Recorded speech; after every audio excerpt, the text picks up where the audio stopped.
He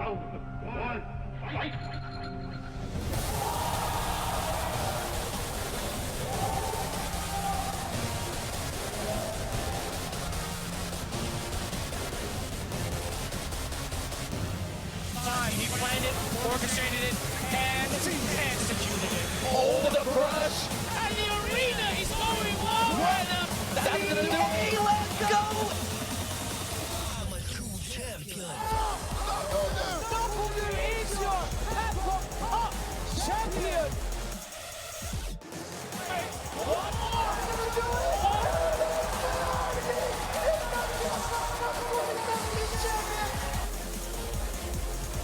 Zeku got it! That's gonna do it! He is your Capcom Cup champion! I'm a true champion.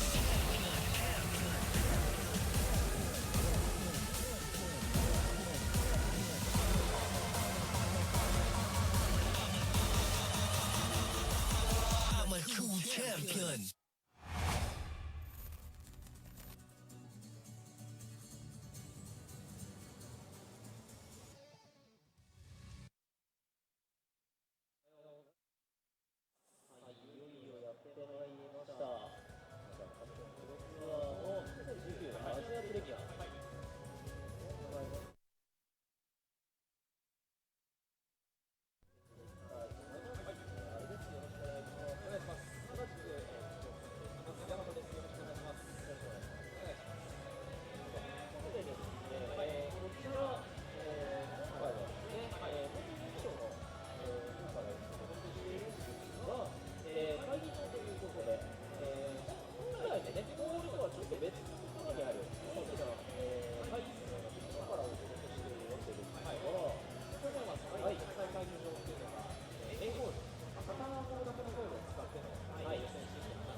その後96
What's up, everybody? Welcome to Tokyo Game Show Super Premiere Capcom Pro Tour Ultra Duper Fancy bajillion points and money's on the line. I'm Sajam and this is... I'm James Chen. How's everybody going? It's wonderful to be streaming from fake Tokyo here. Fake Tokyo? Yeah, we're Little Tokyo. Yeah, Little Tokyo. Tokyo, Yeah, LA, there yeah. you go. We count this as LA. As you guys were just watching, the feed we were watching is Japanese feed. So there's obviously no on-site production. There's not an on-site crew of people there with like a smoky mouth director talking us through this. There's no 10-0. Saying about Seglia. Yeah, there's no 10-0 production. Instead, we got like maybe a 6-4. 6-4. Maybe like a hard 5-5. That's what they say. I mean, look, a lot of people consider 6-4s actual huge advantage matchups. Yeah. So, you know, by today's standard, a 6-4 matchup might be pretty good. Yeah, that's not so bad, I think. So yeah, we have the feed here is the venue feed. So the first thing that happened is we got on here. Obviously, we don't control anything. We're just receiving a feed.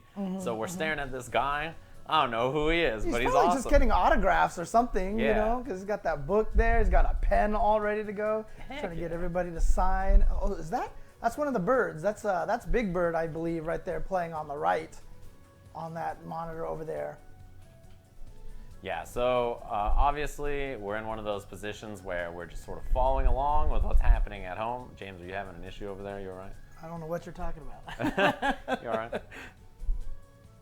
This is the quarrel of what's it called, having a button up. But so from our perspective, we're just really watching the feed that's being sent to us for the Japanese side. The very first thing that we found out, which we'll relay whatever we find out to you guys, is that there's a 15-minute delay.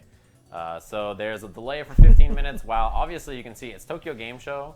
So everybody's there like I am with my Monster Hunter t-shirt. Everybody's there like looking at all this stuff that's going down, checking out everything. So I'm sure this is one of those things where people are going to file in as the day goes on. Oh yeah, absolutely, absolutely. And it's been pretty exciting so far. A lot of awesome news from TGS already so far for a lot of the games out there. But obviously this premiere event here, this is a super premiere. So this is at the same level as EVO. Yes. And so we have over 1,000 entrants. Yeah, the last time I looked, already. it was like 1,018 or something like that. It was like 1,020. It was a lot. There was a lot of people. That's really impressive. That's really awesome. And it's, you know, it's always good to have a super premiere in, you know, Japan. Obviously, where so many, there's such a concentration of these guys ready to throw down in some Street Fighter V. Yeah, I mean, that's the cool thing is that, you know, we sort of have this Japanese super premiere where there's an excellent amount of players, but this is probably the most internationally traveled Japanese event I can think of. Like, there's a ton of really, really talented international players from like the US, from Europe. There's like the most I can think about. Oh, is this a match? Oh, dang, we're getting, is MenaRD coming up here Mena's already? playing on the very, very first match. Nice, okay, so we got a match coming up here, and you know, and again, you know, this is a direct feed, so we're not gonna have all of the player names right away, so. Yeah, we're just following them, so whatever they're showing is what we're showing, so for those of you guys who wanted to tune in, check out Tokyo Game Show. This is Mena versus... Luckyyy! Now, Luckyyy, with 3 Ys. Yeah, I mean, is he lucky? Because he's going up against MenaRD first thing in the morning here. I know, it's like 10 a.m. in Japan, I think, currently, or something like that. So here we go. So he's going to be going up against MenaRD. Good to see MenaRD out here as well. Okay, so they're going to start over here. And right away, you can see MenaRD trying to get in there. Actually, not even trying to play super defensive right now. Kind of pushing Luckyyy a little bit closer towards the corner. Oh, okay, nice. Yeah, Commando.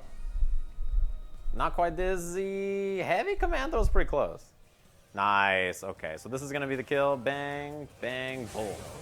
Bang, bang, boom. That's how we do it. I like it. You know the best part about that is you see Mena whip the standing medium kick. It's because he's going to charge the bullhorn. Yeah, yeah. I feel like, you know, when I play Birdie, I feel like my Birdie is the most obvious Birdie on the planet. Because when I play Birdie, like, if you see me hit standing fierce from full screen, that means I'm charging bullhorn. Like, I have no... it's like such an obvious tell. I can't hold any other button for some reason. So I understand the curse of playing a character that has to hold something down. Anti-air. Yeah, I tried to learn Falk at one point in time, and that was painful. No, like I mean... playing Twister with your fingers, you know? Yeah, it's not easy, I don't think, to be honest with you. Right, gets the crush counter, and now the corner carry, obviously pushing him as far to the corner as possible.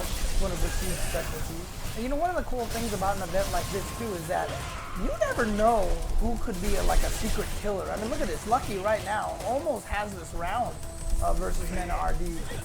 Yeah, I mean, every year there's always someone, right? This is one of those tournaments where every year there's somebody that shows up and you're like, who the heck is this? Like, I feel like a few years ago, it was countering combo. Nice. It was Kichipa-Mu, right? Kichipa-Mu showed up. He played really well. Back in the Street Fighter 4 era, it was like Pepidai, like Nishkin Blanca won.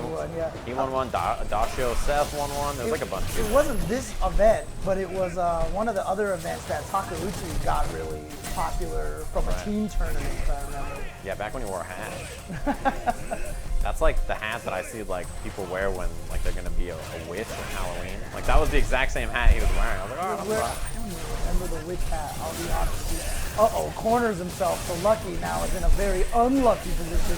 Gonna take a huge amount of damage, and oh, he did it. He did the desperation, and it worked. That's the Oil King. Like uppercut. I give Oil King all credit for every uppercut. Back dash, gets air reset. Look for the counter hit combo, doesn't find it. Oh, there we go. Built the EX, but the chain will do it. Yep, easy peasy. That's a lot of damage. Yeah, and that's, you know, that's always why at the beginning of the season everybody was talking about how strong Birdie was. It's interesting because, you know, I remember during Evo Japan, a lot of people were talking Birdie might be like top 3, top 2 and stuff, and he was kind of falling off a little bit, but, you know, I still think he's a very, very strong, effective character. Oh yeah, I mean, like, honestly, he's really solid. Like, you can't really go wrong with this kind of character. Good on the ground, right? Like, yeah, he has Bullhorn to go through projectiles. Oh, yeah, amazing anti-air. Oh, he actually threw him out of that. I think that was just to set up to use the can to protect him as well, but he got the throw, so that was good. Yeah, it ended up working out okay. Try to walk back. He's still there. Yeah, he's just chilling on it. I like that activation too. I think if you're Birdie, eating a fireball for that is always worth it. Hit confirm, bang. Low V trigger after, this is a bad spot. It's always the toughest thing about Birdie V-Trigger too. It's not like V-Trigger 1 where you get all these nice safe places. Oh, he just went after him. That was a good punch. Oh. That was a good idea. I don't think I've seen, there's not that many moves I can think of that are really good at punishing the star from super far away. But yeah, I guess EX Bullhead is. Nice light punch, anti-air into the command throw, into another. Now for the standard meaty after the command throw. Yeah, I mean, you see that a lot, to be honest. The thing is, it's a little scary because it's not always safe against a lot of characters. Yeah, but the button choice right now for MenaRD is really, really strong. Winning that neutral break. Here comes Luckyyy. We all know in Street Fighter 5 it can turn around pretty fast. You just got to get one good little momentum streak, basically. I mean, the thing is, Mena wins in one standing medium punch. Well, you know, sometimes, yeah, he wins in one standing medium punch. That's all there was to it. I said it, man. and then one standing medium punch happened. And that was it. Good games. GG's big fan. That's good stuff, though. Here we go. Birdie, MenaRD taking that first one. Yeah, that was really well played. So it's cool that he got to be like on stage first. I feel like Japan likes when Mena comes because he's like in all their tournaments. I feel like he shows up to.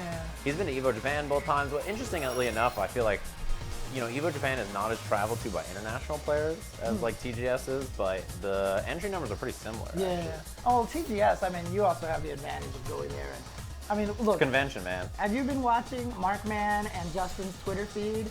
I mean, the amount of stuff that they're buying over there. I mean, because when you go to E3, it's not like that. You don't go and buy a bunch of stuff. Yeah. But when you're at Tokyo Game Show, you come home with just like 7,000 stickers and toys and figures. And I feel like that's Markman and Justin no matter what. Like, if they go to Japan in any capacity, they're going to come back with like a mountain of goodies. Okay. Like, it doesn't matter what. Like, they're going to come back with everything. Because you know how Justin is. I saw like, there's like a Demon Slayer figure, and he's like, I'm gonna buy this, I'm gonna buy that. I was like, dude, the anime just came out. It's like 20 episodes in. Right. Like, he's like, oh, I'm about to buy this Demon Slayer. I was like, oh, man.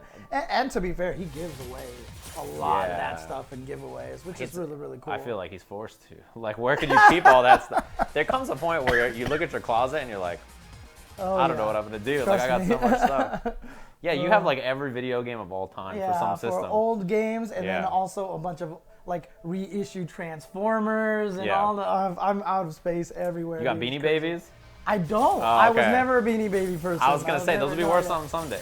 You know, I should have been. Yeah, that's what people say. They're like, you know, those Beanie Babies, Yeah. they're gonna go somewhere. If you have Beanie Babies right now, See, that's why Ship 'em out of there. that's why I should have played Magic, right? You Yeah. know, I would have all those Magic rich. cards right now, but you know, yeah. hindsight is 20/20, right? I So there you mean, go. the thing is, like, the chance of you having the super rare cards, I don't know. I guess, I mean, you could have them either way. Yeah. Ooh, I see Itabashi's coming up to the stage. Ooh, next. nice. Okay, and he's going to be going up against ALUS Serika Ko.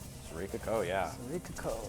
Against Itabashi. Itabashi is like, he's a dangerous man. I can't lie. Every time I watch him play, I'm so impressed. And when I was in Japan, every single local I went to like 5 locals. And every single time, he was always there. It didn't matter where it was. Oh, really? He was always there. Yeah, Okay, like he was at every single event like I ever, like, it was crazy. But see, now here's the question, right? Is Itabashi really the scariest one, or is Kichipa-Mu?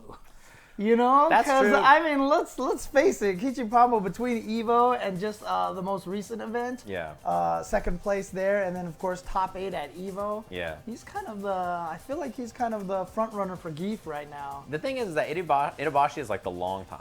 Yeah, of Scary, course, like, of right? Like, course, he's yeah. just been around for a long time. He's super scary whenever you see him. But yeah, Kichipa-Mu is definitely like, he's getting there. Like, I would never want to play Kichipa-Mu. I was like doing analysis on my stream of the match, and I was like, everything that this guy chooses to do would hit me. And like, I feel so bad watching because I'm like, well, the best thing to do right now would be to back that. Oh, he beat the backdash. I got nothing. Like, I have no answers. I'm like, man, Right. he's too good. There's nothing I can do. Well, but you know what? Itabashi has been sticking with the Abigail, so he has still been the Itagale. Yeah, he's been playing a little Geef. I think it depends on the matchup, to be honest. Because in Yeah. this version, Zangief is better than last season, but he still has some issues, right? He still has some matchups that are you don't really want to play, and I think that's okay for Zangief to be like that. You know what I mean? Yeah, You yeah, don't want to for be sure. a big grappler with like no bad matchups. It's like, how does Ooh. that happen? Yeah. Like, That's their always, that's design- always kind of an interesting situation for a fighting game to be in that state. That's a red flag. It's like Mm-hmm. grapplers are supposed to be really good against some kind of characters and kind of weak against other kind of characters, right? Like big grapplers anyway. Mm-hmm. So yeah, you don't want him to be like Abigail has been in the past, where it's like, what are Abigail's bad matchups? And you're like, all right, welcome back to Capcom Pro Tour. That was a really good neutral game. Nice. And here we go. Gonna try to get some more pressure going here. But I've noticed a lot of jumping from Serika already. He's just been jumping a lot. Yeah, and oh, no activation. Ooh, that should have been a punish. But he's not gonna get it, and so there we go, the punish from Serika as well. But yeah, that's the kill right here. And last hit. He extended the Abigail punch, but he didn't need the critical art, thankfully. And I feel like if you're Itabashi there, you don't like want to spend that, right? You want to kill in the last little bit to make sure. Switch into young Zeku again. We haven't seen any old Zeku zoning attempts. He didn't use any of the grams so far. Which is interesting because that usually works pretty decently against Abigail, if I'm not mistaken. Yeah. Clean jump. Yeah, nice cancel. He saw that it was blocked. Keeps himself safe. Popped him. Yeah. That does a lot of damage, yeah. You get the double pop into the critical R. And you know, that's always one of those situations, right? So, you know, Itazan probably has recognized, just like we did, that, you know, Serika's been jumping a lot, and he was just kind of saving that high damage counter for the second round, just to make this round as easy and effortless as possible. He hasn't command thrown yet either. Oh, I was just about to, I thought he was going to go for the command throw too, actually. Slide activate. Finally had the V trigger into the slide. Gonna let the Spends it chain right go. away, yeah. I like him hitting a button. Perfect, yeah. There you're -2 as Zeku, and you could critical R. But I think Itabashi should hit a button, because if critical R hits you, who cares? He's got no Yeah, I V trigger know. left. He's got no critical R left. You have like, you know, 60% life. Look at that face on Itabashi. He's constantly like, oh man, you thought. Yeah. You thought But you had me. I do like Serika's reaction too. He was like, okay. Clean jump. Oh, it looks like he's going to try to use it. Maybe that's what he was thinking in between. I'm going to try to see how this old Zeku works here. Yeah, Itabashi started the match and was like, jump. I'm jumping. That's the read. Sometimes you have to do that. And the risk reward, I feel like, you know, for a character like Abigail, it's usually pretty good. So why not? Give it a shot. If you get anti-air uppercut, it's not the end of the world. Look at this pressure from you. Perfect And then a perfect jump. timing for jump. And that ended up as a cross-up. And that was the stun. Oh, boy. Build some bar. Yeah, on Smack. critical art, essentially, for the next round, right? This is great. If Itabashi gets like an early jump or a punish on like a gram or something, this is a rough If one. he gets that anti-air towards heavy punch again, he's going to... Oh, he jumped flex. again. Oh, my God. Yeah, he want a V skill on. Oh. Yeah, mix up when you land too. That's the scary thing about Abigail, right? Is like, you know, he has these anti-air jabs that hit really high, and afterwards you just land right next to him. It's like, what is it gonna be? Gotta guess. In that blender, you're forced into that Street Fighter RPS. It's, oh, we got him. Is he gonna cancel? Yeah, he'll spend it. So, like, as soon as you see him extend the Abigail punch, you know he's gonna spend it, because otherwise he'd end it early for the Oki. So in that case, like, yeah, he's going. And here we go, back to this offensive pressure. But again, Zeku not dissuaded from jumping. Yeah, I think he's looking for the slide. Yeah, there one. He's got a lot of meter now, so let's see if he can actually spend it on any sort of way. And not really hit confirming that either, just going into the V-trigger follow-up. Yeah, I think you just hit standing heavy punch there, and then you back off, right? You only want to probably spend that on a hit, or if you really missed the block confirm or something, but... I mean, right now, that's all she wrote. Itabasahi, Zangief, clean as a whistle. Itabasahi, Zangief, Abigail. Yeah. It's gonna take That's it. him. Look, I put the full title on there, all right? As far as I'm concerned, like, it's like, you know, when someone's a PhD, you have to call them doctor in every sentence. Like, they've earned that, so I will do my best to say doctor every time. Okay, it's like Itabasahi, okay. Zangief. I'll hit him with it every time. Gotcha. Fair enough. Fair enough. Yeah, so like that's for that reason I'll hit him with it. I'll be like, all right, Itabasahi Zangief. Even though he's playing Abigail, it feels weird to call him Itabasahi Abigail to me. Right. Yeah. don't know how to feel it. Itabasahi. I mean, it's like no one's calling him PR Kage or Dude, PR that was- Evil Ryu. That right? was the grossest thing I've ever heard in my life. PR Kage sounds. I don't want anything to do with that. I don't know what a PR Kage is, James. Oh man. Don't Google that. This is friendly Yeah, advice I know, from me. right? I don't know what that means, dude. Yeah. So a lot of times, once you get that nickname, that's it. Yeah, It's you're there stuck forever. for life. He's gonna be PR Balrog for the rest of his days. Even if Street Exactly. Fighter 6 has no Balrog, he's stuck. And you know, one of the cool things is, of course, he's on Team Beast, and we Yeah. saw Infectious there earlier on one of Yeah. the early camera shots there. Got a nice picture of all 5 of them. Was really Yeah, cool. I'm hoping we get to see them some more. It looks like we're gonna head to a break already. We made it there so fast.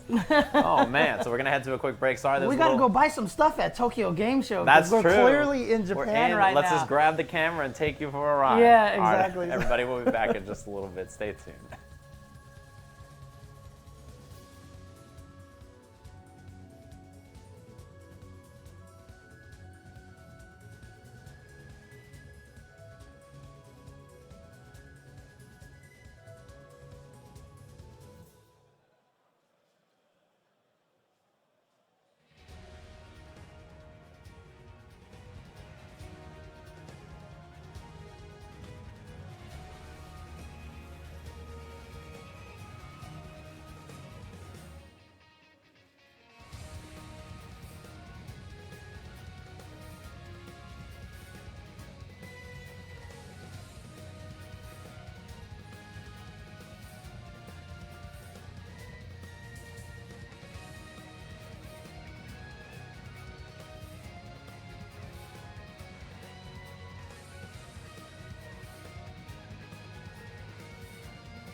welcome back everybody to the Tokyo Game Show Street Fighter V Super Premiere.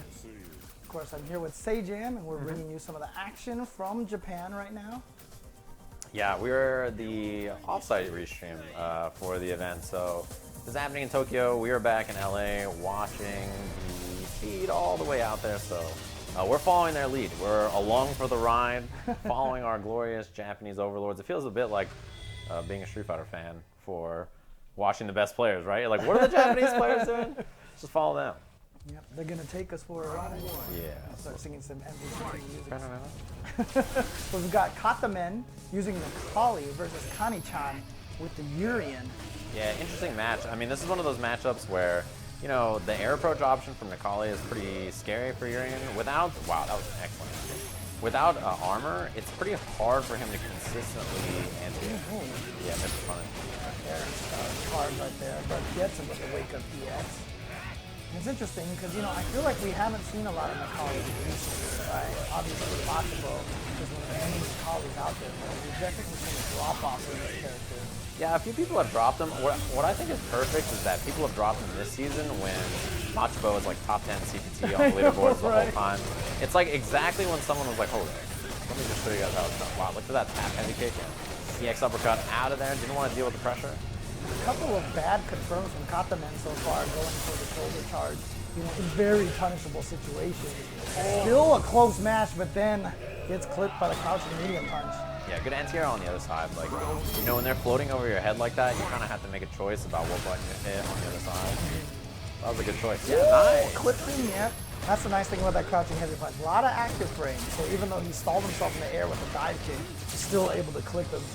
Yeah, the pressure from Kannichan is great. Working on dizzy, snap kick. Oh, got under. That was really good. Actually has enough meter to kill. Right there, yeah. Just a simple charge in the You thought it was simple. I know. It's tournament, so you would assume it's simple, but why not do the double headbutt anyway? Into the crouching heavy punch. Sometimes, you know, that's the muscle memory, right? That's just what you're used to doing when you get him stunned. And, you know, maybe he just felt like, oh, I have a big enough lead. Even if I drop this, I'll win anyway, so it's all good. Yeah, I mean, that's the kill. Like, with that little life left, you know, could have been a 2-bar kill, could have been critical art kill. It's like whatever you want. But yeah, I like so far in this matchup that we've seen Kannichan do a lot of like dodging the V skill to get the armor up, and then once they have the armor, just like, okay, well now I'm gonna use this to like get through with my almond headbutts or anti-air, clean. Does a little bit of that V trigger as well. Yeah, that's one of the best parts about Necalli's start combo, right? Is you get the V gate. And again, just every time he wants to reset the offense, you see those the knee drop coming. And so far, I feel like Katamenn hasn't really done anything to stop it. Ooh, missed the uppercut. Oh, here we go. It's mirror mix-up time. He's going to get the quick hit there. Oh, okay. Yeah, that was going to be probably pressure into the close mirror. There's the combo. Got him. It's going to be good damage right there.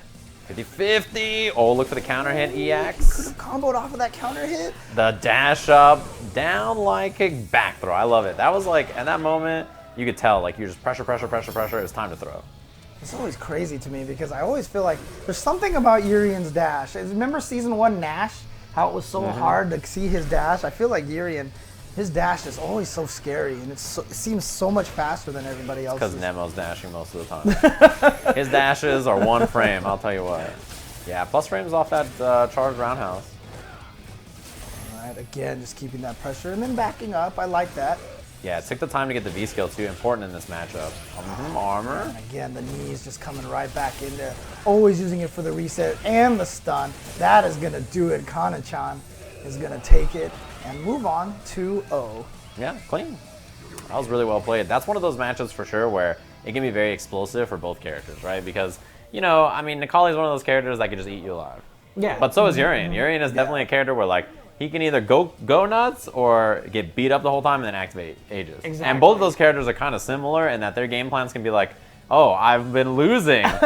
So you thought. Like, it's like one of those game plans where, like, even if you're losing, it's like, that's not so bad. Right. Could be worse. Exactly. And, you know, it's always one of those things. If your character has a good robbery V trigger, Yeah. it always makes them really, really effective. And Urien has probably one of the best robbery V it's very triggers good. in there. So, Yeah. it's just obviously only weakness is that it's 3 bars. But outside of that, the Aegis Man, if it was a effective. 2-bar Aegis, He should only get one mirror if it was No. a 2. It would still be good even at a... James, when you're doing your hair, you need one mirror in front, you need another mirror for the side. You know what I'm saying? I want 2 mirrors every round. Fair enough. Technically, that's 4 mirrors around, right? Because you get 2 on each activation. Well, and plus if you like put them mirrors against each other, you get that infinite mirrors, right? Dude, how come Bison gets one bar, he throws an EX blast across the whole screen, and I gotta wait until my V trigger to do this mirror? Give me a moving mirror, a magical mirror. Nah, it's probably a bad idea. Don't do that. Tour. Anyways, coming up next, we're gonna have PA51F Andou versus Gedotin. Coming up next on the stream. Yeah, this is the pool, James. Pool A. So one thing about the pools, James, is I was making you guess how many pools there were earlier. Chat room, guess how many pools there are at this tournament. There's 1,000 players. I'll let you guys take some ganders in the chat room. Put out some numbers. You know, usually pools are like, there's usually like 4, or maybe there's like 8, right? You have 16 in each pool, or 32 in each pool. There's a thousand. There's 1,000, so it could be a lot, here, right? so, like maybe like 16 pools, you would think. Yeah. Maybe 32. Right. About 64. That's where I started. That started right, like 32 or 60. How about 128 pools with 8 players in each pool?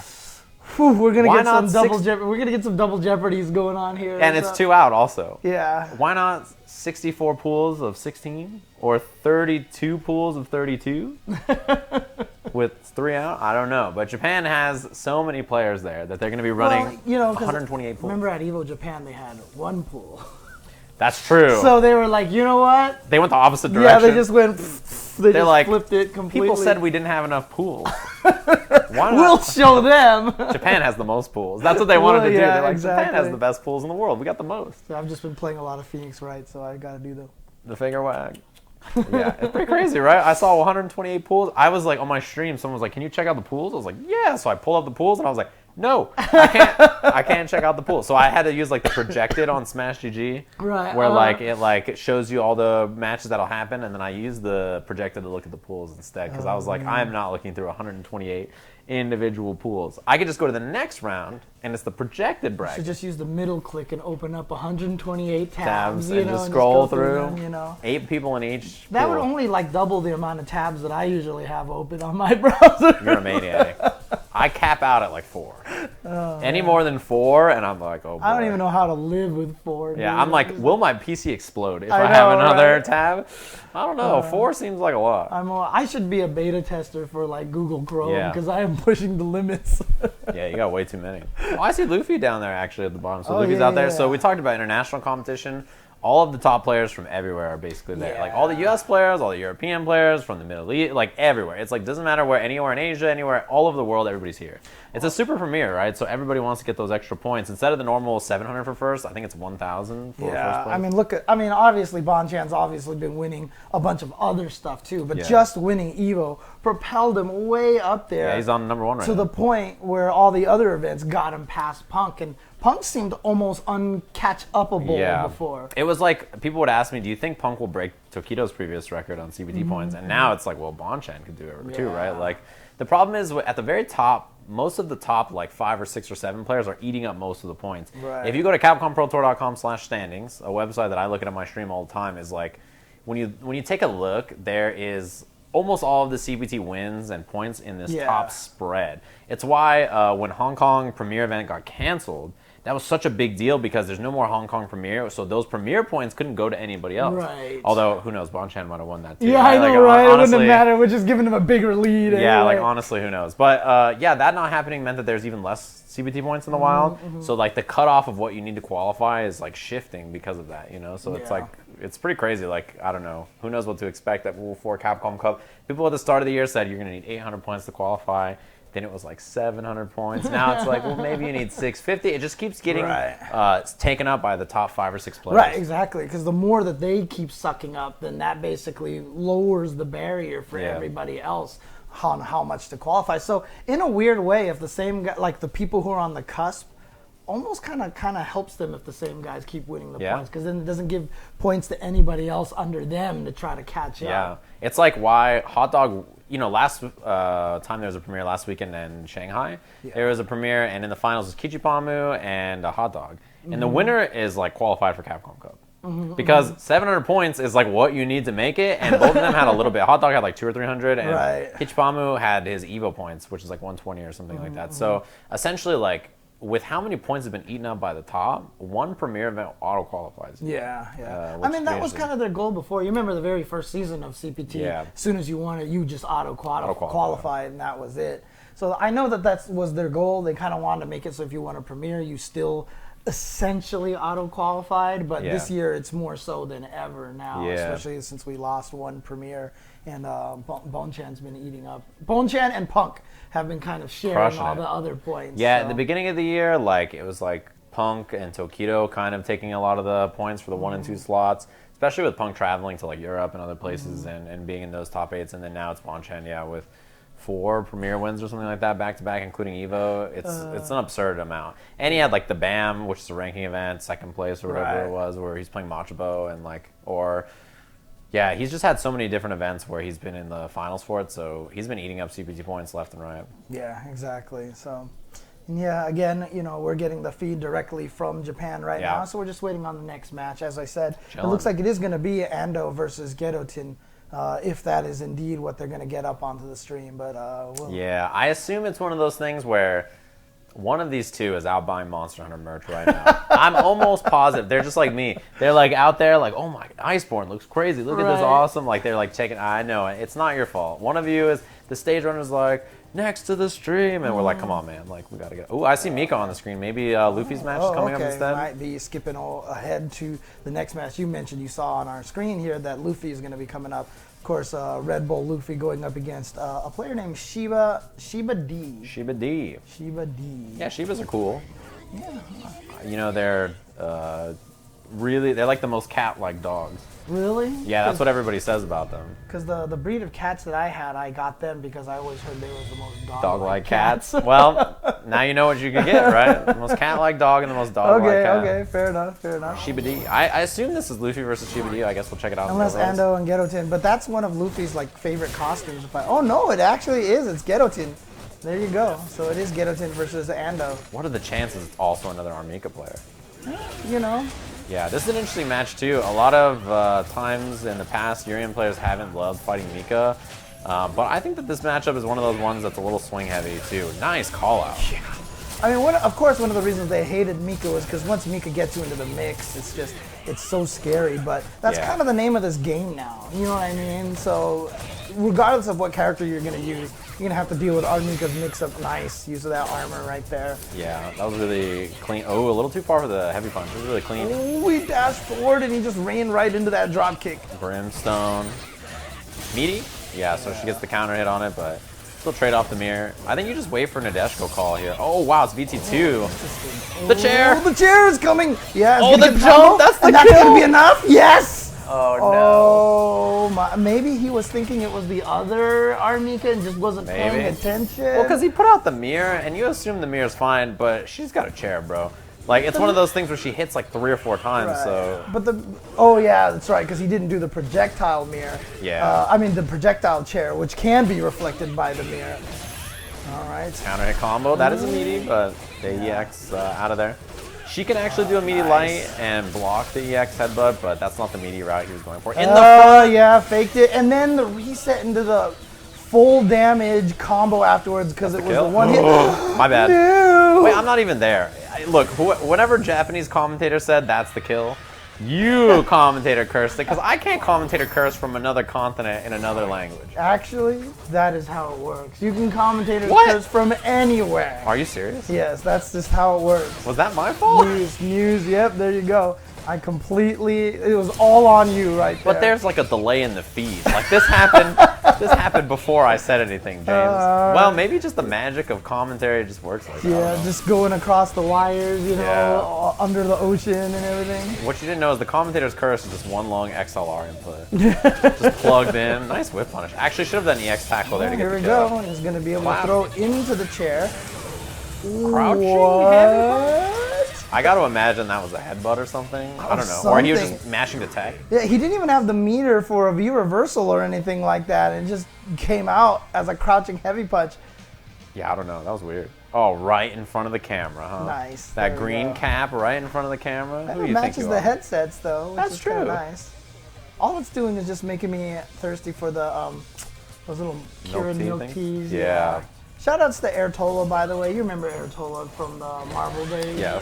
And when he came to Evo, he actually brought me 2 giant bottles of hooked it that up? stuff. Yeah, he hooked me up, dude. That reminds me, when we were in Japan, Jeremy messaged us and said, "Can you buy a 30-pack of Boss Coffee?" And I said, "Absolutely not. That is a lot to put in my luggage." And he said, "But please, I need the rainbow edition. That's the best one." Hey, look, man. Nice Remember combo. coming to Evo, Giuna broke a luggage Yeah. carrying all that strong zero for us. Nice. That was a cool little. So a lot of times, standing medium punch is canceled into fireball or knee drop, and I like the headbutt whiff and then just going for the throw instead. That's one of those things that throws people off nice and easy. Man, we've seen all these Japanese Urien players. I'm about this. Yeah, I mean, so far, Andou's been looking really strong. Yeah. I mean, it's because, like, you know, this matchup, like I was saying, I don't think Urien players love it, but I think it's all right. It's definitely winnable. Oh, nice neutral jump, but couldn't punish in time. So Andou's going to be able to get away from there. Oh, nice, the Lady Mika. That one always hurts. The walk up into the crush. Nice jump. Oh, yeah. And it was spaced out because of the back jump in the corner so that he can get that. Wow, that's the kill? That's going to be close No. to stun. Not quite. He could have went for the critical art, tried to go for the stun. It hit. Uh-oh. B trigger's available. You got to activate real soon. Yeah, there it is. Gets the activation. All right, Giant using swing? the Nothing. Nadeshko. First time to go for the command throw. Here comes the second one. He's sitting on meter as well. Oh, nice grab. Now one more hit. Guarantees going to get the kill. I wonder if he could have comboed into the super off That's of a that. great question. I wonder. Chip Oh, yeah, smart. There you go. You had called it out a little bit earlier that the chip was there. Yeah. And there it is. Andou takes advantage. But I wonder. Now I want to go to the lab and test that. Crouching medium punch, trade with the mirror. Is that enough? Do you have enough plus frames on that to combo into her super? I feel like if her back was to the corner, maybe, because it has extra range. Right. But in that situation, honestly, I don't know. See, this is what I mean. I need to go. we need a setup to sit down. I and know, test. right? Commentary, practice mode setup. Man. Ooh, I see. So we have a couple of names that you guys will be familiar with at home. It seems like the next match is going to have Luffy in it against Shiba D, as we mentioned earlier. And then Saigen's Beast TV Fuudo will be in the next match. I mean, so there's potential that we could have 3 matches in a row of Mika. Could be Mika Urien, too. All 3 of them. Who knows? Yeah, I know, right? Shiba D and Why Yakushi not? all play Urien. Let's just see it from. Actually, you know, it is fascinating though, because when you do get that kind of situation, you can see how everybody has a different take on the matchups and stuff. So it's actually kind of fascinating That is sometimes to true. be able to watch that. I didn't really think about that, but yeah, it would be interesting if all 3 of them play and we get to see different takes. Because, like, Fuudo's going to be relaxing. Yeah. Luffy's going to be dash brimstoning. Yeah. So it's going to be like we get to see a different look in all these circumstances of the same matchup, right? So that could be cool. But of course, Fuudo nowadays, of course, is been playing a lot of Birdie, who we saw earlier on stream with MenaRD. So it's nice. It's always I think it's really important to have 2 characters that you can go to in this game. I think, to be honest, also Birdie fits the same kind of role he wants to do with Mika, but has better ground buttons, which I think Yes, fits his yeah, style, right? yeah. Because, like, Mika has okay ground game, right? She has really good counter pokes and good approach options and mix-ups, but her buttons are not quite as good as Birdie's. Birdie's standing medium punch is like, people complain about like Zangief standing medium punch or like the jabs and stuff that are really good, like the half-screen Abigail jabs, but then you have like Birdie standing medium punch, which is just like half-screen buffered with punish on everything in the game. It's so good. I mean, that was always the interesting part about it in the first place when Fuudo first played Mika. I remember, like, in Season 1 when he played Mika, everyone was always like, what? Because he came from F.A.N.G, which was, like, the most precise, just amazing buttons character, and then he went to a character whose neutral just wasn't as effective, but he made it I don't know work, if I'm going to call F.A.N.G the most precise, but, dude, his Rekka was really quite something. He just did Rekka from half screen. Just really good neutral buttons overall, though. Crouching strong, crouching fierce, crouching medium kick were all great buttons for F.A.N.G. First hit live punch Rekka or EX Rekka. Yeah, exactly. And then he went to Mika, who has no real good, decent mid-range poke. Imagine if EX Peach was like a Rekka like that, or the first hit. I don't want. +1 like F.A.N.G. So all 3 punches were manually input, basically. boy. I don't want to think about that. Me neither. I don't want to think about that. All right, so it seems like this is a Luffy match against Shiba D. We've seen a lot of Bison lately. I guess Vega now. now. We gotta respect the restream. You know what I'm saying? Well, I mean, you talked about it, right? I mean, Hot Dog just won the PPL Masters, and he was doing it with that Bison. Character's really good. In this version in particular, Bison is super solid. I think that he's a really, really strong character right now. And he's also just really fun. And, like, he's really, like, you know, he has some problems, but I don't think they're too bad usually. I think if you're a Bison player, this is a great version of the game for you. Like, you feel pretty happy with where this character's sitting. Yeah. But obviously in Luffy's region, there's a lot of great Bison players. You know, Problem X is in Europe, so I'm sure, you know, he's played against a lot of Bison in his life. And also, like, if you ever played online, everybody plays Bison. Well, he was always a good online character, even back in Season 1. Yeah. And now I feel like it's even better. I think the best online characters are Birdie and Bison. Yeah, and you know, one of the other things, one of my personal favorite things about Bison too is just that both of his V-triggers are so good and so useful. So we see V-trigger 1 here from Shiba D, but remember what we saw from Hot Dog, some of the most ridiculous setups with that V-trigger 2. Yeah, it's super, I mean, just having access to a command throw with a character that has this many plus frames is super useful. Spikes the mic. I like that because you think, you know, Bison wanted the slide right there. Maybe he's looking for some single hit attack. I like that choice. Luffy, though, you know, he's been in CBT's past and everything, but EX Giant Swing. It's not gonna quite kill. It's gonna be super close. Oh, it did kill. It did kill. I didn't believe. 0 for 1. I didn't believe it. 0 for 1. We're keeping tally. 0 for 1. All right, give me some kill emotes in there if you you got the is it gonna kill? Did you play the is it gonna kill at Evo? I saw it and I didn't. I was actually wrong on a lot of them.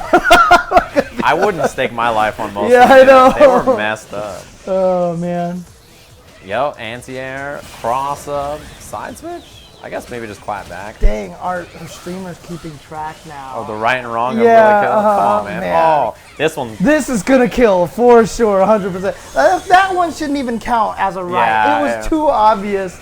I won't even take credit for that one. I won't even take credit. That one was clearly gonna kill. It's gonna kill. You know, you guys gotta play at home too. That's how this works. You gotta keep track at home. One thing that's interesting about this is I think typically, so I was mentioning earlier, Luffy kind of needs some CPT points actually. He's in a position where he does kind of need some CPT points. But the thing I was gonna say earlier is, in this case, like when we're looking at this, most of the time when people travel, jet lag is a big concern. But actually in this case, I think most of the foreign players that traveled out, they've been in Japan for like 3 or 4 days. Yeah, I know. A lot of them came out early. To play in like some sessions and stuff. So just buy a bunch of stuff at Tokyo Game Show too. That too. But I think most of the players you see that are be internationals here, you know, they're kind of familiar. Nice wing surf thing. And you know what? To be honest with you, I think it's fair because Japanese players have to deal with this all the time ever since they fly everywhere else. So I'll never forget when Juna said, if every tournament was in Japan, you guys would win nothing. So if every tournament was in Japan, you guys would never win. You have no chance. Because you saw it like, you know, when players travel out and stuff like that, they'll talk about how brutal the jet lag is all the time. It's so tough to fly across the entire world. Go to sleep at night and then wake up and play your best. Right? Yep. It's so hard. That's why in pools you see international players when they come to the U.S. losing. It's not because, you know, they're just getting beaten by these players. You're like, wow, like they're just destroying them. A lot of times jet lag is real rough. Oh yeah, absolutely. But you know, without that, we wouldn't have had the amazing picture of Daigo sleeping on the table at Cal Poly Pomona. That's true. To be fair, I feel like you can find pictures of Daigo sleeping on almost any public survey, like anywhere. You can look bench, street corner. Front row of a tournament. He should be the mascot of the FGC bodied Facebook group. Oh yeah, he's done it everywhere. Wow, that was messed up. That was nice. The side switch, and this is clearly gonna kill again. I don't think this one's really fair to count. That was messed up. Even with all that scaling at the beginning of it, it was pretty sure it was gonna kill. Yeah, the raw critical art damage. That was brutal, man. The dash under too, because he hit the jab and like the angle he was when he snuck under, I was like, I don't know if I believed. Like, even if I was in that position, I had to block it. I feel like I was like, he might not make it under. And then you're just like, I'm dead. And then also he had the crazy Chocolina costume going on with all like the feathers. Monster Hunter. Yeah, exactly. Oh, actually, that's right. The other one, the Monster Hunter one's not even as bad as the crazy bird costume. So. They always have to have one. Every Street Fighter game, Yeah, they're like, I all know. right, what if we did one costume where you have no idea what's happening? Like, Last one was Blanca and Blanca. the Guardian Force Blanca, as I always called it. Always looked like you had to like summon him in Final Fantasy 8 and mash the square button to get the damage. Yep. Oh man, which reminds me, I haven't gotten the remastered yet. So. Oh yeah, it came out recently. I forgot about that. I get my HD Quistis. Anyways, I know you're addicted to mobile games, right? You're on that Final Fantasy. You know what? Actually, the scariest thing is Teppen has been robbing a lot of my FFRK time. I'm not going to lie. I'm actually getting addicted to another mobile game. And card games are dangerous, man. Yeah. The thing is people ask me if I like card games, and I say no, I love them. It's like if I wasn't interested in fighting games, it'd be like one of the genres I played nonstop. And I stopped playing them for years because interesting. They are just too dangerous, right? Like I was like, I can't play any more card games. I mean, that was the reason why I never got into Magic in the first place, because I knew how dangerous it was. This is actually, I mean, I've played maybe like 10 games of Magic in my life with friends who just wanted to teach me, right? And I was like, holy crap, I could get totally addicted to this. And now Teppen, this is actually the first CCG that I've actually played, and I can totally, I was right. Yep. You know, I was absolutely right. I would get addicted to this. I say the same thing about MMOs. It's like the reason I don't play them is like I know it would be too dangerous. Monster Hunter is close enough. That game is eating up too much of my life. Fuudo, I think I see them coming up on the stage maybe. It's hard to tell from our shot. CYG, BST, Fuudo going up against Yakushiji 529. Quite the name. It's his birthday, maybe May 29th or something like that. Actually, if it was Japanese, it would probably have been 29.5 or something. No, it would be 529 because I was year gonna say is there's in the no front. 29, right? The year is in the front. That's what. If we have 29 months in a year, I'm not gonna make it. Well, dude. no, because it's different order depending on where you are, but it's always where the year goes is the difference. So I know because there was some release date I saw recently, and I was like, "What?" And then I was like, "Oh, never mind, we're okay." There was something. It's like 20 something. You're like, what month? I gotta is wait 20? 9 years for this game. Why would they show this 9 years early? And then I was like, "Oh, never mind." Oh man. I was like, "Oh, it's fine." What's funny is I feel like so when we look at the shot that has like the feed here from the venue, everybody has like a bag of something. They've all got goodies, dude. They're like all locked and loaded. They got everything from as far as the eye can see. This is why I should never ever go to Tokyo Game Show, because I would just sit there and I'd be like, oh well, here we go, you know. There's also a lot of humidity, I think, right now in Japan too. Oh yeah, no, it's the worst. It's the so worst. like I'd want to hide inside in the convention where the air conditioning is, and then like you're like, well. For those of you who don't understand how the world works, East Coasts are always the ones that are the most hot and humid. That's why Florida and New York, Japan, Taiwan. Taiwan was the first time I ever experienced it a long time ago. And I was just like, what? I don't understand. I walk outside and I'm like drenched. You know? Oh man, it's there was when I've never been to Japan during the humidity, like any of the rainy season and stuff, but I went to Singapore for SEAM last year. And it was like 85 or something like that with hot rain, and like it's rough. I don't know how people do humidity. Like here, when it's hot, you just like go inside where there's air conditioning, or you go to the shade. Right. And like that's okay. Exactly. But humidity is built for formidable humans. Like you have to be really. I don't feel like I'm tough enough to handle the humidity. I feel like I'm weak-skinned, right? Like I go out there, and I'm like, oh, I'm dying. I can't handle this, and they're like, dude, today's nice. Like, at least you haven't had to ever play in a tournament outdoors in the humidity in Japan with bugs. Bring and it back, James. With the sun shining off of the monitors. I've commentated in the sun before. Oh god, that was at E3 that one time, right? If it wasn't for Rob, Tempest Rob, the lovely photographer who does so many different events, the only other person there who is almost as pale as I am, maybe even more pale. He came up with like the SPF. It must have been. It's the longest SPF number. He was like, I got SPF 4000. I was like, let's go, Rob. I'm like, because he's bald too, so he's got to put it everywhere. Dude, SPF 4000. I was locked and loaded. I was like, all right, let me try not to burn. I got sunburnt as all hell. Even with the SPF 4000. I know, right? It didn't matter. It didn't matter. It wasn't enough. Needed something over 9,000 or something like that. Yeah, it was pretty rough. I got destroyed by the sun. The next day I like woke up, my whole body was hot. I was like, oh god. And like you move and you can feel your skin like crackling, cracking everywhere. Oh man. Yeah, sunburns. That stuff's dangerous. You got to be careful about being in the sun. Yeah. The players, meanwhile, I show up to the players and all of them look fine. They're like, hey, we got a player, 10 minutes on stage. We'll walk backstage. I'm like, bro, I'm roasting out here. You guys don't understand. Oh man. Yeah, I mean, honestly, that's kind of one of the reasons why I enjoy having, Evo Japan be in January, February season. You go over there and it's not even that bad. So it's a little cold. It gets cold, but like I mean, honestly, for me and for you, like who live in SoCal, we never get nice. that kind of cold, and it feels like a unique, different kind of experience. It's not painful like the humidity is. That's true. know? It like snowed the last time we were there, and I was like, "This is the coolest thing ever." Yeah, I've never seen snow like this. So I was like, "Whoa!" Yeah. And everybody in Tokyo was like, "This is the worst. The trains don't run. Like we can't go anywhere. There's snow as far as the eye can see." I was like, "Sorry." I was enjoying I was it. just taking photos of all like the snow, and it like had all this nice like wintry feel to it and stuff. And I was like, I never get to take. I think I saw like a clear patch of snow, and I even like put my foot in it just to get a footprint, and I took a picture of the footprint, and I'm like, see, that's where I stepped in. Yeah. Snow is. And so then meanwhile, people are walking past Yeah. who's this man-child looking in the snow, and me and you are like, "Oh, it's snow." Dude, the very first time one of the times I went to Canada for an event, there was all this snow everywhere. And I was like, this is awesome. And I'm like stepping around the snow, and I'm trying to make snow angels, and And then everybody, you're soaking wet. all like the 10 minutes Canada later. players there were just looking at me like, what the hell is wrong with this guy? James. We didn't realize he was so weird. Yeah, I know. I definitely went to a Canada Cup without a super heavy jacket. I went with I had some stuff, but nothing like super heavy. And like as soon as I got there, I was like, That's where you bought the 50/50. I did buy a hoodie. I went to the venue and I was like, who's here selling merch? Whatever you have, I'll wear it. I was like, I need it. And then there 50/50 had merch, and I was like, this is great. That was the first year that I went to the Portland Retro Gaming Expo for the that's Tetris right. stuff. And I went there and I forgot how much it rained. Yeah. And I showed up with no hoodie. Yeah, the Northwest. that's Yeah, why and rain. I was like, this is great. So I bought a hoodie at the venue just to save myself. So. Yeah. I've had to do stuff like that a few times. I mean, this year Canada Cup is in November in Calgary.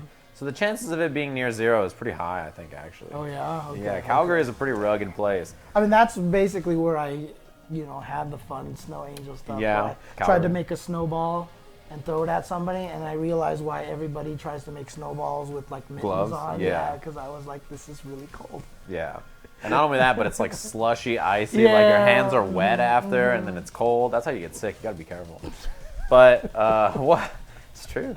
Yeah, Calgary is gonna be freezing. The nice thing about Evo Japan being in that kind of month, it's like cold and you don't have the humidity. But the best time to go is actually like right after right now.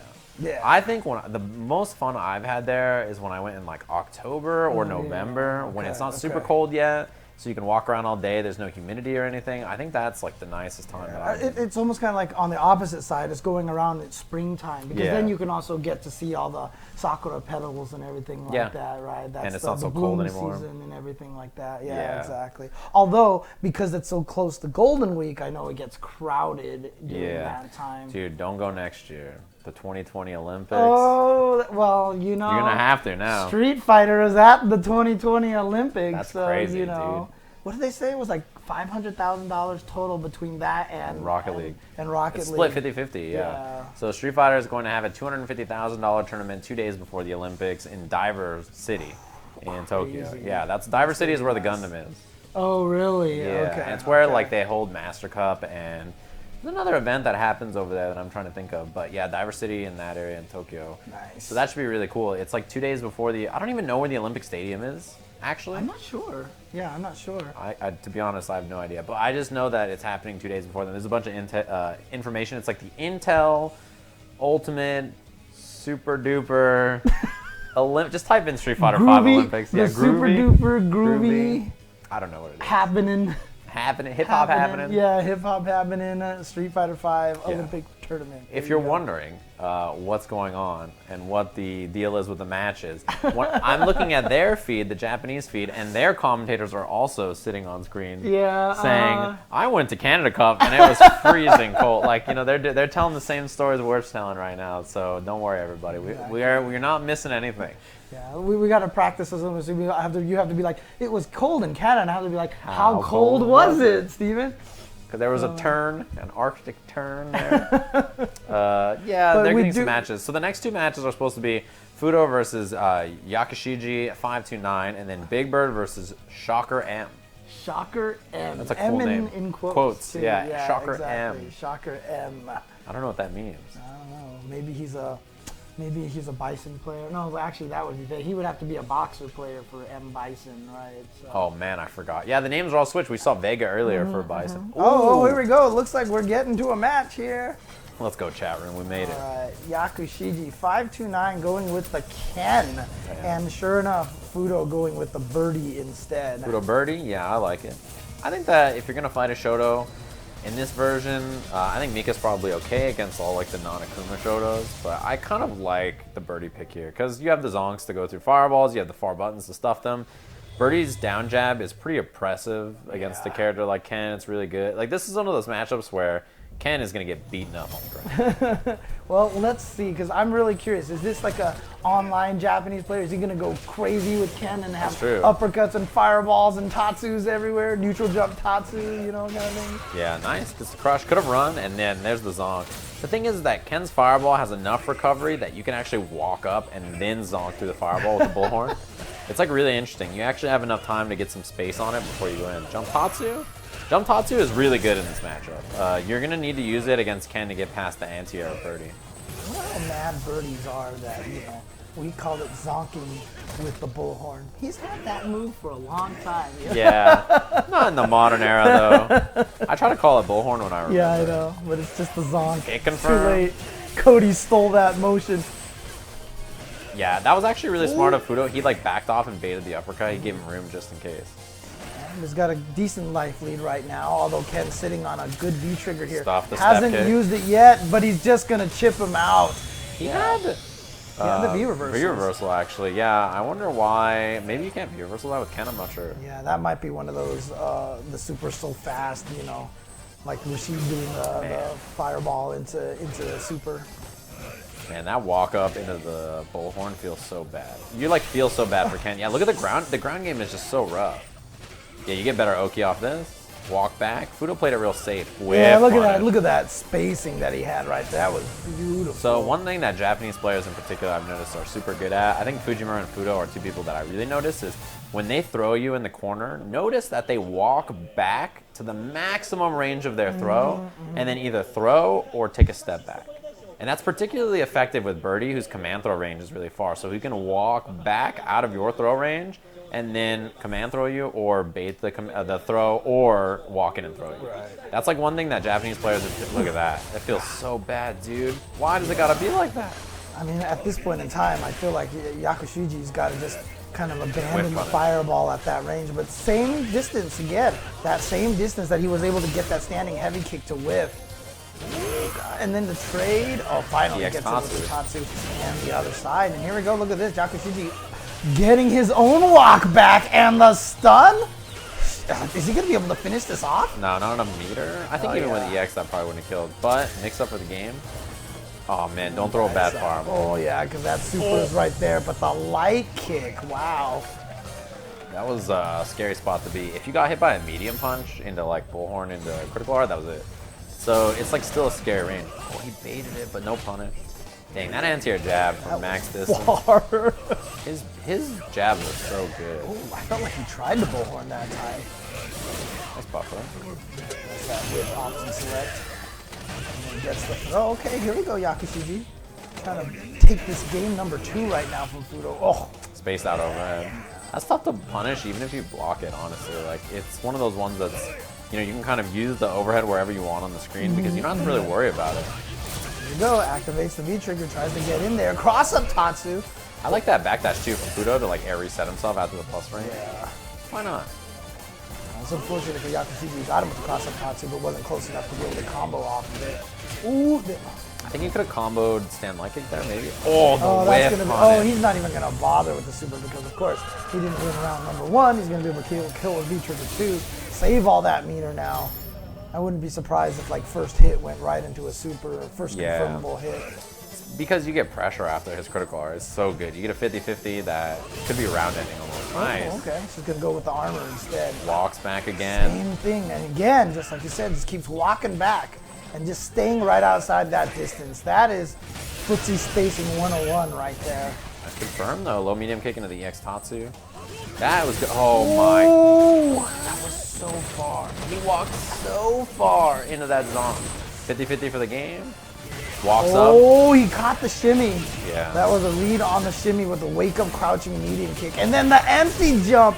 One more mix up for the stun now. Yeah, what's he back going to throw go might do for? Oh, yeah. double V reversal. So when he got the jump roundhouse, we couldn't get the combo afterwards landing. Didn't confirm. Whip punish? Oh man, But Fuudo only- could have killed. Yeah, only. I think that if you watch this match back, if you're Yakushiji Ken, you're gonna watch this back and be like, why?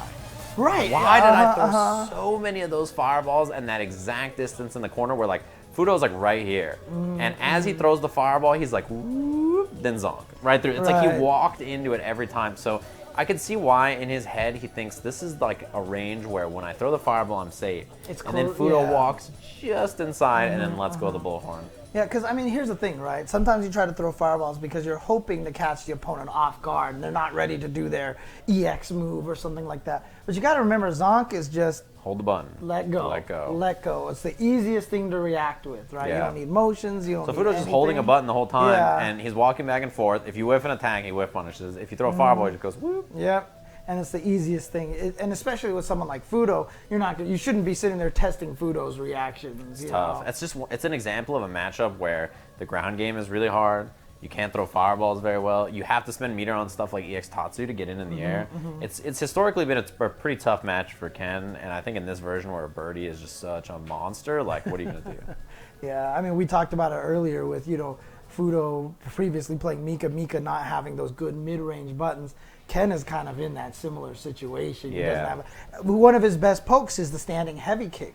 And you saw every single time Fuudo had the read that you're going to poke with standing heavy kick because Yeah. you want to get out of here. I'm going to walk just outside the range, watch it whip strong into headbutt every single time. The messed up thing too is that you have enough time to wait, like see it whiff, and then medium punch. Like it's another example of a thing where you don't even have to be instant.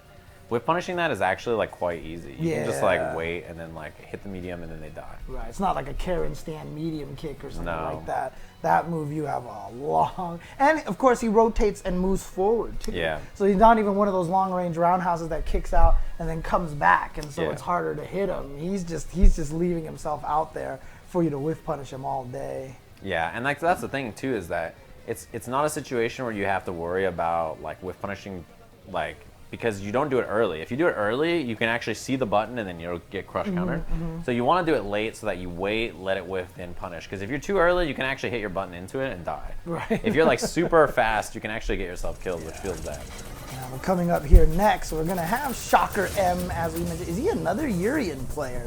But he's there's going to so be many. going up against Big Bird, NASR Big Bird.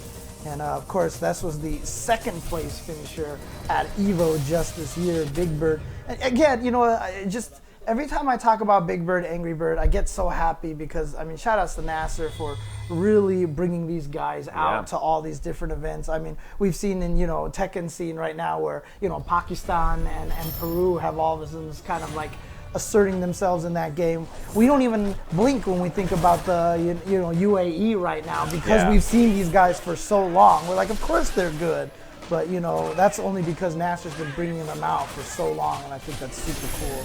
Yeah, that was cool actually. That was one of those things about this that like his Evo run is I feel like he's a player that's very hot or cold, right?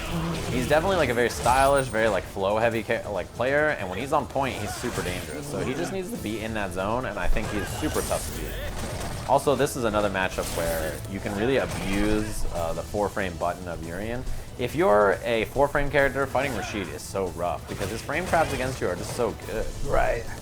Like being +1 against a 4-frame character is perfect because that means you can throw them. It means there'll be the juggle here. It means you can throw them. It means basically they're just stuck. Chip Oh out. yeah, there it is. Just like I said before, fireball to the super gets the chip right there. That one hit of Tornado does so much chip damage.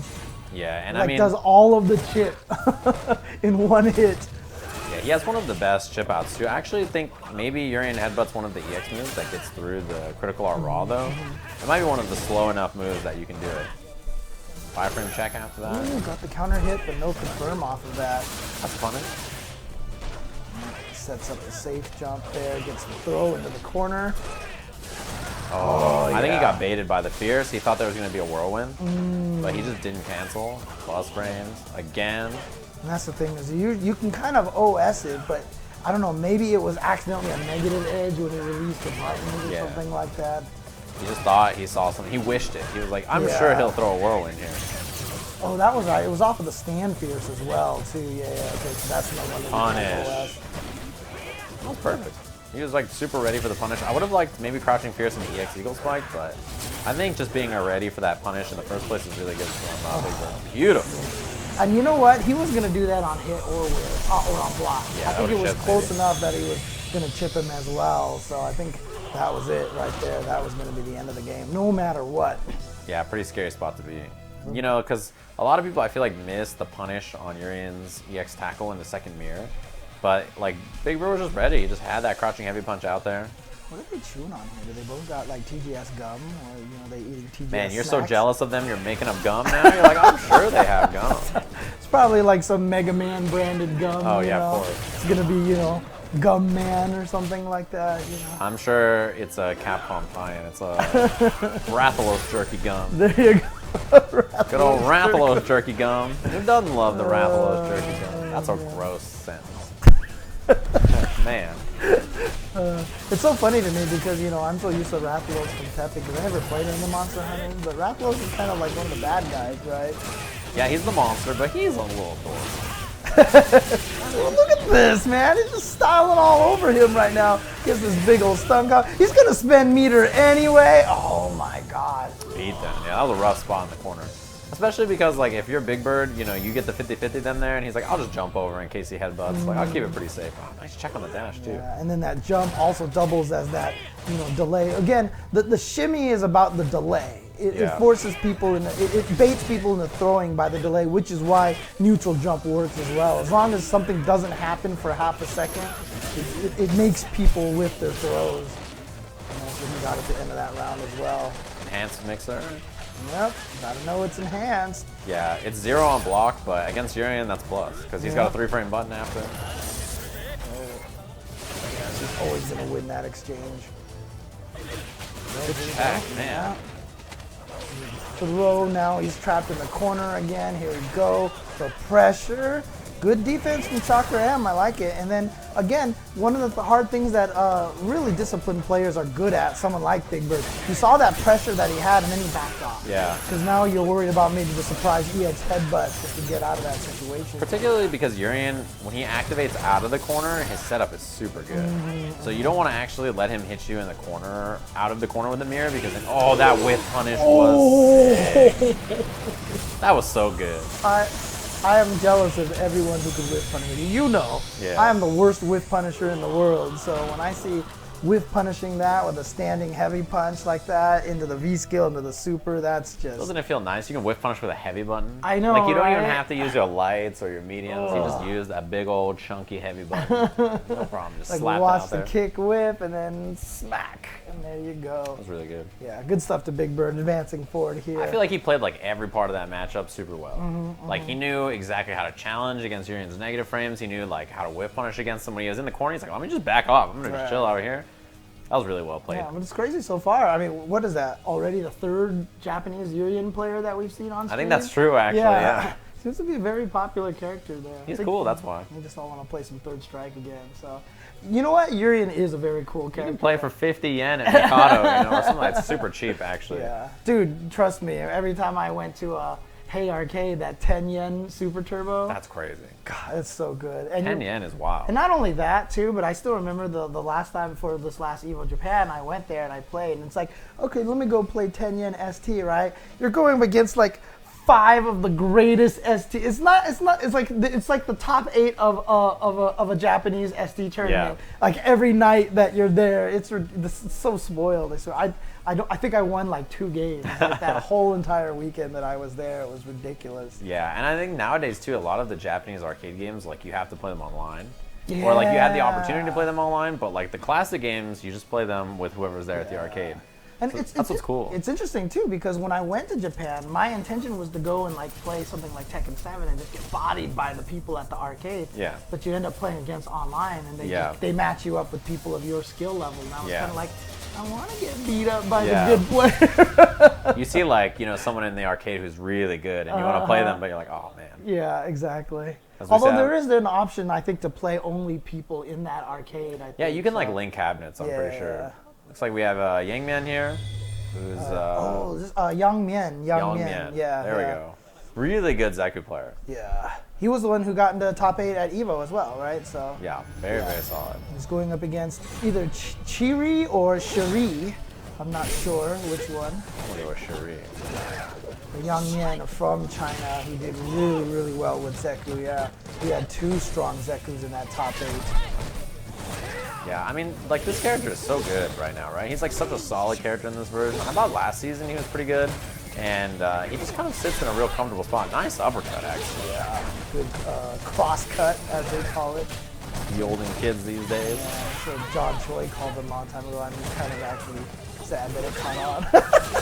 You see him use the shoulder for the anti-air? Dang. Oh, baits out the uppercut. That is exactly what he was going for. Yeah, the thing is like, the timing on that is not easy. You have to hit it super late and be really precise about it. And like, sometimes if he just falls in the front early, you just get hit. It's not easy to deal with. But yeah, the light shoulder we saw as an anti-air is actually probably Young Zeku's best option, besides maybe standing medium. Those 2 are really the only options you have to anti-air with. Like, you have to kind of use shoulder those well. Wow, that was beautiful. Oh, he's in the corner right now, so this is an opportunity for Chereee. Oh, I feel like he was trying to go to the other side. Here we go. Jab after. Does not spend critical art. Okay. Oh, nice again. That's a confirm. Yeah, even with the triple jab, more than enough to get the kill. At that point, I mean, no matter how far your combo scales, the supers at max will only scale to 50%. Yeah, so Always gonna do a decent chunk. yeah, even when there's really long combos sometimes, you know, at the end you just know it's gonna be like 25% of your life or something. So you're like, well, no matter what, I'm dead. Because you remember in Street Fighter 4, there was no limit to those ultra scales. So sometimes you attack the ultra at the end of the combo, and it just did like 4 pixels or something. It was just so sad and depressing looking. Not happening in this game. Alright, I like that backdash. Yeah, got out of there. Interesting. Didn't even get hit out of the backdash by that stand medium punch. Ooh. Oh, God. Big damage too. Yeah. Working on Dizzy. Next hit will do This is it. actually perfect for him because the one hit Dizzy is going to almost guarantee that he can maybe kill off of this. Yeah. Oh, it was enough. Yeah, the EX scram into the switch into palm does so much. And you get to switch into Young Zeku for pressure. And Young Zeku's pressure is so good. His standing light kick is one of the best pressure buttons in the Taking game. him out. Yep, counter hit combo too. Look at the damage. Cammy got hit by 1 combo with no meter. Well, she did. She lost that life, right? So, oh no, it was the stun that went down in season 4. That's right. What was that, James? You want Cammy to have 800 lives? Me too. I'm down. It's crazy to me too because I still think she's super good, but there's just not a lot of people playing her anymore. I feel like if you want to play that style, just Karin does that so well. Yeah, this exactly. version. That's what it is. What Cammy did to a lot of characters last season, which she kind of negated them because she was a little better. Karin's doing the Cammy now. Is it? Yes. Yeah. Okay, I think that one deserves. That counts. That's yeah, 1 and 1. That's a 1. That's a 1. Right The uppercut helped. I feel like the uppercut got a hefty chunk. Yangmian. There you go. Yeah, Yeah, that again, was beat showing down. why he's a top 8 Evo finisher. Yeah. That's really awesome. That's just one of those things, like, you got to play on that Evo stage, yeah. you know, and that just makes you feel good. It's just one of those experiences that you're not gonna forget. No, and it's a really beautiful stage. In particular, the arena experience has improved a lot. I think since last year when they made the arena experience, like, instead of being a centered drop down, it's like viewing, right? Like a concert. Yeah, it's more like the hotel venues. The way Yeah. it kind of brought back that feel to it. Yeah, And I it like went that. from being like an MMA fight where it's everybody's staring at the center to a concert where everybody's looking at the stage. Yeah. And I think that change in like viewing perspective really helped. Yeah, I think it it looks is great. a little tough when you're sitting in the stands because you're doing this the whole time. But you know, I'm like looking to the side the whole Yeah, trying entire to look time. around. Yeah, but I do prefer it that way. I really like. I mean, yeah, if we look over there, we can see Tokyo Game Show right out our Oh window. yeah, it's right over there. I'm just Right out our waving window. to Tokido right now. You know. What's up, man? How's it going? I saw you in that commercial. You headbutt that dude. Wait, what? I don't think I've seen this. I don't think I've seen this. Chat, you know what I'm talking about, right? You saw the commercial. Okay. You They saw had the Tokido commercial. headbutt a dude. Yeah, you don't even. Oh man, Okay, James, you can't even. I'm gonna go look this The up. thing is, if I explain the commercial to you, Yeah, don't know. It's okay. Don't spoil anything. I'll go I find don't think it. you'd believe me. Like if I told you, like, it's like I don't even honestly know the product. It's like some gamer fuel of some kind, okay, essentially, right? okay. It's like a you know, you put it in your body, it makes you really good at video games. So it's not like Nichijou where you're just like wrestling goats or something no, like that. but there's right? like a boxing match happening. Okay. And Tokido's the coach, and then Tokido's player headbutts another dude. So then Tokido gets the ring and headbutts his player or his boxer, and then him and the boxer chug this drink together. And then it's crazy. I can't believe it's a trailer. It's really cool. Okay, all right. I'm gonna check this out for sure. Yeah, Well, he's probably chugging Red Bull, to be honest, because that's what's sponsoring this lovely Tokyo game show that we are not at. We are the remote English stream, for those of you wondering. Yep, and coming up is going to be Arien versus Kryl. And Arien not using Urien. No. Going with Kage. I saw the name and I was like, is that going to be another Urien player? No, it's not. It's a Kage player going up against Kryl.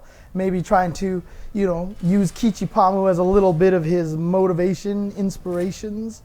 Honestly, who knows, right? Like, I feel like Japan has these Geef players that are just, the way they think about humanity is different from the rest of us. I feel like that way about Itabasahi. Oh, see, this is what I'm talking about. There's something in the waters. Disrespect. Yep. There's something in the waters the way these Japanese Zangief players play. Or actually, just anybody who's like a grappler player, you have to have that different mindset. Yeah, absolutely. And I'll tell you one thing though. I mean, even after all this time, I still think Zangief looks super sick in this game. I really like the way that he's modeled in this game. Oh, got the good lariat hit. Oh, wake up buttons. No fear from Arien saying, you know what, you are not going to get your meaties tied correctly at all. Yeah, I kind of like that, to be honest. I think sometimes you have to be a little antsy and wake up buttons against grapplers. You can't just let them beat you up all the time. You got to be like, all right, it's time. Okay, the fireball game is actually working. And see, I mean, even though the lariat is still just one button press too, it's still not even as easy as a bullhorn. Oh, he could have canceled that into the V-trigger and got the combo, but maybe he didn't think the flex was going to reach that far. Ooh. Oh, that should have been, okay, that should have been twice. He had probably the chance to kill, but it worked out. Really like the slow grind of that round worked out pretty well for Arien, actually. Even though the beginning was the SPD, after that it was, that was so sick. He just got revenge, dude. He was like, okay, I got you. He just said, who cares? You think you're so clever, dash up SPD, and I'll dash up, throw everything. Oh, man, I love the gumption on this guy right now. That was great. James, I'm not one to admire another man's gumption, but gumption. But I'm kind of with you. That was pretty slick. Gumption? What's the word? Oh man, these characters in Street Fighter V, they're just various forms of gumption. Gumption? This is the evil Ryu gumption? Yes. Nice meeting. The thing about that Qatar combo is forward heavy punch and a heavy kick doesn't hit crouchers. So you have to hit confirm if it's a crush or if it's like against a standing character. And he got the good hit on the lariat too, but he didn't go for any pressure on him. It's because of jab. It's checkmate right here. Crouching jab is checkmate. Yeah, I mean, what are you going to do about that button? I mean, that's kind of, if you're Zangief at this point, you're just going to just mash out some crouching light punches, right? Come on. Yeah, just keep going. Don't hit it again, please. Right now. Yeah. Oh no, the dive kick. But it was, jab. Yeah, I couldn't jab. quite combo. Oh, just traded with the fireball. Oh, he wanted to do it again. He wanted to dash up throw, but Kryl with the reactions, catching him with a stand medium punch. That was getting a little scary. I was like, come on, man. Hit the jab. Oh, that's punishable, yep. And the SBD, but he went for the light SBD, so he's not going to get any pressure. That's just, oh, I like it, absorbing all the hits. Man, crouching a heavy punch anti-air. Some Alpha 2 Ryu anti-airs right there. Oh, nice. Yeah. Good call out on the flex. It's one of the better options sometimes, honestly. Like, you have to keep that option in there so Zangief's not kind of afraid. Ooh, throw after the focus attack, and then the overhead. Oh, burns through? That's second dizzy. time he's tried to flex through the EX. What are, oh my, no. You are in so much trouble. You could die. Wow. You could die by a V. Oh, he has the V trigger all ready to go too. That was one of those, like, you could tell, okay, in the moment you could see, yeah, even right now he's like, oh my God. You could see the formulating in his mind. He goes, I think I can kill him without doing a jump. I think my combo will kill without this, so I'll just do crouching meet. I should have jumped. Like, it was like, he was like, I should have jumped. It's the fight in your brain that makes everything fall apart, but If he had just activated that V trigger, vacuumed him through that fireball, Yeah. hit him a bunch of times, reset him out of the air, maybe do a meaty knee and it hits. Yeah. That's it. He could have comboed him to super and that would have been the round. That was a pretty bad spot to be. Man, that combo was unfortunate. And you saw right there that confirmed he was crouching, so that target wasn't going to hit. But man, I love Arien right now. His just aggression coming forward all the time. Dash up, dash up. Oh, look at that. He's not scared at all. I honestly, I don't think I've ever seen that. Stomp to stomp was really cool. Like, I wonder if that pulled you back away from like a throw or something. Nice moment. I just think it was pure gumption. You and that word. Good old gumption. Gumption. Gumption. Back throw, not enough? Yeah, not quite enough to kill. Gotta watch sweep activate or fireball activate. Yeah, I know. He's got all, there we go. Activate now. You have to worry about this. Okay, throw. EX, I knew Oh, it. what a block! V-trigger 2 puts you at -2 there. Yeah, so I like that idea.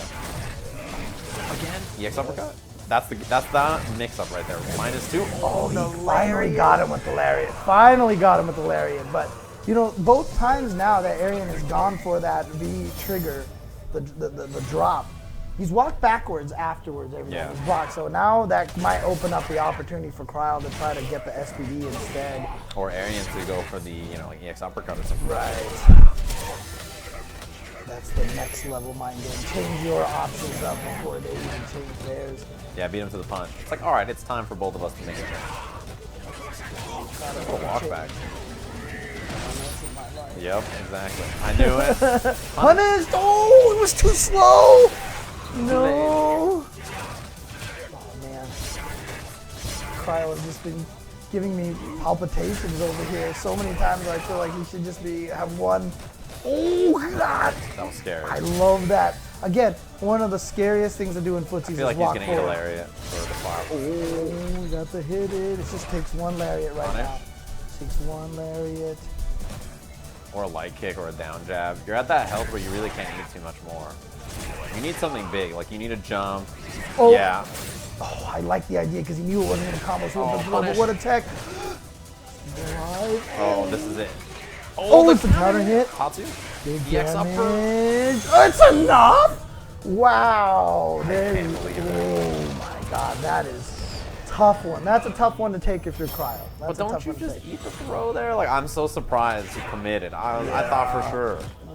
Remember he dashed up and threw an SPD'd, and he just hasn't had that kind of same bravery since then. Right now, Arien has had all of the aggression on the footsies, the point-blank fireballs, the dash-up throws, the dash-up jabs. Yeah, Cryle had one good gamble, right? It was like one good, like, all right, let me show you about my gumption. And then after that, it's like, I don't know about that. Yeah, now what I'm expecting to see out of Cryle now is a dash-up. Big punish. Okay, all right. We'll take it. You get some pressure going. Dash up, fake the jump. Oh no, he just went for the SPD. Okay. Yeah, knockdown here.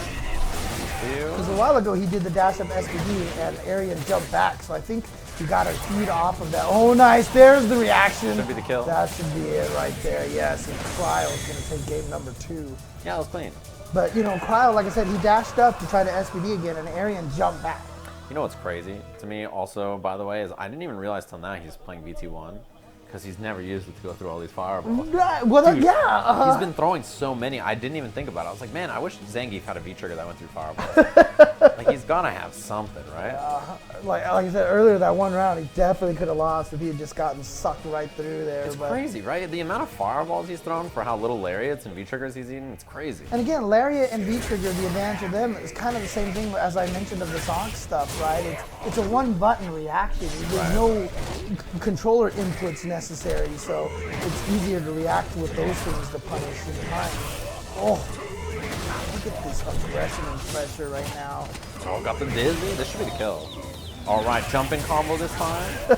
No! Oh, God. That's not my fault, James. No, it's that you didn't do anything. Oh, and again, with the V trigger, no reaction. Oh, man. Yeah, those close range fireballs have not been answered, right? It's just been absolutely like, I get to throw fireballs against Zangief all day, I'll do it.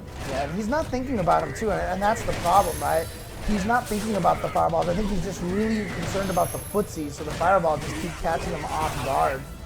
Man, he could have just went for heavy SPD and killed him. He woke up crouching. Oh, here we go. Another wake up uppercut. Yeah, using the light Tatsu to get out of there and still get a meaty after. You get a long knockdown on that V trigger. It's kind of like the Akuma uppercut into the knockdown. Oh, there's that button, that stand medium punch. So good. We got a final game, final round between these two actually. Went the distance. And it's interesting too because really, just from flow and stuff, I feel like Arien has been kind of dominating a little bit, but yeah, like if you asked me, I would have said that this is still like a 1-0 last right. round. Or something. Like I can't believe it's 1-1. Down to the very last round. Oh, and he's gonna be able to punish. Yes. And get the pressure after the EX dash up. What does he do? Oh my God! Wake up buttons again. It's the second time we've seen that from Arien. You know, we haven't seen a lot of anti-airs either, so I think Crowell's now realized that dash up. Oh boy, here we go. The mix. You are in the blender, ladies. Oh, he had the read. He went for the hard read right there. Yeah, went a little too hard in the paint. All right, knockdown. Goes for the frame kill into the meaty setup. Yeah, looking to try to beat the V trigger here. Stand medium Gotta kick. watch out for that raging beam. He can hit confirm it. Yeah. That was scary. Fierce with punish. Oh, yeah, but fortunately, it just, That's a. Oh, he tried to catch him hitting. He did. he That was did the genius. SVD. He did the SVD. Is he dead? Is it gonna kill? No. No, One more not mix quite up. enough. I feel a Okay. dash throw. Oh, he didn't dive kick this time. Oh my God. He jabbed. jab. He jabbed. Don't throw a fireball. He's gonna V trigger. This is it. This is the one he'll V trigger. Yeah. No! Ah, God, how did you not get that? No jump on the V trigger. Level 2. Don't do it, dude. Don't. Oh my God, Arien, you are nuts! He did it. He Dude, did it, and he went. James, he did it. How did he do it again? He had no fear. That is someone who will bet it all on any, Dude, red, black. It yeah, doesn't matter. Double zero. He won 7 times in a row on the roulette table and was like, you know what? All on black, baby. Can you believe that? I cannot can't. believe he threw another fireball. The first fireball alone, I was like, I don't know if I can trust you. That alone, I was like, that's too much faith in one human. And then he threw another one. I was like, come on, That dude. first fireball, I almost Tasty Steve ripped your arm off. I could was tell. like, ah! I was like, no, but I'm gonna hold back. Keep so. it together. And then the second one, we were like, Oh my God. That was the thing, though, is that Crowell wasn't stopping them for so long. And then finally, Crowell was like, duh, he's going to throw another fireball. Why not? You know, it's one of those things where you're like, I know he's going to jump. So when he jumps, I'm going to anti. Yeah. He's in the air. What do I do? He's in the air. Why do you have to call me out like that so bad? That's every fighting game player ever. You're like, Yeah, I the know, next time he right? jumps, I'm going to anti. Next time. Yeah, The next time he jumps, I'm definitely Because the worst gonna... is like, you know, like he's gonna jump, I'm gonna anti. He's not jumping. He's not jumping. I'm gonna hit a butt and then he jumps. And you're like, this game is, everything is so hard about life. What are you supposed to do? Oh man. I can't believe you threw that fireball. Coming up next is gonna be Anton versus Tenware. I don't Tenware. think this is a Filipino man, is it? No, I don't think he went. Oh, he did not go. Okay, okay. That'd be really funny if it's him. He's just sitting there in Japan. And I'm like, what? Because I know that like Chereee and Stupendous went to They went to Shanghai. Yeah, they went to And I thought PPL. Anton would go too because those three usually travel Yeah, together. they But were he was cool. like, I'm not going to Shanghai. Like, he's like, it's so far. So those two went out there, and it seemed like they had a lot of fun. You know, I'll tell you right now, the worst part about when all these guys travel over there, you know, even worse than seeing Markman and Justin buy all these cool things all the time, Yeah. is the pictures of the food. Yes. That Chereee took some pictures from China Yeah. and like had these like she was like, this is gas station food, and it was just like dim sum and these Oh my God. amazing skewers and I was just like, The food, if you can ever, that's the best part to me about traveling, it's always the food. yeah. It's like the sites are always cool, you know, it's like going to events, playing games is always cool, but I just want to eat the food. Like that's the part that is like so like, okay, let's get in there, let's see what they got. Dude, Bizarro Mike was taking pictures of all the pastries from 7-Eleven. Yep. I tell you, man, I swear I ate, the craziest part is I ate one like after almost every meal, right? And yet, I didn't gain weight in Japan. Like, Yeah. because they're not that sugary, You also just walk everywhere. and you walk everywhere. When I come home and from the, Japan- and the portions just aren't gigantic. Yeah, that's true. When I come from Japan, I'm usually like 4 to 5 pounds lighter. Yeah, Just every right? time, and I feel like Uh-huh. I ate 9 meals a day. Right. It's like insane. I'm like, God, I gotta slow down. And then I get on the scale, I'm like, what? Yeah. What happened? Oh, man. Man, season 1? Oh yeah, I know, right? Nash versus Karin? What's going on here? This is the Bonchan match right here, or the original Bonchan match. Yeah, this is like relationship ended with Nash. Now Karin is my best friend. Now Nash is trying to get revenge. He's like, no, must win Bonchan's heart back. I mean, I don't blame him. If it was 2019 and you caught me playing Nash, you better call somebody. Tasty Steve, quit playing Nash, bro. Yeah, I know, seriously. What are you saying about Anton here? Oh no, Dash 7 just got tossed. Yeah, I mean, the thing is that Nash can still kind of hold the ground game okay. The problem is that he doesn't really have the same kind of pressure. Yeah, that's not easy. You know, for as many strengths that Karin has, one thing is that her jab confirms are a lot harder than a lot of characters. Because jab Tenko is like more difficult than most of their options. You gotta practice that. Gotta make sure that you have the timing exactly right. She has like 150 strength. But if there's one weakness to call out, it's probably that jab Tenko is harder than like jab uppercut or jab core circle. Or, like it's actually an input that's not easy to do. It takes some time to practice. But once you have it, you got it. Nice. Two-piece right there. Boom into the science. Yeah, so Anton looking pretty strong here. Got that first round. And has Tenware into the corner right now. Really winning the footsies right now. Weird. This is not a matchup you normally see that. Yeah. Although Nash's crouching medium kick is very good. Yeah, there's a whip punish on it, but it's a very solid button.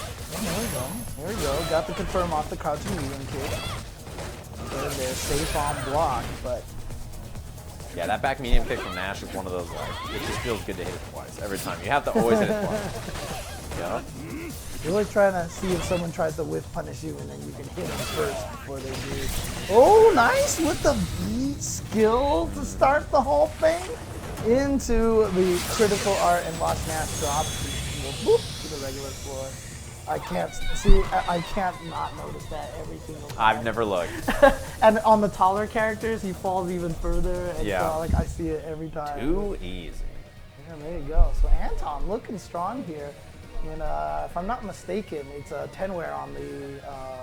I don't know if what side of the if it's player 1 or player 2 on the screen. That's a good question, actually. Yeah, we're not sure. Again, we're following them. This is following the lead. We have the Japanese feed. We're just over here lucky enough to get to do some English commentary over it for everybody at home. Yeah, and it's funny too because this is what the Japanese players have to go through for all the tournaments here in America. Yeah, most of the time the way it works is actually the opposite, right? It's like the way it is that it's the Japanese feed is the US feed and they're sort of just following us a lot of times. So yeah, it's kind of the opposite right now. We're just sort of following She's along. on the other foot now, huh? This match here. Anton with a decent lead. He's gonna have the counter hit right there, so it didn't confirm on the block. Ooh, tried to get out of there and getting tossed instead. Yeah, that's a confirmed no counter hit. This is gonna kill. This Big is damage. definitely gonna kill. Yeah, I never noticed he drops down. Yeah. Nash himself falls. Yeah, I've never noticed that Nash falls. Because he's floating in the. He's standing on a box. Yeah. Chop them. He's Tasty Steven it. You said it. I thought it. You said it. Yeah. Oh, I saw some picture of some like weather-man doing that or something, Yeah, or like an yeah, interviewer, yeah. and I was like, I mean, you got to make the shot look consistent. I get it. Got to put him on box. Nice forward medium kick. That was really good. That was one of those kind of like auto whiff punish situations where you put them at that range that if you know if they hit their favorite button, you get that whiff punish there because it was just set up perfectly. Oh my God. Throw bait with a Rasen, huh? Yeah, point blank percent off throw bait. The reversal. Offensive V reversal to stay here in the pressure. What's he gonna go for? He went for something and missed it. This could be an easy kill actually though. Yeah. A scythe or Oh boy. some confirm could kill. Oh, getting close to being able to chip soon too actually. She's still got the V trigger. She hasn't activated yet. Don't throw a boom and get EX Tenko. That's what you have to worry about here. Ooh, oh, I love the movement option from Tenware, but it was just too far.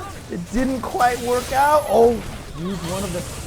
Wow, I was going to say, in my head I was thinking like overhead has to come soon, right? Like this is it to close out the round. I was feeling like a wake of critical art. I was gonna get hit by that overhead because I completely forgot about it. Her I overhead's didn't great. realize that Anton's life had dropped that far Yeah. for the one hit to kill. That's one of those overheads too, where you can space it out and do it really Yeah. far. It's not like you don't have to be point blank to overhead with her. Like you can just kind of walk back and do Woo! it nice. Didn't spend the meter yet though. That would have been close to kill and a really discouraging situation there for Tenware. Yeah, buffering a lot of these buttons. Tenware's gotta land something. He's gotta find the V trigger hit.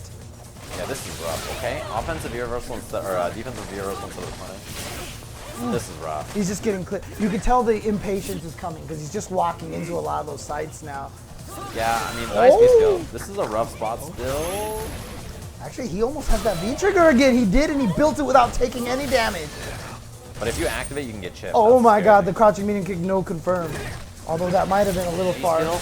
Rasen? That could not have been what he was trying to do on purpose. They could not. Did he? So he got the Rasenha's core circle back. So was that like an attempted EX uppercut and missed the two buttons, or I'm tried not a V sure. reversal and it went the other Yeah. way, or I feel like it was something of that nature. I feel like he Super. He didn't mean, maybe he like did a quarter circle forward and he teleported and he was like, oh, let me walk forward and hit it, but the window was still there. That and was then, so weird, yeah. Yeah, because Rasenha could. There's no practical reason to have done that Rasenha there, so No, yeah. I counted for that. Had to have been some sort of execution error. That sucks. Yeah, the teleport at the last second is probably what did it, because maybe they were like buffering something and then they blocked, and then when it switched, they tried to input something and just had a mistake. Yeah. That's too bad. I like this Pixel 1 Dunk is Yeah. coming up next versus SNB Harumy. Harumy, yeah, And, it's very good. Very strong player. I've also seen her been playing a lot of Samurai Showdown as well. She had to but- play like, I remember it seemed she had to play like Kenny Omega round 1 Oh, or something really? like that. Yeah, it was like Kenny Omega round. It was like super Nice. early in the bracket. But I what I appreciate from Pixel Dunk here is the case lettering. It's DUNK. Oh, I And see. they're all lowercase except for the U, right? Because he wants to make sure that he's gonna dunk you. That's right? the that's the I guess. I feel like when people do this, it was a mistake. Oh yeah, You know the what I first mean? time it Like was a they- mistake. Yeah. yeah. And it just kind of stuck afterwards. Yeah. For the rest of your life, like, well, I'm capital U. That's just me now. Oh man, I always remember there was one time talking to our friend, making the joke. We were doing some team project and everything was messing up, and we're like, remember, there's no I in team. And he was like, well, there's no you in team, so we don't need you. Oh my I was God. like, dang. That's what I feel like. That's how team projects always Yeah, are. I know, right? It's always like you're mad at everybody else for some reason, Yeah. but you have to work together somehow. Exactly, exactly. Oh man. So those team tournaments are. Remember Yes. the Street Fighter Cross Tekken Evo match that almost ended Justin and Flo's friendship? Dude, I really need them to bring anything back with the team 2v2 Yeah, format. I know, right? Just because like the kind of stories like where you and your teammate are close to like killing each other is my favorite thing that can happen in fighting games, because it's not just you versus your opponent, it's you versus your friend versus Yeah. your opponents.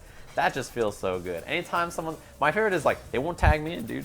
That They was just the put- Combo Fiend Mike Ross Yes. situation where Yeah. Mike Ross just tagged himself in because he was so tired of it. He's like, dude, put me in. And Combo Fiend's like, I got this. Don't worry. He's like, you suck. He's like, why would you put me on your team? Right. If I suck, why would I be on your team? Why would you do this to me? But here we go.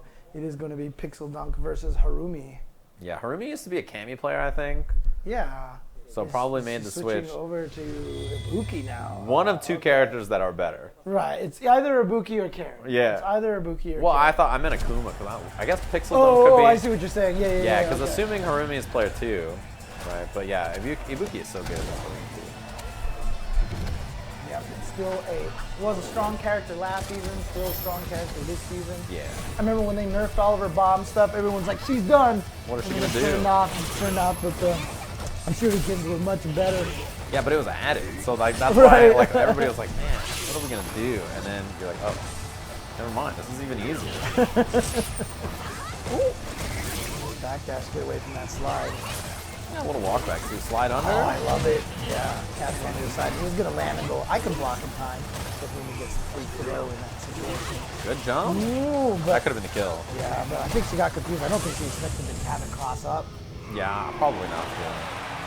I'm just trying to make that mental adjustment, cause her to drop that combo, but gets the kill on the slide anyway. First round really offensive too. Again, perfect timing on that jump. 2 fireballs successfully jumped over, and then the wake up button. And the confirm, meaty low. The confirm, nice. What's a dizzy? Didn't commit to that crouching knee and punch that he hit, but doesn't matter. Gets the dizzy anyway into the reset. And a pixel dunk.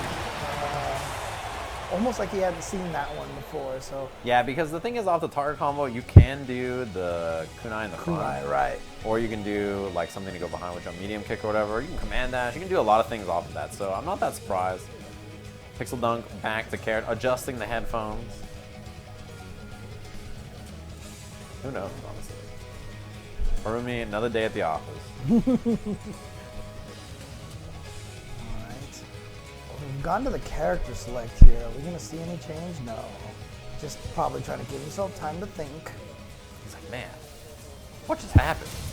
That's one of those that happens so fast, I don't even know if you can say, like, okay, what's my adjustment? Right. Like, it was, like, so quick that you don't, I feel like you don't even have time. You're like, Yeah, what? the what adjustment you make is block the mix-up. Right? Yeah, I mean, like- that's it. That's all you can say. Maybe I should try to die less. Although, I will say one thing for Pixel Dunk. Probably try to mask the fireball timing a little bit, because that is where so a lot of times the mix-ups happen, but when did she get in? And Harumy got in twice now just by jumping raw over the fireball at exactly the right time. God, great reaction right there with that air throw. Yeah, I was going to say, I think the adjustment could be to wait more. Like, I think Harumy is the one approaching most of the time, so wait more is, like, probably what the plan is. Jumpy X kunai, like, right there. If you wait for that Jumpy X kunai, you might be okay. Kunai release. Wow, that was enough to kill. Yeah, that's a lot of damage. And afterwards, there's going to be kunai release right up. Yeah, like, it was going to kill no matter what, but I just was surprised he didn't need anything else. But yeah. That's why all of our combos always do so much damage when she has all those kunai, because that kunai release just does so much. It counts as one move, so there's no scaling, once the third time she's jumped over a fireball perfectly. Yeah, it's either been jump over the fireball or like, nice. Within range after. That was a pretty close range. The stun. Keeping that pressure. Oh, gets the over. That's the stun, and that'll probably do it. She's got all those kunai again. Yep. EX right. Oh, it's not quite enough to kill. Okay, never mind. Punish. Sorry. Yeah, the back throw. Easy peasy. There we go. We'll be taking 2 games. Very, very quick. Yeah, that was probably like an uppercut into V-trigger or like a jab into V-trigger or something, and just didn't get it out. Yeah, it's so funny. Thanks for Stranger Things. Every time I hear easy peasy, I get really sad. Oh my goodness. Don't put that evil on me, James. No! Don't put that evil on me. Don't put that evil on me. They might not have seen it yet. Oh, fair enough. They fair might enough. not have seen it yet. Too bad. You should go watch it. It's very good. Yeah, I know. Yeah, you guys should go take a peek. Man, this is a good matches so far. They're flying by. Yeah, I know. That was just like a crazy amount of fast matches back to back to back. They're running them quick now. I mean, one of the nice things that makes me happy, though, is that, coming up next, we're going to see Infectious here. Before, when we had all these tournaments that took place in Asia, we didn't see as many people flying out to Asia. Yeah. But nowadays, we're seeing that a lot more, so that's actually cool. Some interesting information on the screen. Anti, who you guys know if you watch Smash at all. Yeah, Smash player, He Anti. likes to play a lot of Street Fighter as well. Yeah, so, he's with SK1 or whatever the team is. He made it out of pools Good job, without, Anti. Good job, Anti. without being there. Good job, Anti. He made it out of his pool without attending, is what we just learned. He made it out. I don't know how that works. I mean, look, that's the definition of his handle, right? Anti. So Yeah, he just didn't even have to be there. Anti-play, and That is top player privilege. he's made it out. They had to choose someone to DQ, and they're like, this guy's got a sponsor in front of his name. I mean, you know what? I mean, maybe nobody showed up to the pool, and they just went with the Smash GG, like the seeding? predictions, yeah. Oh boy, that's pretty crazy. I mean, I told you, this is a convention tournament. Right. Tokyo Game Show is a convention. Free and entry, by the it's way. free entry, and there's 8 people in each pool. So the chances of 7 people who signed up, they're like, I'll be at Tokyo Game Show, and then never coming to the convention hall is decently high. It's like, Or I just mean, Evo that happens too at Evo. Yeah. It's super common. And especially for free to entry tournaments, because then a lot of people are like, yeah, I'll sign up. And then they're like, oh, shoot, this came up, Yeah, or I forgot. 5 months ago have I this signed guy. up. Yeah, I have to do this and stuff like that. So. Yeah, 5 months ago, you're like, I'm sure I'll be there. Congratulations to Anti, though, making it out of pools That's crazy. without being there. How That's could that probably be? A first. That's probably a first. I think he's going to have a record right now for make escaping pools. I guess I with can't the think of least amount anybody. of effort and work possible. That's like the reverse PC Marvel God. You just make it out without having to do any work. You don't have to play in 2 pools. You don't have to play in 4 pools. You play in 0 pools and you make it out. Wow, I can't believe you went there. It's the reverse. Oh my god. The best part about that is that another Smash player, Leffen, he's one of the people in that pool. What are the odds, right? What are the odds? It's too good, man. dude. Yeah, but the next match we do have coming up should be Infectious versus Persona-kun. Peruso. Is that supposed to be Persona? I wonder if it's supposed to be, but maybe Peru-sona-kun? but they're from Peru, so they're Persona. I think you're on the right track. Yeah, it's probably not actually from Peru, but probably some sort of Persona-kun? Japanese word that, or he's just a big What fan if it's Persona-kun, but like they couldn't get Persona right? or that someone just spelled it wrong, you know. That could have happened. The Japanese feed is giving us the wrong spelling, but there it is right there, Persona-kun.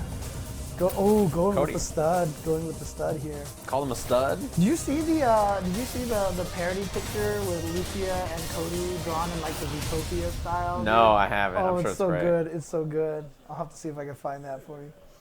Good old Persona-kun. It rolls off the tongue. Up against Infectious. Yeah, as a reminder, everybody, we are the off-site English restream. So. Wait, Infectious made top 8 at Evo as well, right? Yes, So there was third 3 Zekus in that. Oh, no. Sorry, it was Big Bird, not Angry Bird. Right. Yeah, Okay. Got your birds crossed. Yes, exactly. You got an ATP bird next to you. You got a birds in the top 8 over there. You got to keep your eyes peeled.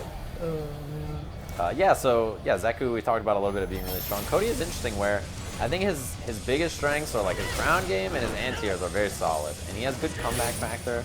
It's just he kind of gets mauled a little bit. And he's one of those characters where, like, you know, if the ground game alone is not enough to win you the match, I think it's pretty tough. Cody's one of those characters that I'm always surprised we haven't seen as many like character specialists just like dominating with, you know.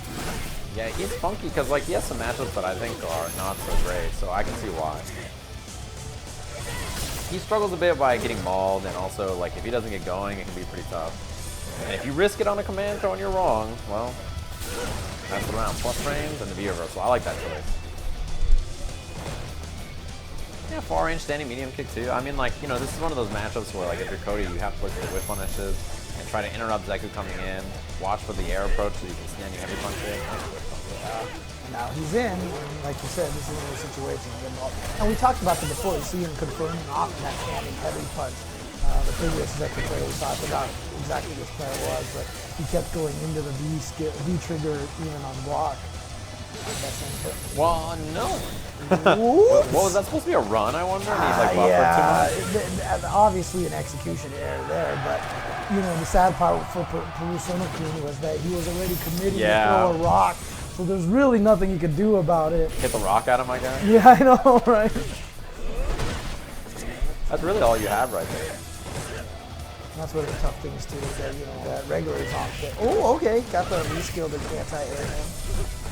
The pressure in the corner. Yeah, Cody's actually very good at that. Like, he can kind of control the space really well. Fierce, and the side swap. Remember too, once Infectious got signed to side name V, by the way, shout outs to that pickup. That was, speaking of pickups. Yeah, that was pretty wild. Punishing that V reversal with the Bushin flip. But ever since that pickup, man, Infectious have just been on a tear. Okay, I've never seen that setup he used to. Was that a plus frame setup for the dive kick? I've actually not seen a Zeku player do that before. Where he went off the wall dive kick and then did medium punch after. I don't think I've seen someone do that. And it got a counter hit, so I don't know. That was pretty crazy looking. Okay. I gotta mess with that. Somebody in the chat has seen that setup before. There's someone who's a Zeku player who's seen someone else do that setup. I guess, like, in my head, I thought it was gonna be like a off the wall or stay in the front. Yeah. Someone in the chat going like, these guys, I've seen that a million times. You know? Everybody's like that. Everybody somewhere has seen it. Yep, exactly. Somewhere, everybody's friend does that setup every day. Yeah, but again, you know, typical situation here with someone like Infectious, obviously one of the strongest players here, top 8 at Evo, and you know, starting off a little bit slow, but then kind of got everything going in that game. Trying to find his way out of the corner. Oh, fake I cannot believe that stayed in the front. Yeah. That was crazy. It just looked like that had to be a cross-up, right? That's what it looked like. It had to be a was cross-up. just like the weird way that Cody dashes and maybe like the interaction box was just like too far forward or something. So strange. It was weird. Whip line? Oh no. The palm. I wonder if that was like a fierce and then got walked back. Heavy palm. Buffer. Oh, there we go. Gets the juggle. And now, you know, small life lead here, but Infectious sitting on a full V-trigger right now. Setup. Whoa! Okay. Using that for a perfect timing throw. That setup made me. I don't know about that one. That was weird. Ends it a little early. So now he's got that Piper. That's what he probably tried last time we got the super. Was run slide to beat the rock punish. Critical art. Yeah, that's the kill. Nice and easy. Infectious is ready for it. Yeah. I have to assume willing that to first spend time. the meter, just wants to get this round out of the way. So. Yeah, I had to spend the bar. I don't think there's a 2-bar method of killing there. You just have to dump the meter. And yeah, that run slide was probably what he tried when he got Yeah, full screen super. for sure. He probably buffered it and then saw him throw the fireball when he landed. He tried to do it again. And it was like, oh, you did 2 quarters. Yeah, that's a super. Yep. We count those. I still love the fact that they do both Cody and Alien pipes in their respective games. Yeah. If they ever bring Kai back, he has to have a pipe somehow. Oh no. You're gonna run pipe. Run stop pipe. No. This is already close enough. If you were a guy player and you're not satisfied with Zeku, I don't know what to tell you. Yeah, right. He's got a great theme. He's super good. He's really fun. Music's so good. Has the Strider theme in it. When that dude showed up, whoever plays the hit behind, yeah. Late active frames that can hit behind you, but whoever plays like the flute or whatever the heck that instrument is in this thing, that guy needs a raise. Nice, crouching medium punch from the EX shoulder. It's so good. Probably a keyboard trigger or something. Yeah, probably. Light Ruffian for the knockdown. Okay, Front here we throw. go, yeah. Try to get another throw, chase down with the EX Zonk, and yeah, don't want to deal with that, so just V-reversal it. We've seen Infectious do that a lot. He's not really been like, you know, whatever about the customer. Nice Oh, piece. nice, okay.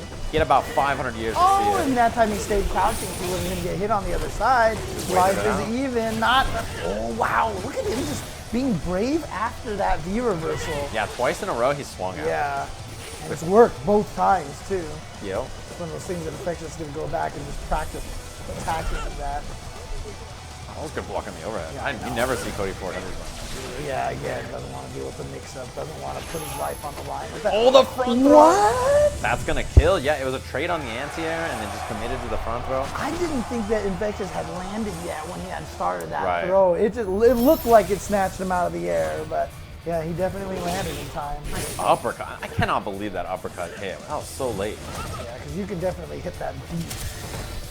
Yeah, a lot of meter though, and in Young Zeku, you have to watch the crouching medium punch buffer. That's Oh, a fun here we go. Yeah, he's going to spend bars instead. Yeah, you get good Oki off this anyway. Backdash though. Oh, he got hit. It was a good read on the backdash. Infectious went for a throw, which is exactly why you do it. No anti-air, All right, activate. here we go. Get the corner carry here. Oh, and there we go. Perfect hits. Rock setup. Rock is going to punish, but he didn't keep it going. Reversal again. Gets the throw. Infectious is one hit away though. Fierce will kill here. If you get heavy critical art, that's that. EX, no. Oh, no so this is why he wants to V-reversal that situation. He doesn't want to deal with that mix-up. And the light kick from Perusona. Dang it. Perusona-kun. Perusona-kun. Doesn't that look like a Perusona-kun to you? Totally. Perusona-kun. Man, that is tough to wrap your But look lips at that. around. I mean, look. They Infectious called is Infectious known. the robot. The Destructoids in chat. Yeah, and he's even got the bright colored headset for it too. Yeah, right now. that's actually a good point. I didn't think about that.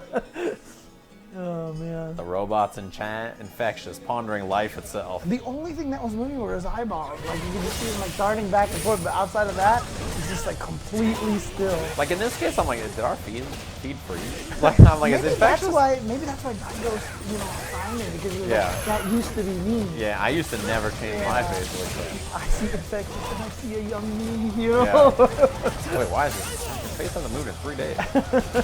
Oh no, missed the cross up, and that's gonna get the knockdown combo for Infectious into the corner. Ooh, Sonokun right now, down in life. Punish on the light ruffian. Yeah, maybe he was scared of rock or something? I'm not sure. I think it was just one of those moments where like you try to hit the button and it doesn't come out. It's a little, you're like a little early, and so you're stuck in block stun or something. It's a miss. I mean, he still has that V trigger there. He starts like, oh, yeah, he just let the rock drop. Here we go. Oh, didn't get the good timing on there. Yeah, you have to time it right so that way you get better knockdown frames in there and you get a really chunky setup. There goes the pipe. Pipe is gone. Have to be careful about jumping here too because Zeku critical art is really good as an anti-air. Yeah. Nice buffer. EX air throw. Oh, he missed it. Oh my God. EX Not on. like this. You gotta watch the Not EX. like this. Oh, almost. No beat skills. Oh boy. Man, both of them are. Oh, he got him with the EX on. Just like you said, you gotta watch that. And he missed the meaty too. So that allowed Infectious to jump away. Here we go. He might just do He the whole jabbed string. again. Yeah. That was going to be one of those moments where Infectious is going to do the full string to try to build as much critical art as he could, Right. and then try to chip out at the end. But you see there, after that V reversal from Purusono-kun, he's still jabbed. He is always swinging after that. Yeah, and I mean, Infectious has checked it a few times to try to keep it tight, but it hasn't really mattered. Like, he's just been like, I'll do it. Yeah, and a 4-frame character for Cody, so you can kind of beat him up with any time you're plus like that with mediums. Most characters, crouching medium into standing medium won't frame trap them, but if you're Cody, you know, 4-frame button, life is tough. Such a big difference. You have to know which characters are the 3-frame characters and which ones are the 4-frame characters. Yeah, it just determines what frame traps you can or can't go for. Nice whip punish. That's been his main whip punish in the snap so far. So activation went low. Fakes the command throw, so he got the low. Gets in with a jump light kick and the confirmed rock setup. Oh boy. Wow. Throwing after the V reversal hit. Here we go again. The rock setup. Home run, and like I said, you get the bonus damage on it too. There you go. Cha-ching. That was big damage. Ooh, it is danger time now. Final game, final round between these two. Man, Infectious Evo finalist on the ropes and pools already. And if Purusono-kun can win this, then clearly he is top 8 in the world. That's how it works. It's a transitive property. That's how it works. Look at him just focusing on that stand medium kick. Because you know what? Infectious, well, there he finally was able to do something to it. But, Yeah, that buffer. previously he hadn't been able to do anything. Okay, yeah, that's going to be a punish. Oh no. Don't melt now, Purusono-kun. Front throw, fierce into the EX run, try to beat a throw. Yeah, This is caught big. the EX zonk. Here we go. And he's got that V trigger on deck as well. Chasing down, didn't activate it yet. Still has it. Yeah, and he's trying to do throw and a walk-up throw a lot. I wanted to see maybe a meaty that time. Oh, Nice he jump. went for it, and Infectious ready, but that palm missed.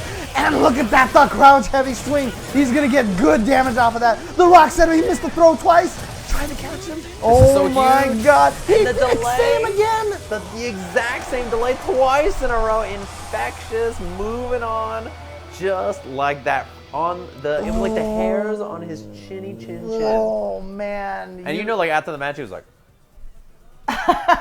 You know what? You're right. I was about to say, I gotta imagine his heart was actually Absolutely not. no, actually not at all. check it, it's like 50 BPM. Yeah, I know, right? He's like, what's up? There was that tournament that had the BPM monitors on Yeah. there. We need to have that again. Right there, like his opponent is like 120. Yeah, it's like going. Right there, it was He's like just 50. like, He's like, I guess it was close. Depends on who you ask. That's what he would say. Right. It was a little close, I guess.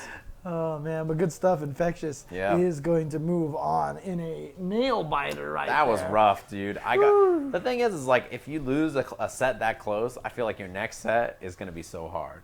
Because you put so much of your being and soul into that. You were like, this is everything. And then the next especially match, if you it's like, lose it. Yeah. Too. Yeah. That's what I mean. If you win, you made it. You're moving on. Yeah, Everything's yeah, okay. But if you lose that, you're like, oh my God. I was this close to beating Infectious. And then the next match will be somebody, you'll drop all your combos. Yeah. You'll be like, oh man, what did happen? He's like, if I had just won that last one, I would have been 8th in Out of the world. pool? I would Yeah, have would've been top been 8 in the pool in the world. 8th in the world. That's how it works. That's always how it is. Like, man, he made top 8 at this one tournament, and then I beat him, so I could make top 8 at that one Clearly. tournament. That's how it works. Absolutely. That's the logic that we all go by, right? Remember that It's one like, time? Like I said, I'm 1-0 against Justin in Super Turbo when we were using our mains. And so You're an Evo champion, Yeah, you're an SBO champion, exactly. you know, you've won everything on the planet. He wasn't, granted, he wasn't playing Old Sagat at the time. Okay. Granted, we played secondaries against each other and he did beat me, but with what One our main mains characters was, in one game. that time, exactly, I beat him at B5 5, I think it was. Yeah. And so that's all that counts. Yeah, I got you. So clearly, I'm also as good as 12-time Evo champion. Justin. Yeah, well, you can count it. Honestly, why not? So that's the prize math, dude. It says it's fine. Luckyyy, he's going up against Yanoob. Yanoob is a Southern California MenaRD player. Oh, nice. He used to play Urien, now playing MenaRD. Didn't he just win in Wednesday Night Fights recently, or? Oh no, I'm thinking somebody else. Well, what I know is that Yanoob was in somebody's pool early on. I gotta find who it was. There was somebody who had to play Yanoob very early in pools. It might have been Mena or something. I don't remember. Okay. There was like a pool where I remember thinking like, wow, like second round is like potentially Yanoob versus Mena or something like that. I was like, that's a pretty scary second round match. Yanoob is a very, very solid MenaRD player. Really smart, really calculated, although this is a matchup that I think MenaRD players don't love in this group. Yeah, spinning mixer is a pain for this matchup here. But Luckyyy, we did see earlier on stream. He's the only player that we've seen twice on stream so far. That's true, actually. Yeah, we saw a lot of really strong players earlier, and then since then we've just been seeing like these couple of really close matches. I mean, I think everyone we've seen have been like Evo top 8 finishers and stuff, and Capcom Cup top 8 finishers. Yeah, we've seen like Fuudo, and we've seen like Mena, we've seen like Luffy, like we've seen so many really, really good players so far. Big Bird, clean jump from Yanoob. Oh, caught him while he was running at him. So basically alley-oop into himself to the dunk and gets the stun. Throws out the orb, here we go. Walk back and forth. Yeah, I wonder at that point, I wonder if you can even get the full throw. It's like probably maybe a harder time, I'm not sure. But Yanoob just took the Oki. Probably scared to miss it at that point in time. It worked out fine. Very, very controlled round for Yanoob. And didn't have to spend any meter for that. Didn't say got to keep that one bar coming in here. This will give him the one EX throw that he needs. Or that orb toss right there, but he's working on Dizzy. Yeah, look at this pressure right now, and Lucky's just like, I'm getting the heck out of here. Oh, the frame trap. Working on Dizzy. One more. Right, but okay. I love that gamble because if you block that, it's you can punish the standing leg kick, but I think that's totally worth the gamble for the stun, right? Yeah. If it hits, you win the game. If it's blocked, you eat standing leg kick mixer. That's not the end of the world, right? It's like you'll take a stand leg kick mixer. It's no big deal. Dang, did he like bring his own headset as well, dude? He's not even using he's not even using it. He's like, this is my Southern California headset. I think I need to be in Japan. He looked like he smirked there. Like he heard us. Yeah. Commentary I'm telling you, the commentary curse works across He's playing oceans. the English stream in his headset. Yeah, exactly. I think that's messed up. Oh, man. See now. Luckyyy here, not being so lucky this time. Let's see if he can actually get in on Yanoob. But I mean, as we mentioned, this is not necessarily one of those fights that MenaRD players like to do. Roundhouse right over the orb. But right now, Yanoob has been making it look very good for himself. Yeah, I mean that's the thing is that if you're really, really familiar with a matchup like this, your matchup knowledge will pay off. Ooh, he dropped the combo. They didn't get the combo and knockdown, which is crucial for MenaRD. Nice using the enhanced mixer. Chase him all the way down. Oh, raw eagle spike too. Looked like Yanoob tried to anti-air. Got hit, so close to stun, but furthermore close to death. But he got hit. He actually just got hit. Oh no, he drops it. No. Yeah, okay. So that was actually smart from Luckyyy right there. So he dropped the combo. He's going to want to try to convert it into a mix-up now. Yeah. So I'm just going to find the first opening that I can. EX spinning mixer my way out of here, and I'm good. Nice 3-hit from Yanoob.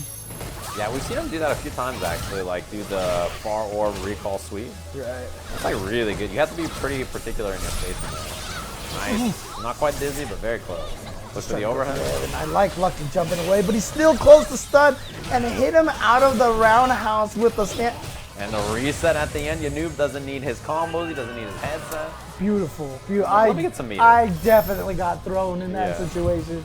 It's a common reset point for MenaRD, but sometimes you're just not ready. You're like, I'll probably be okay. Because you're just like, am I going to live? And you're thinking about that, and instead the reset comes. But, man, Yanoob right now is definitely not going to live if he gets hit one more time and gets stunned, but he should be okay from that now. Now he just needs to get his orb back. You see him jumping away, finding the opportunity. There it is, off of the sweep. Yeah, you can't try to counter her like that in that situation because the orb is coming.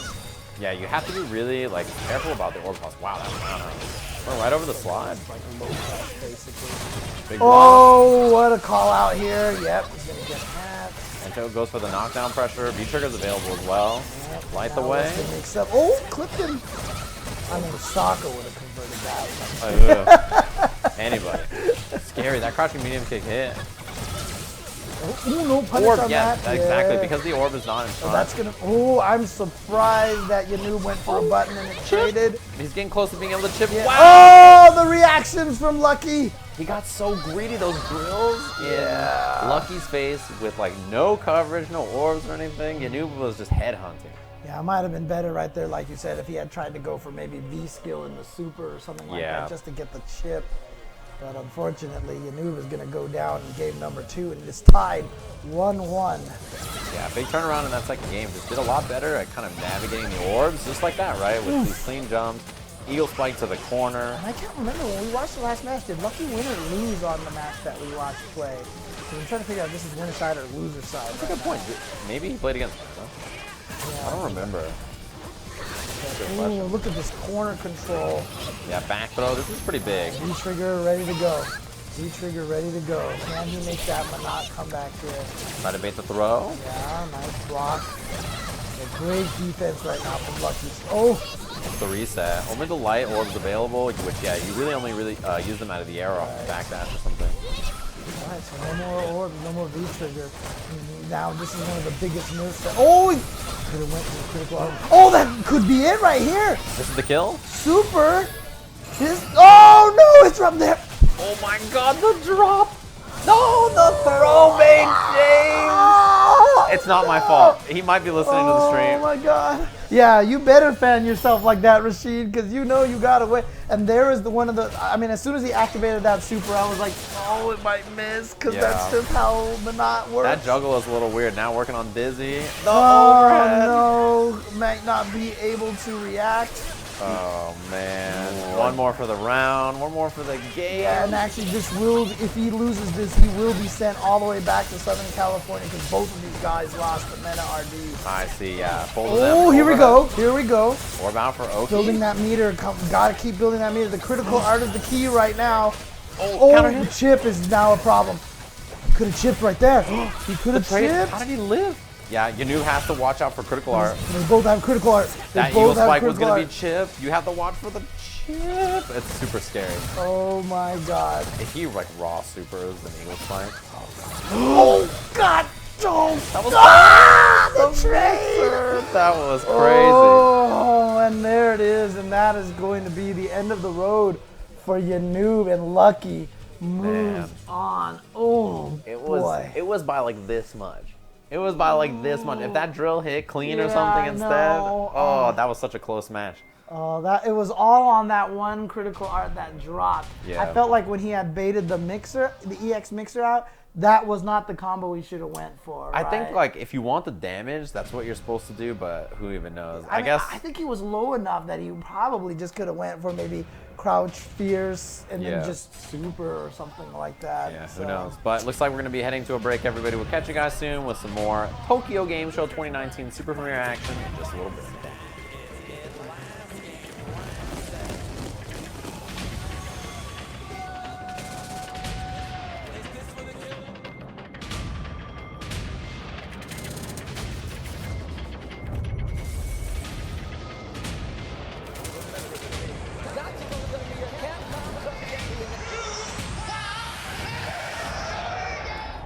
It's gonna be great. Clean. That was clean, guys. No. Clean.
I am Rashid of the Turbulent Wind.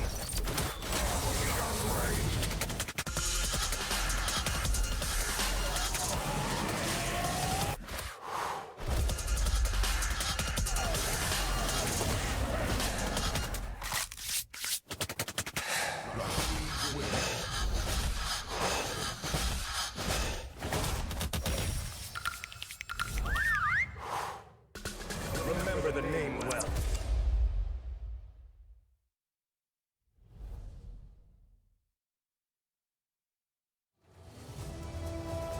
This is the path of my destiny. Come on!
second chance?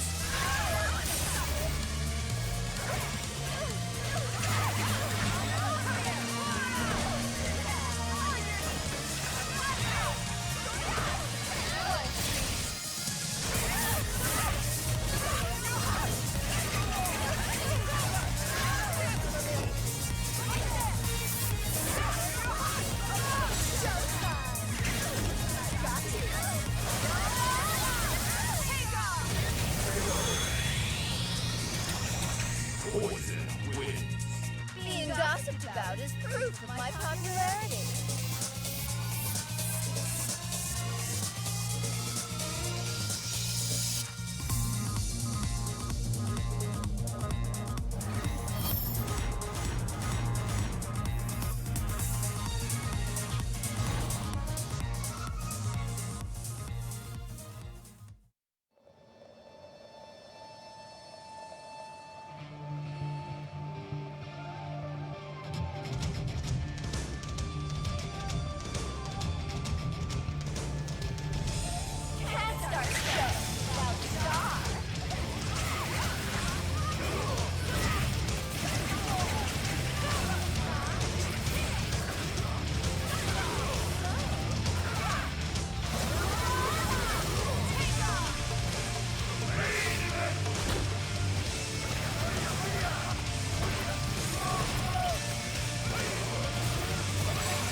Hello everybody, welcome back to the TGS Super Premiere taking place in Tokyo at Tokyo Game Show. I'm James Chen. And I'm Vicious. I was watching the other two. I was watching Seijam and Steve, or some. So I can't even get it right. James and Steve. James and Steve. You guys are talking about damage? You guys are talking about Japan. You guys are making me so jealous. Oh, too. I know, right? And I was having a chat with some of the guys in chat actually about okay. how Evo Japan was so. It was like a winter.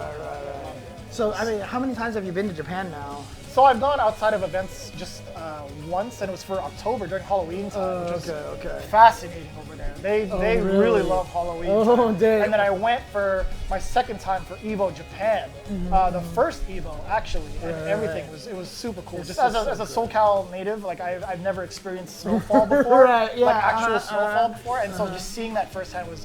It was like a winter wonderland. Dude, I'm telling you, right? I love the cold. I'm like a bat. I feel like I like the dark, and I love the cold. I don't know. It's just because we rarely get to experience that, so it's that cool for us. I mean, that's why me and Seijam were just talking about like, snow is so cool, and all these people who deal with snow all the time are like, I hate you guys so much. I know. Logan-sama was in the chat. He's like, it was horrendous. It was too cold. Nothing worked over there. I was like, well, if you anticipated any of the transit shutting down because of the cold, like the frozen tracks, then you would like find a way around that predicament, right? But it was still all right. I feel like the cold. He experiences the cold. He's gonna be miserable over there because he doesn't like the food there. He's gonna go eat at McDonald's for like 7 meals in a row. Anyways. Speaking of McDonald's, we got two American characters. We got Bison. We got father and son. Does Ed count? Because like he was like what a lab rat. Of sorts, right? He was made by SIN. Yeah, he's like a kid Abel raised into a different form or something. But he was he was saved by Balrog. Yeah, so like I said, it's a father-son matchup here. You know, Ed went from that scrawny little boy in the ending of 4 to like this super buff dude. And he was genetically enhanced, James. So I don't question the lore. Okay, he's got the psycho power infused in him, allowing him to have these muscle growth, these sporadic muscle growths, right? Okay. Well, this is like a family affair here. Although he's going with the Ed and the Dimitri cosmos. Nice. So we have seen before in a handful of tournaments. Dayu, I am not too familiar with. But I think he's just mad at everybody because he just yelled at everybody, Dayu! Oh, jeez, come on, man. We just got back from break and we're already going through. He was crouching. Yeah. We didn't see that. We didn't see the overhead knockdown. Nice but it hit him out of the air, so he was trying to jump or something like that. Here's the mix-up, a good block by Surf 4. But for how long, James? The side switch on, I think that was unintentional.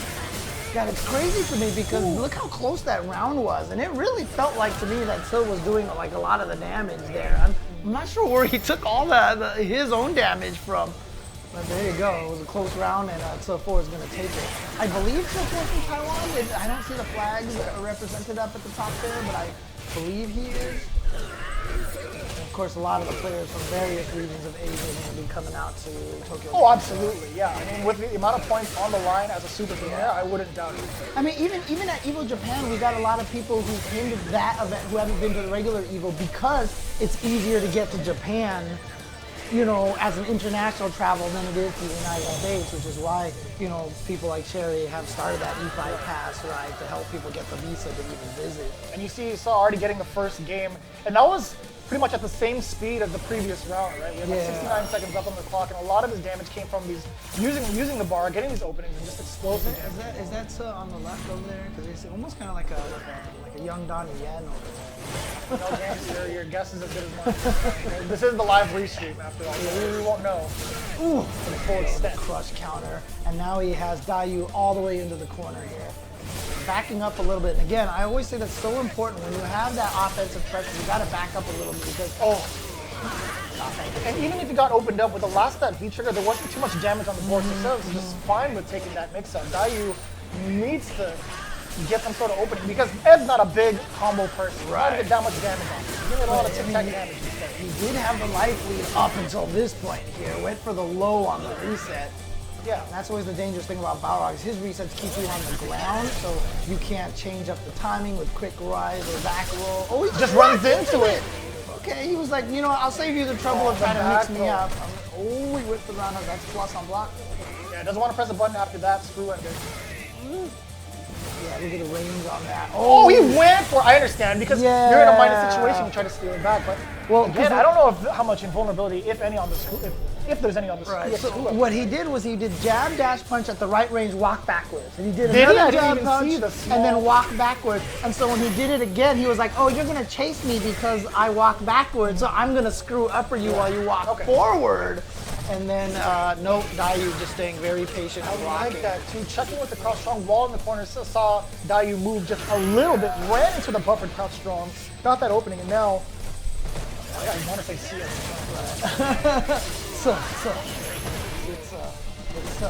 And look at that, yeah. So Dayu not really having much damage on the table while the V trigger is active, even getting these combos right, or even like these fuzzy setups. It's not going to be doing too much damage against Sun. He's not phased whatsoever. But again, look at the bars here. You got critical art on both sides. It could lead to big time damage. But the scary part right now is that Sun can actually build up another V. He can build up the whole. Never mind, he's going for the Juan punch. Yeah. Yeah, he's gonna stay alive. Oh, that could have been a big crush. He still gets the crush counter. He pressed the button either way. Dayu just. Oh, there we go. Oh wait, no, I think that was supposed to be the EX. And he came out with the regular. Oh my God, not like this. Dayu. Oh, he tried to go for won. the flicker jabs, right? The flicker jabs and the critical art. Okay, he's chipped to nothing now, so now anything is gonna kill. It's so scary right now. You got a tiny bit of V-trigger left, but he's just gonna let it run out. He's not gonna push it. He ran into it! He ran into it just as it hit 13 seconds on the clock. I feel like if he took that chip, it would have been just enough for it to be kind of like a very, very close scenario. Even if the time was over, it was still down in the magic pixel. But the problem was, I feel like Dayu had the upper hand just because he had critical art alone, right?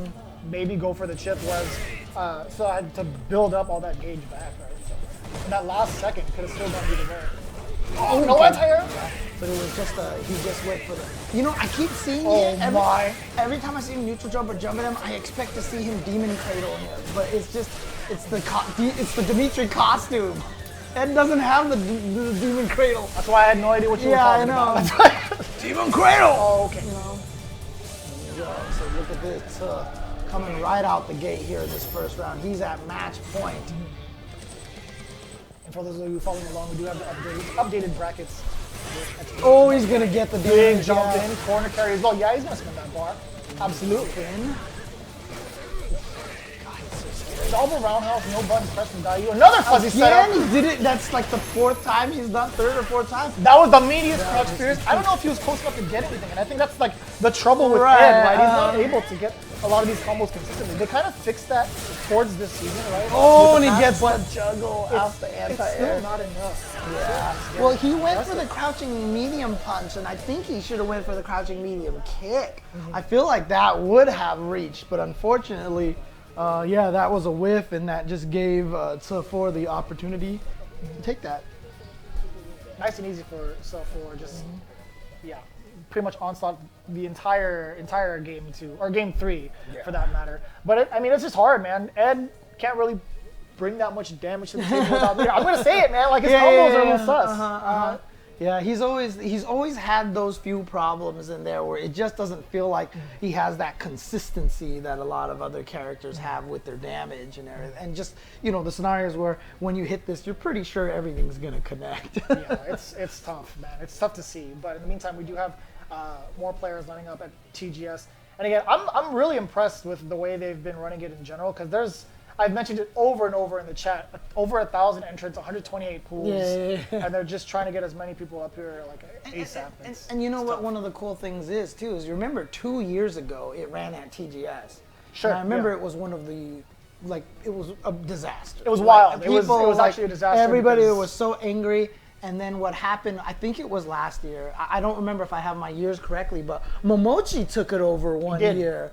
And Momochi ran it, and then it was all smooth and great. And now here we are back at Tokyo Game Show, and it seems to be running well here. Yeah. So shout outs to the Japanese crew that's running this right now. Yeah, so I was looking through the brackets as much as I could, because 128, I'm not going to sift through all of them, but they have like about 8 players per pool, just about 8 players. And you mentioned it earlier in the stream, there's going to be a lot of double Jeopardy situations, man. We also saw the situation where Anti made it out of his pool, and he's not there. You're joking. No, Oh, but you know why? Because it's free entry, is it not? Yeah, it's free entry. That's So right, and okay. and they're at Tokyo Game Show. Some people are probably buying, you know, like Mega Man this, Sonic the Hedgehog that, you Monster know, Hunter stuff, Monster yeah. Hunter stuff everywhere. All the Resident so- Evil Yeah, merch and getting exactly. themselves ready. Yeah, people So- don't even, sometimes they don't even show up because they're looking at these trailers. It Yeah. happens, like I get it. So I It's a free think tournament. Anti probably qualified because he was probably the highest Smash GG ranked player there. Oh, because he's seeded. yeah, That's- he's well, seeded, so to they an just, extent. Yeah, so that they could just be probably a- let could be him a through, possibility. and now I kind of want to see his bracket. I do have like my laptop up as we're setting up for our next match. I Yeah. do believe we have Dogura Dogura. against Hagu. And not Haku, of course. This is Hagu. Dogura going with that M Bison. Remember, he was in the Evo match that he was sent to losers bracket by Marine. That was at. Was that at Evo? No, that wasn't Evo. Oh, that was CEO. I think it might have been CEO. It was. CEO? I believe it was Okay, CEO okay, because I okay. know. I think it was David and Logan on commentary. Oh yeah, right. I think it was CEO because I think when it happened, I was trying to go out and get some like Jabali fried chicken or something Oh like boy, that. come so, on, yeah. man. Don't feed the beast. But yeah, so Dogura still sticking with Vega. Remember we talked about this like a lot before when he would switch between Urien and Vega. He's been way more consistent with Vega now, or at least the choice of picking Bison. I would say. Yeah. We're gonna say dictator because it says Vega. Yeah. In my mind, I'm thinking Bison, but in my heart, I know it's dictator. Right, So let's just stick to dictator. You know what the craziest thing about it all is just because of one character they created that looked like a real person. And they you didn't even know the character exists I until know. this year. Yeah. You know that, right? That's They didn't want to get sued, so they changed M. Bison from Mike Bison to, and then who knew it was going to become this phenomenon and then this name change would haunt us forever. Oh, that was unfortunate. Yeah, Dogura tried to chase on the way down. Hagu had the right idea. But Hagu wasn't even expecting it. I think he No, could have no. got a combo off of that, and he did not. So there you go. Without a doubt, even if you got that opening off of that landing from the jump medium kick, it still would have been a tough hill to climb. Like, Dogura had just so much life. Just didn't block. He got hit with technically the command after roundhouse command jump. And Hagu was so surprised he didn't do anything off of it again. There we go. Stayed in the front, got the frame trap, but then didn't confirm off of it. Didn't look like it was a counter hit. Oh, he caught Dogura pressing a button, didn't finish the target combo at all. You can finish after the heavy punch. Oh. You can cancel. There's definitely some slots here that we are seeing in this match right now. Trying to catch as many reveal trailers as possible. Oh, It's okay, the God. block. And now he's gonna punish, yes. And he baits it out. He's got the critical art ready to go. He didn't send it. Off of the cycle crusher, that should have just been it, right? Oh, down the chimney he goes. Dogura. There I was- gotta see it. Is this Dogura? Is it really I know, Dogura? this, like I said, this is It is definitely... Dogura. Okay, okay. Thanks, I Japan heard you. I had Japan to make heard sure you. Yeah. that it was actually Dogura up there. There is definitely a little bit of a slots here going on here, but Dogura very fortunate to make it out after a couple of dropped opportunities. So here we go, Dogura. You can't take up those 1-0. kind of mistakes. You can't take those chances against Ibuki. Any sort of opening with the amount of meter that Hagu had towards the end of that game, you get opened up once, lose to a setup and a gang of damage. But at the same time, if you're Dogura, you're like, man, I dropped a lot of things and I still won. You kind of have to feel good about yourself because now look at him. A lot more confidence coming Yeah. in. Hagu, you saw there was a reversal on the side, but now he's finally negative, hit the yeah. trigger. Nice, needs to jump You and know a cross-up button. I think he was a little too late on the back medium punch. He tried to get the anti-air, or maybe it was a different button in general. I don't know. Oh, just gets in there with the scissors.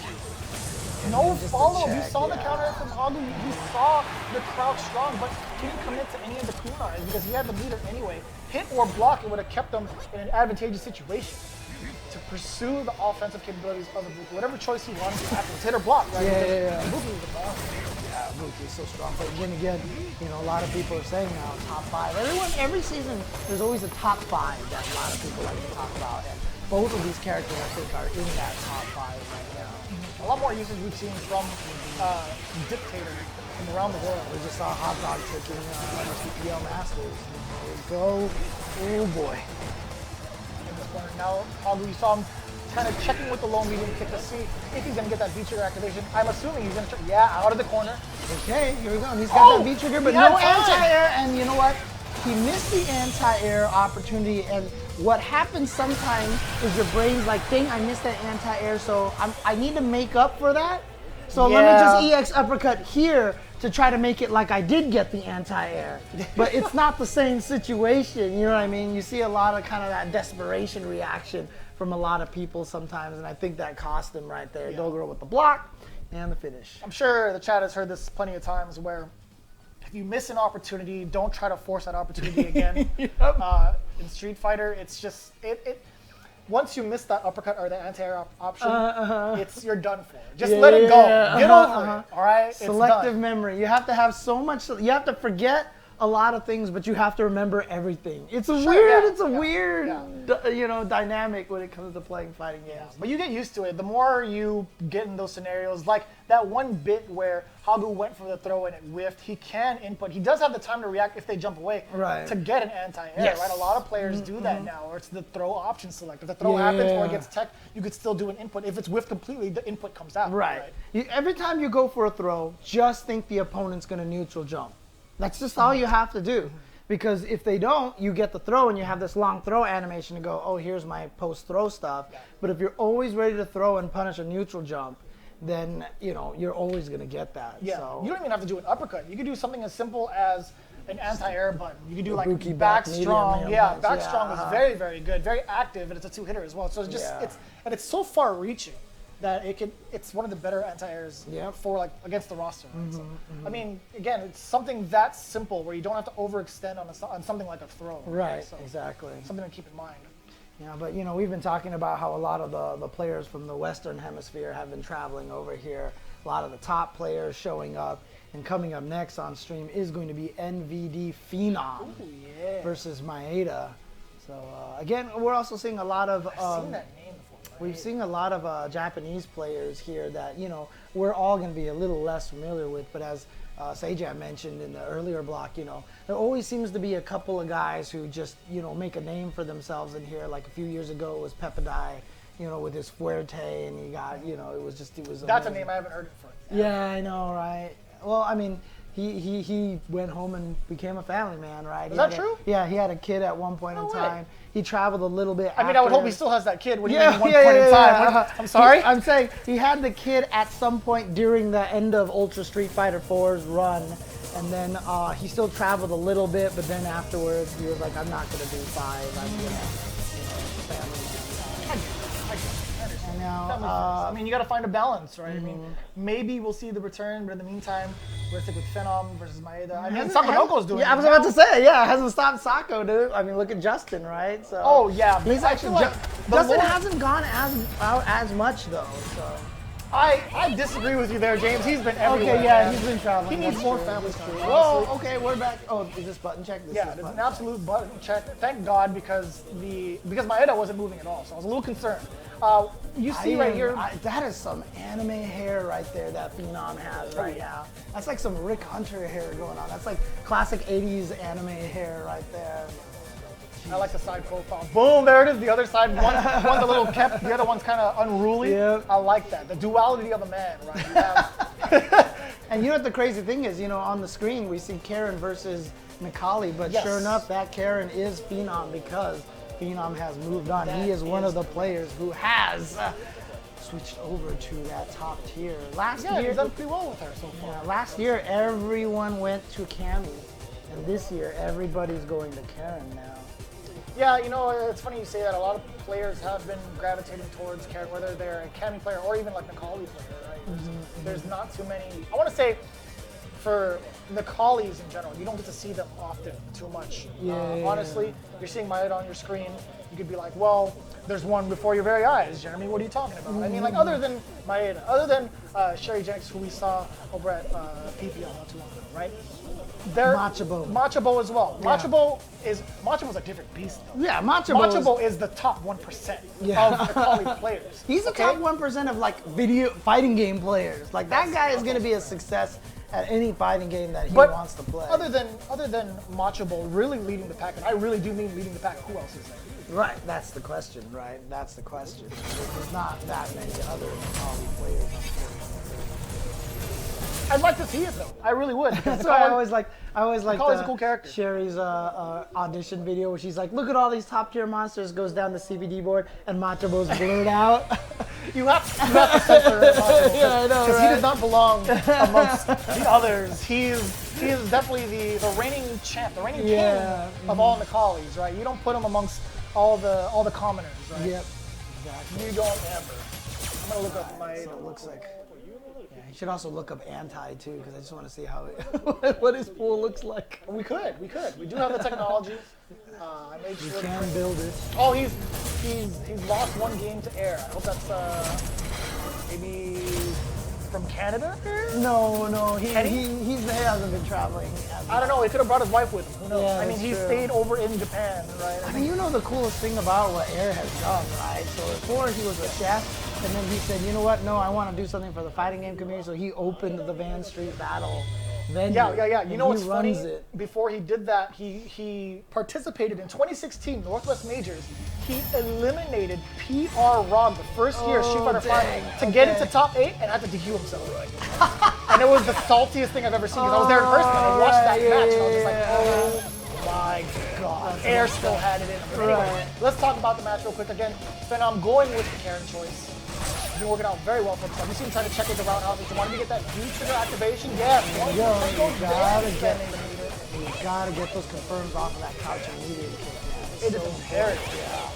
And that's just the thing, right? I mean, that's the difference. Karin, obviously, a lot of people have been talking about being the best character in the game. I mean, it really is up to the person, because if you can confirm every crouch medium kick like Punk and Bonchan can, yeah, she's gonna be the top character.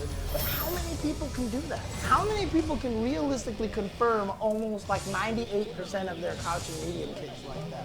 I know a lot of people say, well, there's certain ways you can do it. You can look at the stun gauge, you can look for instance at the counter, whatever. Right, but there are certain instances where the character can flip out of that ground of normal, right? Because they use it as a defensive tool to kind of jump back. And people still commit to the Tenko. You see that often with some aspiring characters. They're like, you know what, I can confirm these low players watching. And you just saw it right there. Phenom actually had the misconfirm. He did crouch medium kick, and he didn't hit the button for the Tenko, but he still hit the button for the command dash. That's right, yeah. Which is just fine though, because I think it's just as good. Now that you don't actually commit to something with a lot of recovery, you're dashing up and closing the gap. Yeah. You're negative, but still, you know, It's better than being punished. yeah, better than being punished. Oh, okay. Throw into the corner. One more mix-up. And that one, he was just gonna go into the Gorenken.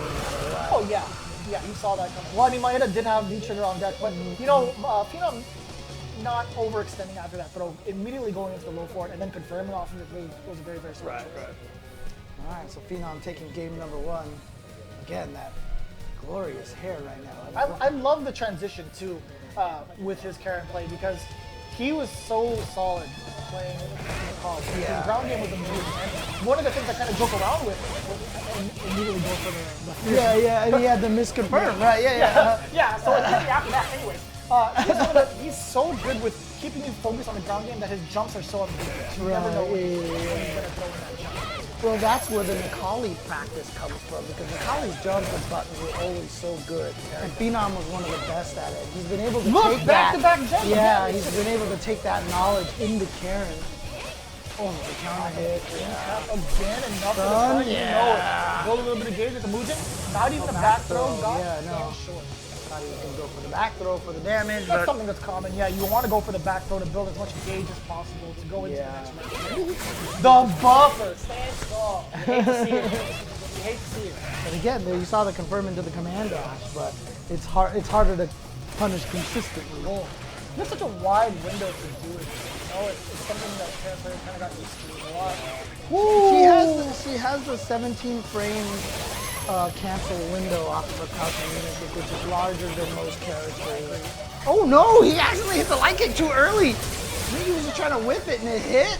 He's in a great position to really bring it back anyway. And with a solid 2-0 over Maeda. And it's unfortunate that it happened to Maeda, right? He went against the guy who helped create the meta for Necalli. Right, exactly. It's just like, man, I'm one of the only Necalli players up, and I gotta go up against this guy who clearly knows Necalli. Yeah. I wonder, like, if Maeda was like, oh, I've seen this guy before. When studying for this character, I'm pretty sure I've seen this guy with the wild hair before. Yeah. Not Necalli, but I mean F.A.N.G with the wild hair. So it's funny how it plays out that way. I mean, it's out of all the players Maeda could have run into, Right? as a Necalli player in 1,000+ like pool, right? It's, You run into one of the best Necalli players in the world at that moment. But coming up next on the stream, interesting. We have a player named Lopez going up against 2-Ton. Are you there, Jeremy? No. You're I would not maybe I would like to use that alias sometimes to be like, hey, that was actually me over there. Obviously. But so Lopez is queued up against 2-Ton, two players. James and I've never really heard of at all. But again, that's the kind of thing you could expect. We're gonna be very transparent here. This is a direct feed from Tokyo Game Show, and I gotta say, when I was tasked with doing the broadcast, I was like, all right, I would do my usual thing where I would prepare, and Sejam did the same thing. We would both look into the brackets. Right. We saw how many people, we saw how many brackets. We're like, this is for us to read. Me, like, no, Steve, and then you. It's like, there's no way. No, it's not We're gonna be happen. fully transparent here. We're not gonna be like, oh yeah, we were preparing for this. We knew who was gonna show up, but it's like if we have no control, like of who we know is gonna come up immediately, or at least like what pools are gonna be going up first. I'm trying to look over Kinda here with difficult. Lopez. He doesn't seem to. Oh, okay. He does have some history in playing matches in Japan. Okay, That's true, So yeah. I mean, obviously, we have players here in America that have Japanese handles, right? So it could be a Japanese player with just a, with a Latin handle. It's very I'm about possible. it. Yeah, I'm it's about very it. possible. So the last time we saw, I'm just looking at the stats here, just for everybody who wants to look at the brackets as well, follow along with me. You want to use the brackets, you want to use exclamation mark bracket for the chat. Just looking at his past performance, he had a top 8 performance at one of the Japanese locals. Right? He got 4th actually out of 84 players. Okay. I was looking at this. I was like, wait, he was top 8 out of 10 players. 8 out of 10. No, that was the date. That's August 10th. Yeah, I was looking at So the he's wrong pretty one. active. I mean, he participates in Oh, the look at locals. this. Lopez is a fun user. Yes, Let's let's go. Let's go. I really honestly think that this is one of those characters that is just people who still think he's not a good character. Yo, he has the Bison colorway too. It's like almost like Bison. Who has the main purple and then red secondary color? Who is that? I don't know why I thought Bison.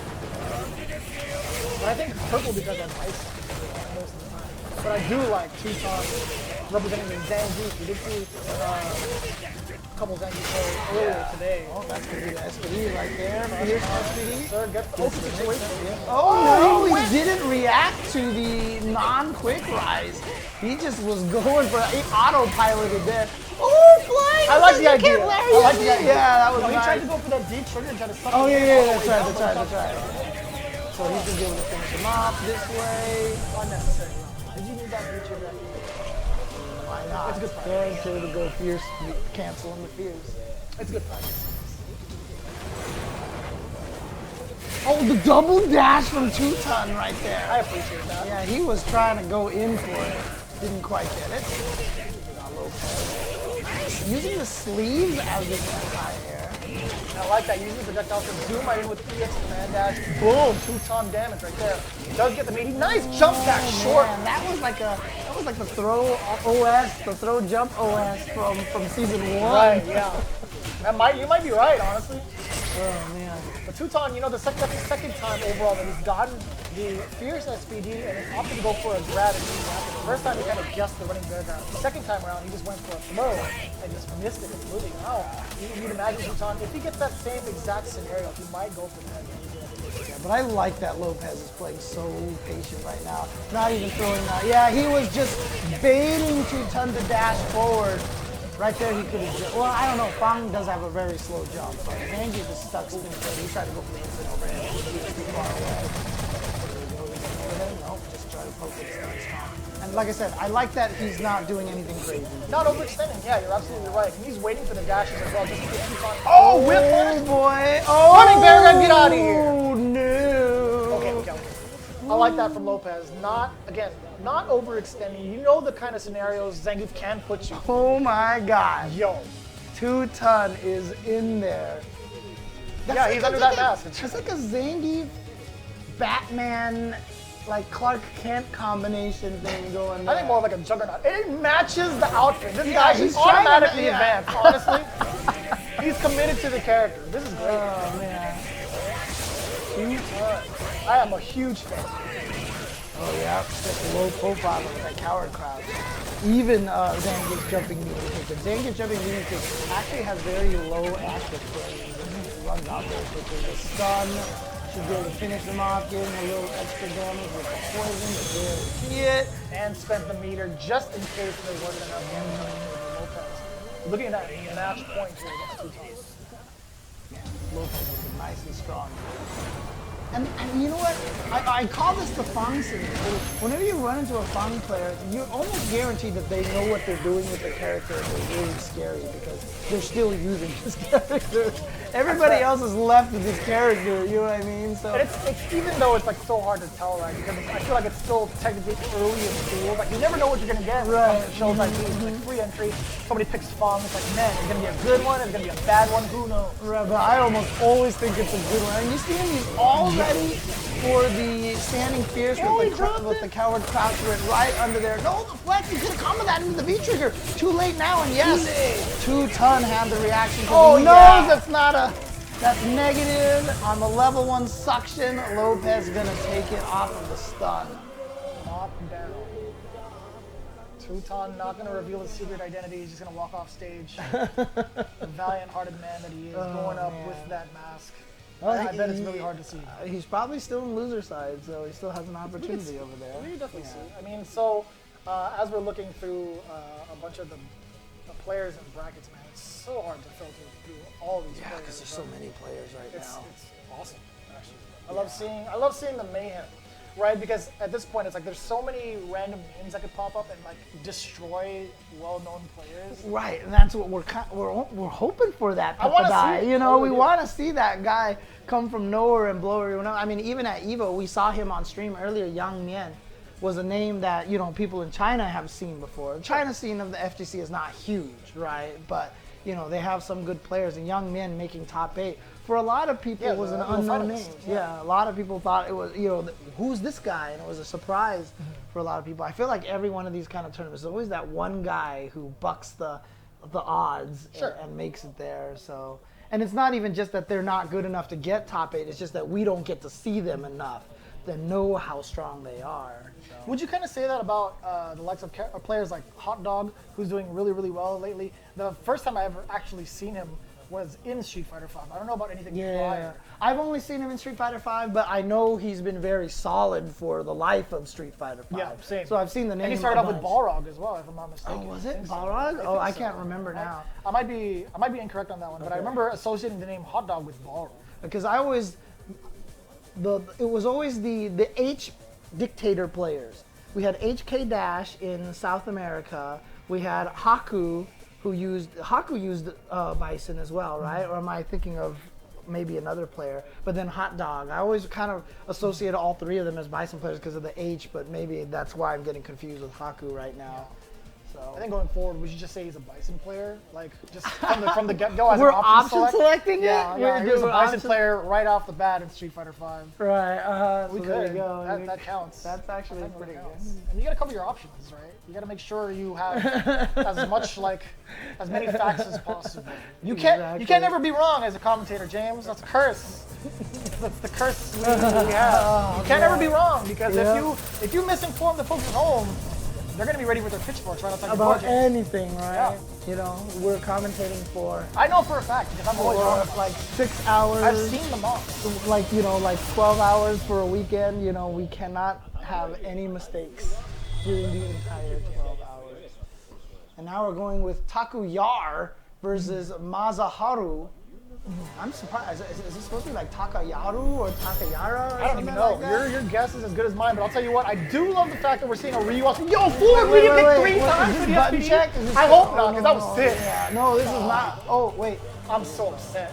I'm so upset. I thought Takuyara was like, no, I'm gonna parry as soon as he gets close. I had that feeling that as soon as the Zangief got closer, I was gonna see a V-skill pop off. And it would have been like, man, this is the sickest call. But So apparently Masaharu is not happy with the way the sound is working. Takuyar is the one that's not happy with the sound. But I mean, maybe he's a fan of pirates or something, because he's Takuyar. Yo, come on, James. What are you doing to me over here? Takuyar. Come on, brother. What do you mean? What do you... He needs multiple R's. This is the same. So, for those of you guys following at home, this is what I'm seeing on Smash EG is this is Pool B10, and this is the winner's semis. They're actually right below Hot Dog 29 and Dr. Gulag. Oh, okay, nice. Hot Dog is actually in the winners finals because Dr. Gulag was DQ'd. So, okay. Takuyar and Masaharu have a pretty decent path. I mean, they have to fight Hot Dog. Yeah, so that is what they're doing. So whenever there's two people who are both DQ'd going up against each other, they've just been using the Smash GG rankings, I think, to decide who goes forward. So, because you can see Dr. Gulag, his first opponent was also DQ'd, and he went forward, and now he's DQ'd against Hot Dog. That makes sense, yeah, I get it. So Hot Dog has already made it to the winners finals of Pool B10. Whereas Masaharu, not the case here. He's been waiting eagerly to play. You see him before our very eyes, readying up against Takuyar. Young looking player. Although, to be fair, the Asian genes, right? It's really hard to tell. Everybody who's listened to me commentate the Tetris Classic knows about my confusion on Asian ages. But did you ever mention that when it came to Joseph as he was the grand finalist up there? Well, because his sister came out to congratulate him, and I was like, his mom is running out to congratulate. And then James! Well, no! I didn't see her face. I No. I saw her running from behind him. He's 16 years old, so I was like, of course the mom flew him out here, right? And then she ran out there, and then I saw her turn around, and I was like, oh, that is definitely not the mom. And I was just like, the sister, she's Asian, I can't tell. Crazy. So yeah. It's the reverse. You are not the mother. Yeah, exactly. Yeah. And you know what, to be fair, just thinking about that is really to funny. be fair, I actually went up to her afterwards and I was like, I'm so sorry, because on stream, at first I called you the mom, but then I saw your face and I was like, and she was like, at least you didn't say I was his girlfriend. And I was like, okay, to be fair, that is true. That is true. I totally agree. So we are setting up the match between Takuyar and Masaharu. Yeah, I think they're just trying to fix the headset or whatever the issue is going on over there. So. Yeah, they did sit a few of the players down. We do have queued up a pretty good amount of players. One of them, the chat has been talking about a lot, is Punk. And the other one, Kichipa-Mu. They're not going up against each other. Let me be very specific. Okay. They're queued up. Okay, they're queued up. Kichipa-Mu's up there. Nemo's up there. Yeah. Punk is up there. And that's all we see so far. That's all we see so far. Takuyar, Masaharu. You can't even see Zangief's eyes. That's actually really terrifying. That's actually kind of terrifying. But after this match, if you guys want to see more Zangief, Kichipa-Mu is coming. You do not want to miss it because this guy, he has the strongest read. Dude, it's crazy because me and David were talking about it, and it's just like, how did he do so well with it, right? Did he have new tricks? No, he was just right every time, like with the read and his pushing buttons and everything. He just played amazing at the PPL Masters. Yeah, so I think looks like Masaharu now is saying I can't hear anything on Which is funny because as Takuyar was getting his audio issues fixed, I don't even know if Mazu had the earphones on or the headphones on. Right. It's like one of those things. It's like, all right, well, you guys should just both play without him, or man, okay. I understand for Takuyar. He doesn't want to mess up his glorious amount of hair on his head. He doesn't want to interfere with the headset. I get it. I totally get it. He's got the nice little mop there. He's got the Beatles hairstyle right there. He's got the Liverpudlian look from back in the 70s and 60s. Yeah, so in the meantime, you are going to expect a Ryu versus Zangief match. A match that's historically in Ryu's favor. We don't know we don't think that's the case in this match. It's interesting because it's always one of those matches that, Zangief always seems to be balanced around fighting Ryu. So he can always seem to fight Ryu okay. So here we're seeing a match off stream here. I'm not sure who the players are, but that hairstyle right there almost makes me want to say, shoot, who am I thinking of? Every time I see a mohawk from like that, I always think of that guy from NorCal. but that's about it. I don't know Oh, about okay, international okay. players, to be honest with you. I was thinking of one of the DBFZ players. Oh, hey, look at that. It's Gachiku. There he is. Gachiku is playing on that machine over there. Yeah. There you go. Capcom Cup champion, Gachiku. If you couldn't tell, it was from the 2 Red Bull logos you see there. Yeah, I know, right? Champion. It looks like the Mohawk player is going up against a. Well, actually, I don't know if he's the Laura player or the Colony player, to be honest with you. Actually, You just kinda second see place, the I silhouette. think it is Laura. I think he's the Laura player because Laura's on player 2. And I believe Is that so. Moke away? And then the that kind of sneaking a peek, yeah. Was there? Oh, right over Right here. Oh, yeah, you're right. Okay. Look at him smile. Coming back to the Street Fighter 5 40. Who's this Red Bull proving grounds guy? I like it. Old school shirt. So we do have, again, there's so many people here for Tokyo Games trying to get their hands on those Capcom Cup points, right? Yeah. We talked about it a little bit. lot of There's a lot, that's right. And I would say it's safe to say that if the person wins this Super they offer 1,000 points, that pretty much ups them into Capcom. Oh yeah, you're in By Capcom default. Cup, like free, like Free, that's free. it, yeah. So the crazy thing is, can you imagine if someone like Punk or Bonchan won it Yep. and took those points away yes. from somebody else? That'd be How great. salty they would be! Oh man, everyone's like, I would love to see that kind of thing. you just want to watch the world burn. Yeah, man, it's fun.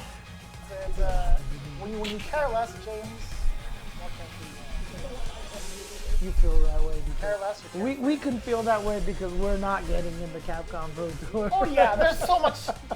Man, I'll tell you what. When you would grind for these games, even for you, right? When you would like grind out matches, Street Fighter 2, how stressful it can be because even the amount of work you put in practice, Right. sometimes it just doesn't fall in your favor, or I mean, somebody's just another step ahead of you. It's like, man, this is stressful. I mean, honestly, for me, it was probably doing like the Alpha 3 CVS 2. Oh, and those games were were the bust. most. Yeah. Alpha 3 was so unforgiving. CVS 2, I feel like just a little bit, just Well, CVS 2 was a crazy game because, I mean, this was pre-roll canceling days. So pre-roll canceling days I was didn't know the lore. Yeah, I didn't know when exactly roll cancel was. yeah, roll canceling was one of those things that became a major power a few like maybe a few years into it.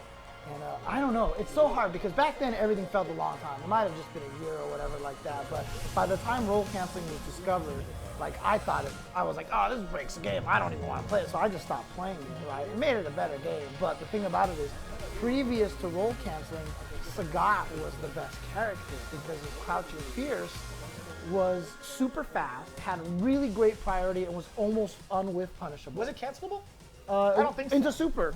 That's You could it, cancel yeah. into super, That's yeah. right, yeah, that's right. But the thing about it is he could just do that and kill almost half the cast just by crouch fiercing people. Yeah, because- K-Groove Sagat too. yeah, Ooh, and man. so roll canceling actually made the game better. But back then, you know, before roll canceling, the stress was learning how to beat Sagat and like Blanca's crouch fierce too. and Imagine stuff like a that. Sagat that could run up to your face after being what he's plus, right? After crouch fierce, I'd imagine. You know, it didn't even matter. He pushed you so far away that there I was mean, no- so in the scenario where he's in the corner, he's like boom, Yeah, boom, yeah, he's just harassing you. yeah. Thank And God like he's I said, not like that you anymore. couldn't even whiff punish it. Like some even characters whiff could. punish. Some characters could whiff punish it, but it was like you had. Well, then again, I suck at whiff punishing. But even still, I think a lot of people had trouble because the thing is, it reached so far that when he pulled back, most of the moves just couldn't even hit him and stuff. So it was really, he was a pain to fight.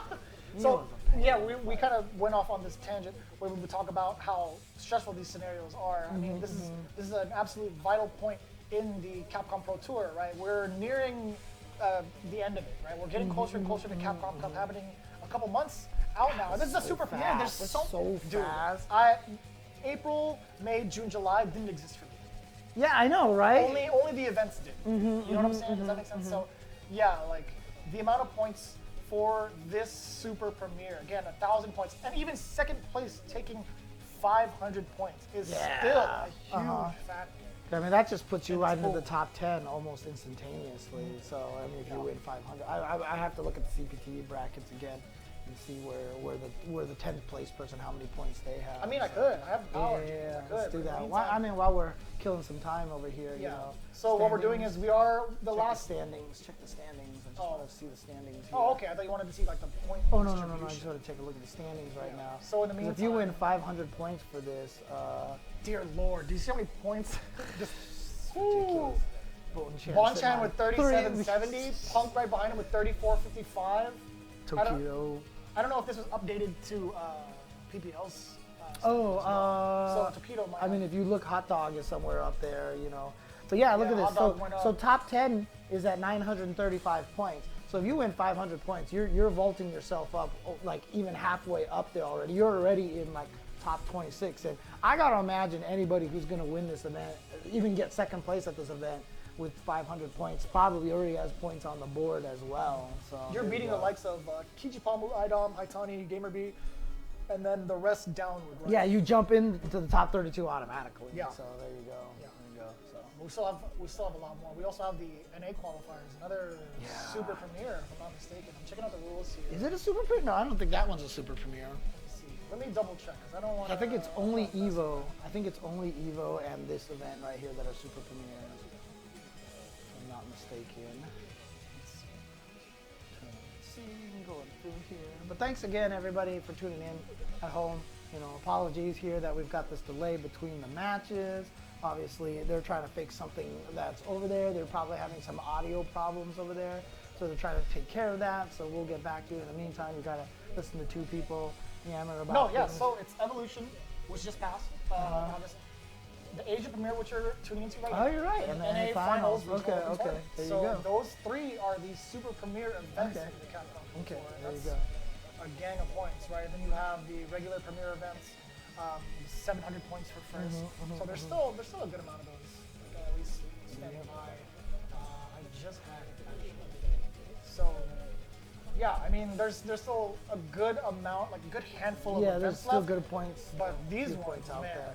I mean, coming can't stress enough how important these. What is it? Coming up next is going to be the Latin America finals, which is at First Attack, right? So First Attack is going to be another premier event that's going to have a lot of points over there, taking place in Puerto Rico. You know, and the way they have it set up there is obviously Puerto Rico is a colony of the United States. So if you could make it to Puerto Rico, that means if you win there, you automatically can get to the United States because you have the visa already. So that's kind of one of the little interesting strategies right there. Yeah. You know. And what's overlapping this weekend actually is Thunderstruck. That's happening in right, Mexico. yeah. I know Yipes is down there. Ringe is is down down there there. I for think Dragon Steve Ball, is down there as well. Oh yeah, okay. If I'm not Okay. mistaken. I know Tasty a Steve. lot of people just went down there just for fun too. Oh, yeah, just to yeah, I play heard. and have a good time. So Yeah. Thunderstruck has always had some good stuff going on over there. But I remember after last year, a lot of people were talking about how much they enjoyed that event as well. So, and then Asia Premiere, which is going on right now. Yeah. And then I was gonna say going into October. My bad. You were saying Asia premiere. I was like, yeah. yeah, it's going on right now. We're doing that as we speak here in this Right. undisclosed location. And then in Japan. there's going to be Blink Fighting Fest in the Dominican Republic coming up at the end of this month. It's going to be the online North American Feast. In October, we're going to have Ultimate Fighting Fuudo Tika, SEA Major, which is the Asian regional final. How is that not a secret? That's actually You're right. surprising. I totally agree. That's surprising to me. And then I want to say the same with EGX as well. The European Yeah, regional that's final. true, that's I true. wish that was also in super premiere because you have like again, we don't have to say it, man. They have the most talented players. Hey, look, the EU has more Evo wins than America does. No, we claim one of them from Brooklyn. That's right. That's probably what counts. They finally got their Yeah. checked out with the sweetness under the desk. I like that start for Couple Yard. Uppercut. Yes, sir. He was talking away from the lawn. It's really nice, though, to see the Ryu players out there still trying to fight the good fight. Ooh, doing it wrong, James. They got B31. I'm just a fool who I thought you were saying they're doing it wrong. They should just be playing Akuma. You know, you're not wrong there either. Yeah, I know, right? Oh, man. It hurts my heart to say that. Someone asked us. I like that.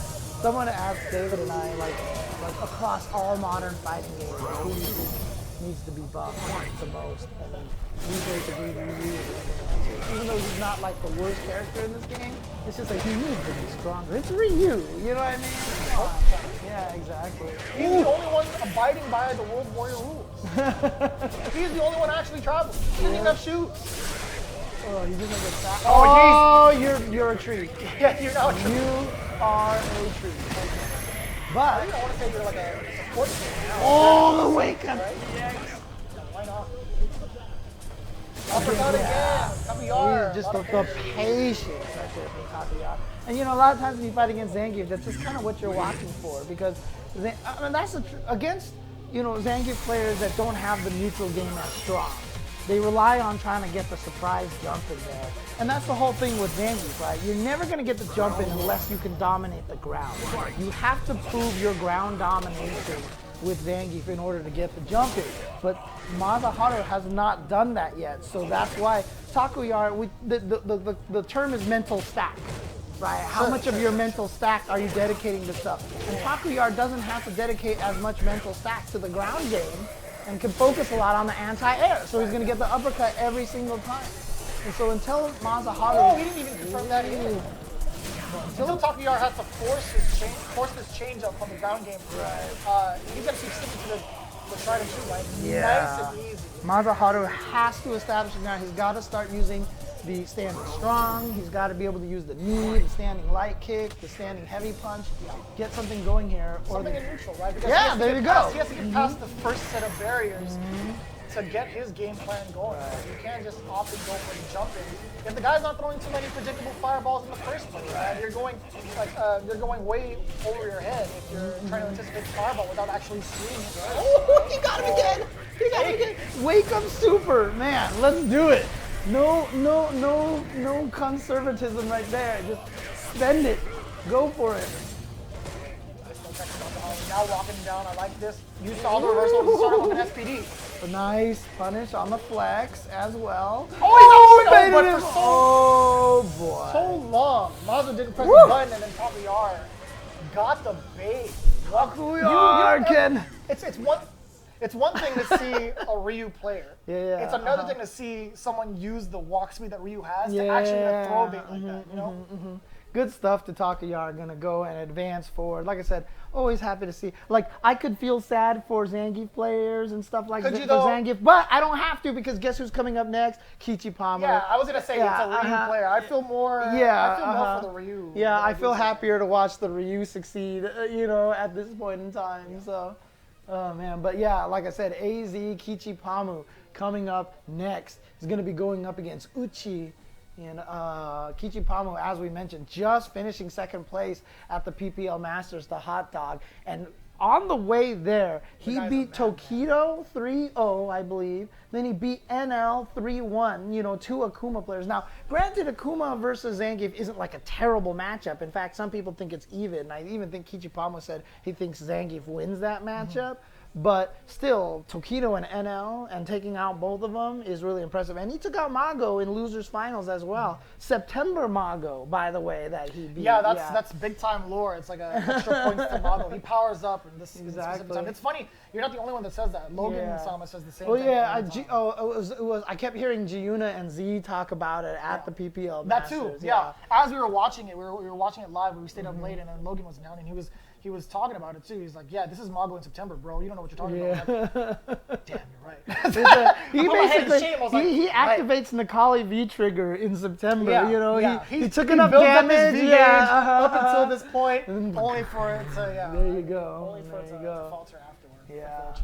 But Kichipa-Mu defeated all of those guys. Yeah, top 8 finalists. Yeah, and at Evo as well, 7th place at Evo. So, man, talk about defying the odds with this character. Although, to be fair, everybody in Japan has been talking about how Zangief this season was buffed and was really strong, was one of the best again, and da-da-da. David was definitely on that train as well. As soon as he saw the changes, he was like, hey man, Zangief's on the roster. Yeah, but he was glad that he was added to the game, but I don't think David ever thought he was like top tier. No, not at all. Yeah, but I mean, I think some Japanese players are thinking he was top tier again.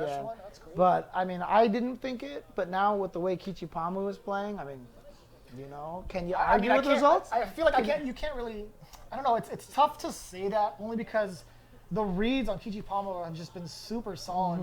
And he takes all the information he gets from the way the characters have been playing. I know Seijan was like dissecting the matchup between like Kichipa-Mu and Tokido, and just his reads and understanding of when Dude, Tokido so wants to good. use the medium kick, Yeah, especially like when he uh-huh. wants to like whiff punish or even abuse medium punch to counter hit like a whiffed stand medium kick or Right, something, yeah, right? yeah, And then if Tokido sees that it's not working out, he'll resort to walking up a little bit and use the crouch beat. So that's when Kichipa-Mu backs up a little bit, uses the jab. Right. He understands. the Whoa, dynamic what of is this going matchup. on with the sleeve right here? Cyberpunk, pretty sick. Yeah, I just think Kichipa-Mu just has a great understanding of each and every one of these matchups, on top of having immaculate reads. Well, this is going to be interesting here because this is not one of the greatest matchups for Zangief here. This one I will agree with. Yeah, so, you know, Zangief, one of his biggest weaknesses is that he does have some bad matchups. And I think Zangief players do still consider this not a very good matchup for him. But let's see how much Kichipa-Mu has experience in this matchup here. But I mean, this is like, man, I'm a Zangief player and I have to run into a F.A.N.G. Yeah. But you know, the good thing is, yeah, Kichipa-Mu, I like that empty jump into the SPD. He's not going to get as much damage or an Oki situation, but what he's doing, he's slowly pushing Uchi into the Yeah. corner, right? Even if he's getting hit a little bit, as soon as he finds his offense, he's going to I mean, you've had quite, Yeah, so it's it's fine. like 2 or 3 correct reads right now, one more read. And it's scary because Uchi at one point he was like, I don't want to give up this space, but now he's in my face. What am I going to do? And that was one of those buffs that he got where he could cancel the flex into the back dash. And when I first saw that change, I was like, what kind of useless change is that? And somehow Kichipa-Mu has made it work. Ooh, punish on the sweep. That's how slow Kichipa-Mu in the first round. What a, dude. That's the These inside of his views, hand. yeah, I know. These views that we're getting with these sleeves, man. Just like looking in the megaphones here. Alright, there we go. He gets the mix up here. Oh, he tried to catch a back dash. So that was an incorrect read there. Oh, but he's going to get that. Oh, he just missed the combo afterwards, after the headbutt. He just did nothing. Yeah, that's Oh, that was a plus scenario too. He saw the power crouch into the kicks and he just went for it. He said, you know what? You're going to counter crouch, try to take advantage of your plus frames. Yep, that's exactly and so it. I am just going to super you instead. And he was hoping it would kill, but see, dude, earlier in the tournament, we saw a Zangief player and Sejab and I were just like, just jab until you win, crouch jab. And that's exactly what Kichipa-Mu did right there. He knows. And you saw the scenario, right? He had all the life in the world. His back's towards the corner. He doesn't have to overcommit to anything. Just mash that crouch jab, have the opponent kind of run into it.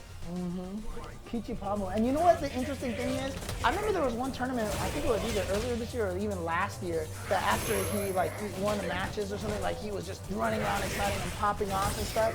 But you can almost kind of see it in his expression now. He feels like he belongs to it. You know, when he's winning, the face more looks like, yep, this is what I'm supposed to be doing. I feel like it's more of a celebration after immense amounts of stress, really. I think he wants to pop off more, but he doesn't have the energy because he saw how excited he was when it came to PPL. Right, yeah. Like, the win beat him down. Oh, it wasn't a counter hit though. Not quite. So yeah, it's not gonna combo. Even the win he took, man, he still had like he still had the excitement. Yeah. Oh yeah. But Gucci fighting his way. He does have the first round in game number 2. I don't know if he's just Oh, he's gonna absorb the whole thing and get the good lariat right there. Can we tell if it's a good lariat? I didn't know that. Good confirm there. We saw the counter jab. Wow, he was churning the butter. He was literally churning the butter. There we go. Oh, no! Light one though, light one. So he's not gonna get the true mix-up after that. Wow, dash forward into activation. Here we go. Yeah, doesn't want to. Oh no! It was looking all Gucci for Uchi, but not anymore. Kichipa-Mu tying it up here in the match point. Okay. Kichipa-Mu here. Let's see if he can advance to the next round here. Just starting his long road, or at least what he hopes to be a long road over here. And that dash is not real after the light SP. No. You see him dash forward, it is your turn. Oh, okay, fly like a bird! You may get the corner carrier's bone. Apply the pressure with the stone. Oh, he was poised. Tries to take him back with a back dash. He's going to be losing life on that forward. God, he's just keep going, and he's still got. He hasn't built up to the V-trigger just yet. You can see it slowly building up thanks to the poison here. Walking and blocking. Waiting until he gets his V-gauge. That might have been a Oh, there it is. The V-gauge, you got to watch out. Oh, no jump from Uchi. Don't you move. What a block at the last second. Walk absorb. But remember, he can't absorb infinitely anymore. You can die with the gray health. Yeah, and it helps with the V-skill from F.A.N.G, right? Actually dwindling down the health. No, he spent what? Oh, he committed! But it's not. That's not the level 2 one. No, the empty he jump. waited! He wanted him to jump so he could eat. Oh my god! He's gonna take it! Still got it! Oh my god! I thought he had squandered when he spent one level of the V trigger, and then he only got the second one, and then he tried to bait the jump back, and he didn't jump back. I felt like all those opportunities were going by, and then he still pulled it off with the empty jump out of nowhere into SPD. That stresses me out, James. He had the life lead. He had the life lead. He's like, I'm gonna throw a button here. Oh man, there you go. Shout outs to Kichipa-Mu taking it. Like, Jeez. You trying to give the stream a pillow fight? Sorry, no, man, not at all. Kichipa-Mu. The fight of his life, really. I mean, he did have one game up over Uchi, but that comeback. Yeah. And it's funny you mentioned that earlier too. When he had this much life left, he opted to still try to absorb as little as he can. I guess you know. Yeah. And still managed to find a way to break down Uchi's. I think he was just trying to find something, like if Uchi had done like offensive crouch heavy punch, he could have absorbed 2 hits and maybe got a hit in or something like that. But he was still able to pull it off. Wow. And that's the clutch factor that you need right there. That is the clutch factor that is the difference between you are a top 8 Evo finisher and you are a gatekeeper. You know? Yeah. And he's well deserving of the spot past gatekeeper status, man. I mean, this guy is putting out all the stops. What's really crazy about that last sequence is I feel like Uchi might have been able to been in that space to jump forward medium kick and catch Kichipa-Mu crouching at that very, very last second, because Kichipa-Mu was waiting for any sort of like jump reaction. I still can't believe it. Oh man. But coming up next, we're gonna have Liquid Nemo going up against Nobody at all, James. Yeah, I know he's not fighting anyone. Nobody at all. None. I wonder if it's supposed to be like None or is no, it man, don't. You're reading too much into it. In fact, I'm gonna go look it up for you guys just in case. Nemo does not exist. But he's actually fighting against someone named None. Yeah, he is fighting against None, and None is gonna go with. I think you are right. It might be None. Yeah, it could be. It could be. It's Nemo and None. That's how you go. That's how you're doing it. That's what it says. That's how we're doing it. I thought I was being trolled. I definitely thought I was being trolled. I thought it was one of those things where like Nemo is here, he's getting ready, but we're trying to figure out who his opponent is. Right, yeah. And then it's gonna get filled in. Wouldn't it be N/A, like it not available? Yeah. That's what I'm gonna do. Dude, you would actually be genius or an idiot to make it handle N/A. Because if you did, people would DQ you out of brackets all day. I mean, you're hurting yourself. You have None, let's say, I'm gonna go with EJ. All right. None versus Nemo, Akuma, already up down. Yeah, None looking really strong right now at the start. Immediately as you say that, he lands on a fireball, releasing him from the corner pressure, right? Now it's all him.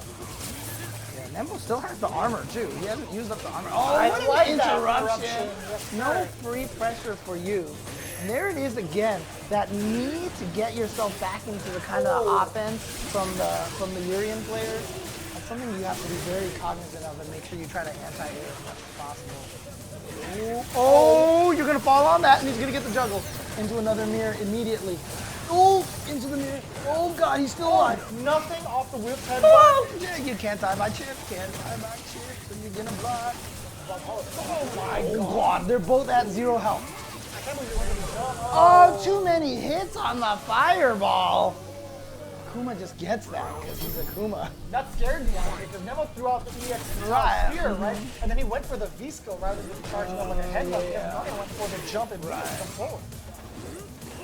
Under, big time punish and a side switch. I like either way, he still gets the side switch. He's pushing on him towards the corner even more. See again, Uriens have that good measure, that space measuring where they can get the knees at the right distance. And like I said, you've got to be aware of those moments if they like to do that. Raw activation, DP past the fireball. Nice call from None, the side switch as well. Oh, he got hit, but it was too early, yeah, in the jump. Not this time. Not this time. He has the light punch that can link this time. So ready for the V reversal. Out of the corner is Nemo. No V trigger by the way. Yeah, he's out of it. He used the V reversal, so he's not going to get the V trigger. Yeah, I think he has just enough life, right? Or more than enough life to build himself another one. But He's any got the sequence critical from art. Akuma, yeah. He's got the critical art. He can do the Torpedo, crouching medium kick, fireball, confirm into super. And he hit. But Nona's not pushing it Oh in there. no, see that fireball gave Nemo that last bit of heat trigger. Spends it. Because that way he can't throw fireballs now. He spent the second one.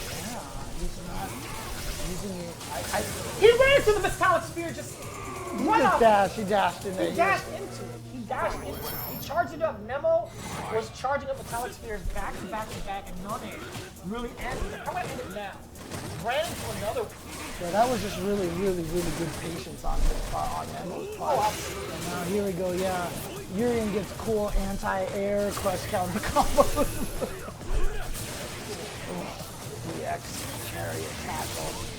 Ever so Out of there! Oh, that you know was what's so really nice. crazy about that is the fact that we should have frozen enough time for Nemo to get Yeah, that charge. And immediately after the backdash got the head kick. That was so That's what caught None by surprise, and he just got hit by that. So now, unfortunately, look at this. Oh gosh, so little life now. He has to play this rest of this perfectly in order to take this over Nemo.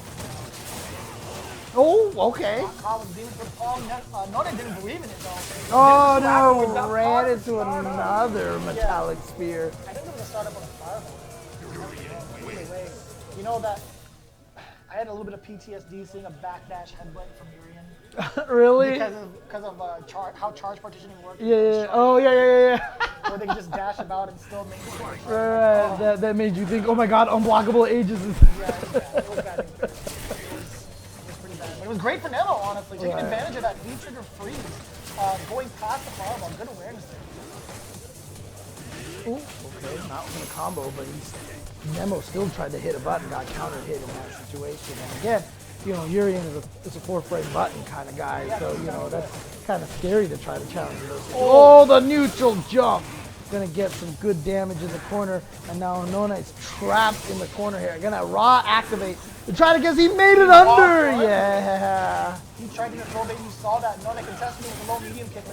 Nemo, he's out of there. Okay, I was gonna say I think he was gonna use the knees, but either way, he found the opening without it. Not gonna spend the critical art. He doesn't need to. A lot of life for the comments we have.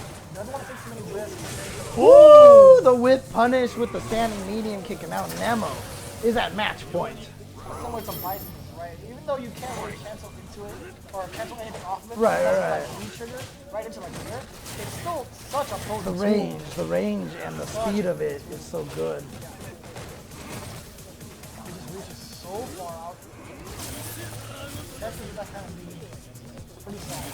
Urien, Bison, Karin, Cammy, you know, all those characters.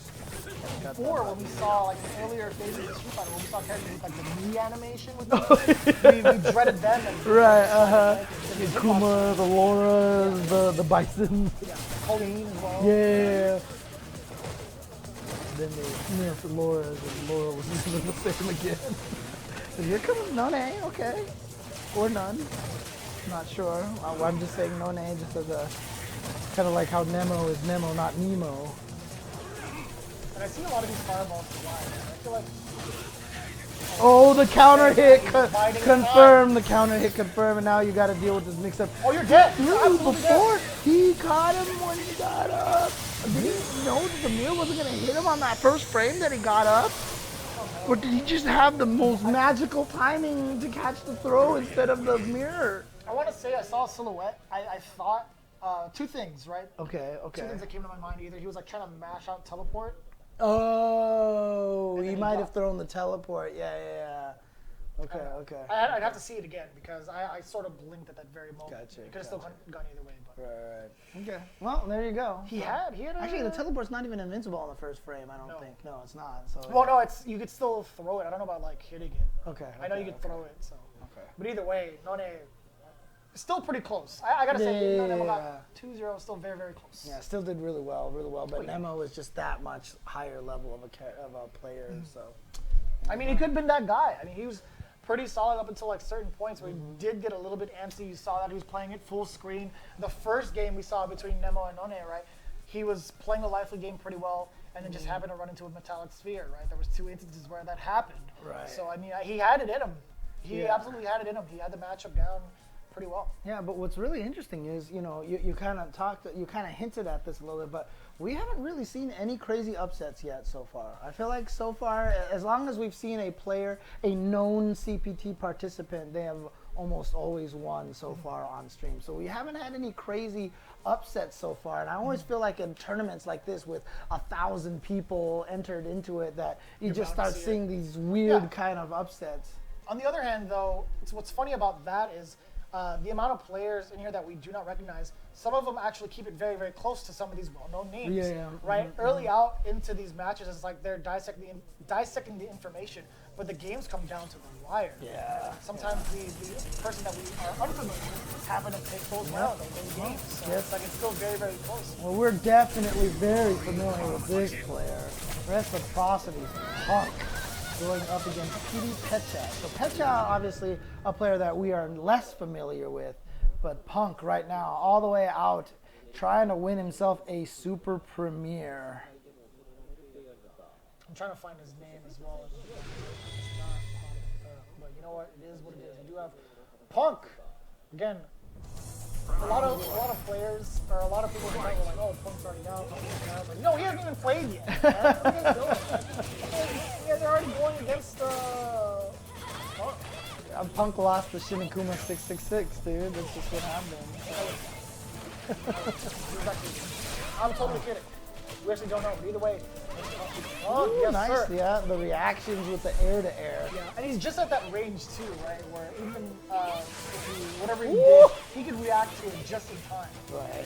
I mean, that's just the thing. That's why he's standing at that range. Because people like to try to get out of the corner with that. But look at this. Pecha, kind of an aggressive Ryu right now, I feel like. And, you know, he's drained a decent chunk of life from Punk, but Punk probably doesn't know who this player is. He's going to be spending this first round trying to pick up on Pecha's tendency, patterns, read what he likes to do in certain situations. So when those situations come up again, he'll have the right answer this time. So that's just how it works. So first round's going to be a little rough. Oh, no, it's drop combo. Pecha actually got the right angle to jump in on Karin, right? So that's something that Punk wants to keep going. But luckily for Punk, Pecha did not go through the combo. Karin's anti-airs, of course, are a little less, you know, consistent, right? You have to know the distances and whether to know which button to use. So you can't jump at odd distances. But look at this Pecha with a life lead. He is trying to get. Oh, was not enough to kill. Oh boy. Out of all the players to fall for this shit, Punk actually could have died. Oh, baited out. No, I wasn't. Yeah, I don't know if that was reversal. enough to kill if you used critical art. Yeah, not yet. But Punk can still take this. That means that he just needs one crouch. Yo, it's like you call it, James. All he needs is a low medium kick. Crouching medium kick. You have to know as a player going up against Punk, as soon as he has that meter to kill you off of one crouching medium kick, that is the number one thing you are scared of. You low block like you've never low blocked before in your life, and Punk just steals that round from Pecha. But is it really a steal? That's just, how many times have we seen Punk do that? Right? Plethora of times. Yeah, so it doesn't even matter who you are. He's going to take it or try to oppose his own will against you, right? Right. And we see that kind of like demeanor from Punk. Not too. He's a very jovial fellow. Yeah. Right? You see smiles from time to time. This is the most serious I've seen. I mean, I know he wants to do really well. Only with that standing light punch, double standing light punch to cover both of the wake ups. Really? Oh, man. So The Punk movement. went for how strong on counter it. I was like, oh, he was close enough to get it. It was like that close to the character to get it. You know, I'd imagine he would resort to extend fears. It's a very Cammy combo. Not strong. Yeah. She can't get that normal. Right. Ooh. Okay. Able to block that towards heavy punch in time. Pecha now. Pecha, so one thing I will say about Pecha is he's been able to find those cross-up jump timings so that Punk has really had a hard time stopping it. So I do like that, but again, now trapped in the corner. Oh, he's going to be able to combo off of that. Yep, there we go. Get some good damage off of that uppercut. Oh! The anti-air from downtown. I like that. Oh, yeah. Maximizing the damage with the crouch fierce combo after the counter hit. Punk going to move on in the brackets. There you go. Good job to Punk. Nice work. So, for those of you that couldn't find him on the bracket by chance, I mean, we do have it up available on the chat. That was the winners finals of that bracket. Oh, It was nice. Pool Okay, B1, okay. so he's moving on pretty far into TGS. Right? Yeah, Pecha making it as well. I don't know. So it says here when they Are they doing a 3 out? see, that's what I'm curious about because I see it here. Yeah, on it does look Smash like a UG. 3 out. It's a 3 Yeah. out, so that's why I'm curious. I'm like, well, should they have played that now? I feel like. Well, yeah, because it's Either always way, 2 right? out on the loser side. It's always 2 out on the loser side. So it's going to be Mia and now Pecha out on the loser side. But Yeah. that's crazy. That's 3 people out of like, there's 6 players in this pool. Right? No, so it should be usually 8 because Right, you see yeah, Punk seated in there. Right, yeah, Right, yeah. so usually Oh, it's- yeah, I see what it is. Yeah, okay. Yeah, so basically 3 out of 8 make it out of these little pools that they have here. So Yeah. So it's very, very interesting to see. I mean, so 3 out is the play. I didn't know. I was trying to find out. I thought it was 2 out too. Yeah, but yeah, according to the brackets there, it is 3 out. So there you go. So they are going to try to avoid as much of the run backs as possible, as the double jeopardies as possible. So I would hope despite so. the small brackets, that way they won't have that kind of situation. So Small brackets, but there's so many of them, man. 128 brackets to be exact. We have 1,018 players at Tokyo Game Show. Again, that's the amount of entrants, and it's because a lot of the times, you have these conventions, right? And if it's a free tournament, a lot of these guys kind of show up. It's like, hey, I want to try my hand at Capcom Cup. I've heard of this before. I or wanna like try 4 it out. months ago, they're like, I register, and then it turns out like, oh shoot, I can't go anymore. Kind of thing like that. So, but coming up next is going to be Tono on the right side and Razor Sien on the left. Of course, another one of the former Evo champions that we have here. Sien being one of the strongest players. I mean, we when we talk about Ibuki and some of the sequences that she has, we kind of contribute that to Sien. Right? We say, hey man, that's the Sien. I still call that the jump over the jump kunai kunai? race. Yeah, I still call it. He was the first person I saw ever do that, and I was like, that is so dirty. And I've just called it the Sien afterwards. We But attribute it to Sien all the time. yeah, but the hardest part about it now is that he really just kind of has been outclassed a little bit by Fujimura, to the point that Sien talks about Fujimura as the best Ibuki player, And so, a lot of times, Sien, although he's always doing well at tournaments, I don't feel like he's had that same kind of dominance that he's had in like season 1 and 2. Fujimura just was really kind of started doing more damage with him. Oh, is that a punish? He got it. Yeah, and the kunai release right there. Man, that was so smart too. One of the smaller details that you guys just saw before you is after Sien released the kunai, he knows that he's still able to build a little bit of meter by throwing in the uppercut. You're right. Because you can cancel kunai release into a special move, so he just canceled into the uppercut I think just that's to very build smart. that It's meter. like one of those things with 3S, right? When with Ken, when he does a back throw, you have time to Yeah, throw a finish yeah, to get as much meter as possible. I think That's that was right. brilliant from Sien. Yeah, I mean, was it doesn't really mean smart. much, but when it comes to like the gauge and having it for like a crucial combo, Right, you build it just in time, it's like, man, I wouldn't have gotten that combo if I didn't build that little bit of meter. Right, exactly. Sometimes it will make the difference, right? So there you go. So Sien right now trying to take the rest of his life, and he almost has that critical art where he can confirm into it. What a block too! That was so big on Oh, the the way down. trade, but it was the EX kunai. So the bomb explosion is gonna keep Tono alive for just a little bit. Watch out for the chip. Oh, I thought he he was just gonna- ran into it. Well, I mean, I think it would have been into critical art either way. Yeah. But Tono still had view reversal on deck, so I don't know. So I think that might have been able to get away from it. So I don't know if Sien was going to go for that just Yeah, yet. you're right, actually. Yeah. All I always say those kind of sequences where it's just like they get hit with something out of the blue, right? It's like I look at their meter, and I'm like, okay, they had critical, but then I see the view reversal up there, I'm like, oh damn it, I've already. Yeah, I've already committed to the play. I've definitely seen tournaments where people have made that mistake before. They do it and they commit to the chip, and then they're like, they just got that V reversal meter, There we go, Sien, of course, in the blue, green. Default, default up. Tono in the red. Oh, staying in the front. Gonna be able to get the kill off the rider. Oh no, he's looking at match points. Sien just taking everything away from Tono. As a matter of fact, both of these guys are in winners finals. I'm going to be very, very specific. send him on. EX uppercut right through the air kunai. I like the block. Yeah, he's been there before. Seems like He's been I've here for seen years. this. I've seen this. You're not catching me with. He was like, that's something I made up. Yeah, that mix-up is something, you know, he's anticipated Yeah. or even created himself. Right. Nice. Way to break out there. Ooh, nice confirm. Here we go. Okay, he's gonna go for the ground one. Oh, he went for the He walked reset. out of there. But Tono was just holding backwards, and Tono's Knee gonna get some trigger. good damage Wait a here. minute. Oh, but again, Sien's like, I've seen all of these before. You have to go to the you know, I know, you know stuff, right? You know, I know, Tono. You can't do that. Oh boy, but Tono can still take this. Oh, and he missed- doesn't Oh, actually get the punish. no! And Sien, just angel on his side. Guardian Oh. angel. He went for the uppercut, and Tono just missed the punish. He was already anticipating the jump kunai. Yeah, he was doing that. He saw the EX, and then he was like jumping, and he's like, "No, I'm ready. No, That no." is insane. That is. And because of that, the jump kunai, which is the Sien, didn't catch Sien because he was just holding back the whole time because he whipped the uppercut, and he's like, "Oh God, please block!" Right? So yeah. Whoever's watching me right now, please let me recover. Yeah, I know, right? The startup is pretty up there, honestly, with jump kunai Yeah. release, right? Because she does a little flip animation and then Right. goes into it to get the momentum or whatever. Oh, that is then- really unfortunately for Tono. Ooh.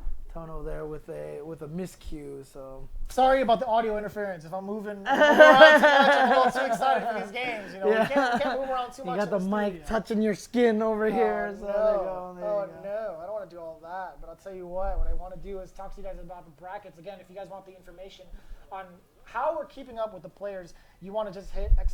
bracket in the chat. And we do have the entirety of the bracket already ready. I'm pretty sure the link is correct. I know Okay. WSO was the one that updated it. That was Sien versus Tono. That was part of Pool B3. And that was the winners finals of that. So those two Battle players, by the regardless. Bay pool. Oh, jeez. B3. I It's understand. the history. I know, it's classic. But either way, both of those players still making it out. Sien from winner side, Tono from losers. And on the bottom of that, I have no idea how to read those characters. But that pool is absolutely done. Okay. Okay. We're winding down pretty fast here, James. Okay. Surprisingly enough, we're actually getting a lot done here at TGS. These guys have been cranking out some of the matches, even from what we've seen. And I understand the struggle. I was out there watching the streams alongside you guys, and I was like, man, these guys are taking a long time to put these matches up here. There's a lot of people to consider, fellas. Yeah, and plus another thing is because we talked about that there is a pretty significant number of DQs going on in this tournament, right? Right. And so a lot of times you'll be like, oh, let's pull this. Oh wait, no, they're not here. Let's pull the. Oh wait, they're not here. So Sure. it's kind of one of those situations. But we're gonna get Dusk versus Sin Brandon. Where are these players from? Can you click on their names? Let's see if we can get some. Well, it looks like Dusk is from Japan.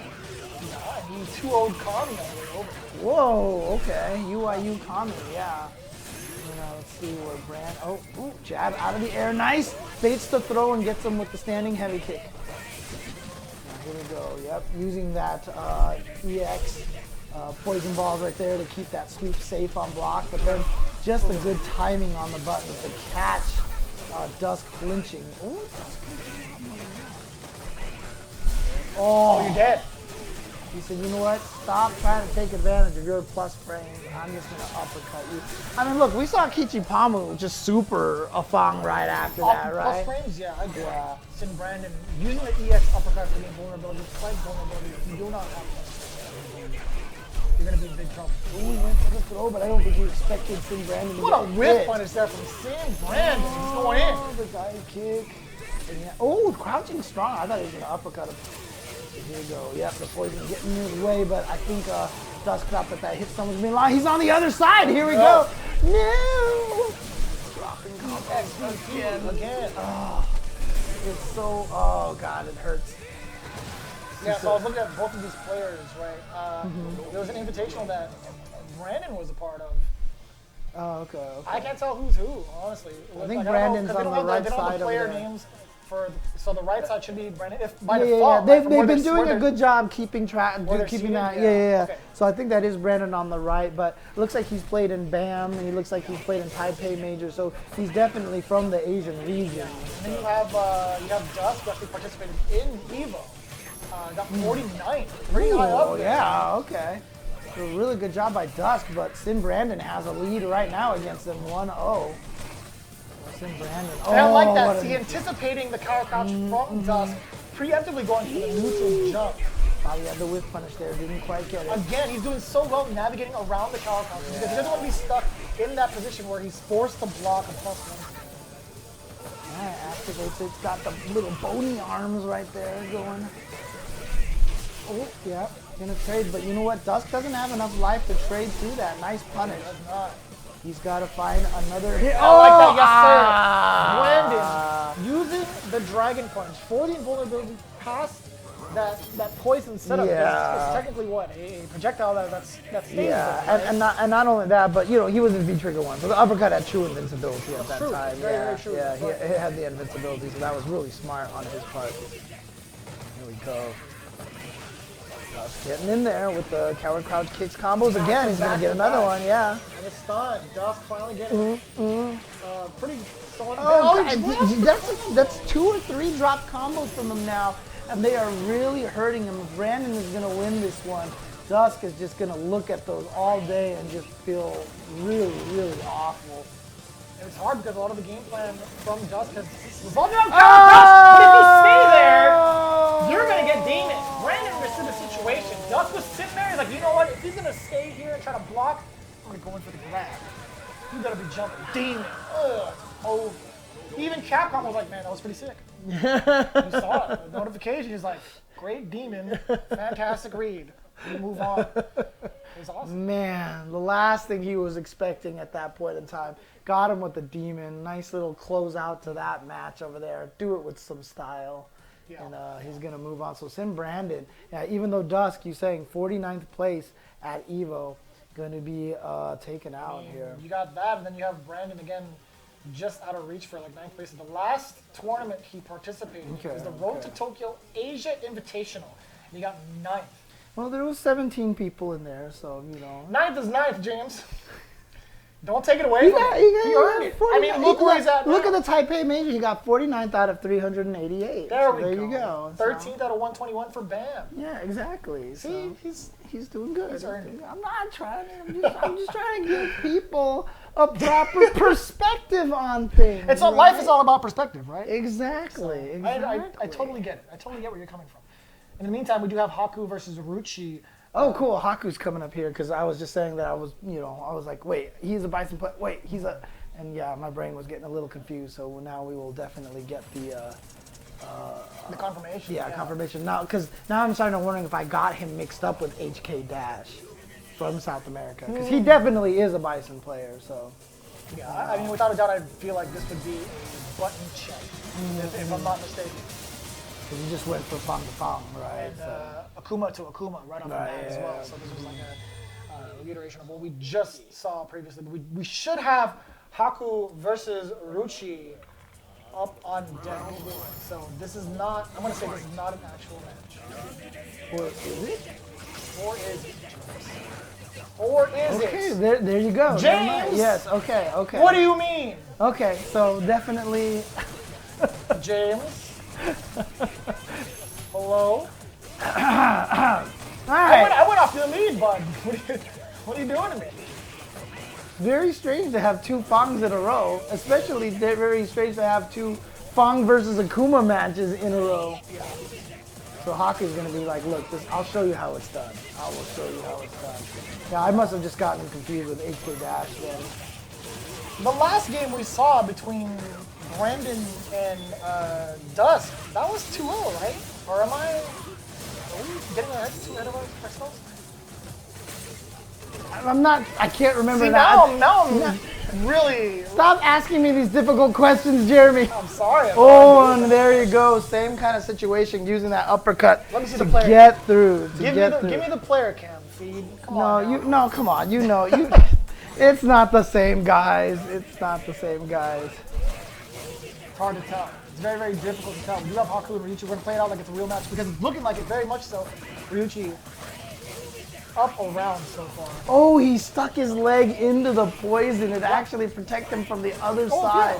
Yeah. It has a hitbox on it. It's still active. Oh, yeah, of course. But you saw even that situation. Oh, no punish on the V skill. Haku actually went for the coward crouch kicks and then he just blocked afterwards, worried about someone trying to uppercut him in between those because he has the plus frames, as we've seen a couple of times. Oh, where are you going? No fly zone here. Taking you back down. Out of there. Yeah, plus frames. Ryuchi just opting to back out of it. EX Demon Flip. Ah, the Swiss Army knife of moves right there. Does everything. Solid life lead from Haku, but he's still going to go That's for got to it. be a punish, yeah. There you go. Oh, and he's still able to run into the B-skill. I like that, but Ryuchi managed to get a hit, so anticipated poison. No longer affects Haku. Yep, again, using that EX to keep the sweep safe. That's right, yeah, the follow through after the breakout. Ooh, that was very ST Vega-like, using the crouching medium punch to just kind of Duck under. change your hurt boxes a little to get right under that and then throw from the other side. We don't see that too often, using almost a low profile. Yeah. A lot of times it has to take a lot of bravery to do it. Ooh, okay. And look at this pressure, and he couldn't find his way out. And he is just gonna take a gob of damage here. And now what side? Good block. But Not then enough, man. you thought you were out of the water. You blocked the left, right, and you're like, I did it. I blocked the mix-up, and then all of a sudden he turns it into a throw. So there you go. So Haku taking game number 1.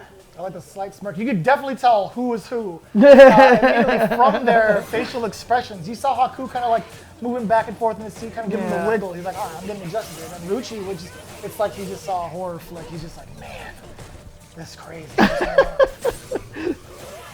Okay, there we go. Nice punish. And now towards the corner. And this is what I've been saying about F.A.N.G, is that F.A.N.G is not even a zoning character as much. You know, against, obviously, there's certain matchups where he can do zoning. Sure, but then he's such a scary offensive character. A lot of plus frames. Nothing to really fear there. Yeah, Haku just walking up nice and easy with the stand short, forcing Ryuchi to get poked. Counter poked at that. Looking at match point. 1-0 solid for Haku right now. Yeah, he's been looking really solid here. What the heck? No anti-air at all, and then just an empty jump into throw. Not even a jump attack from Haku at all. Okay, good spacing on the sleeves, on the Sotoja. Now keeping the pressure. Oh my God! Almost had that set up. Basically, the body swap is supposed to just kind of shove you out of the corner into the poison. Yeah, and then at that very last second, you have to change. Yeah, what a throw tech from Haku. We had Ryuchi with a minor shimmy, then came right back and oh no! Yeah, it's gonna be good damage there. Get the extra juggle, not quite enough to kill, but now you have to deal with this instant jump overhead, instant overhead. Oh, he doesn't want to deal with the mix-up at all. Not at all. As soon as he blocked that jump attack, he's like, I'm out of here. I'm out of here. And there it is, Haku taking that game.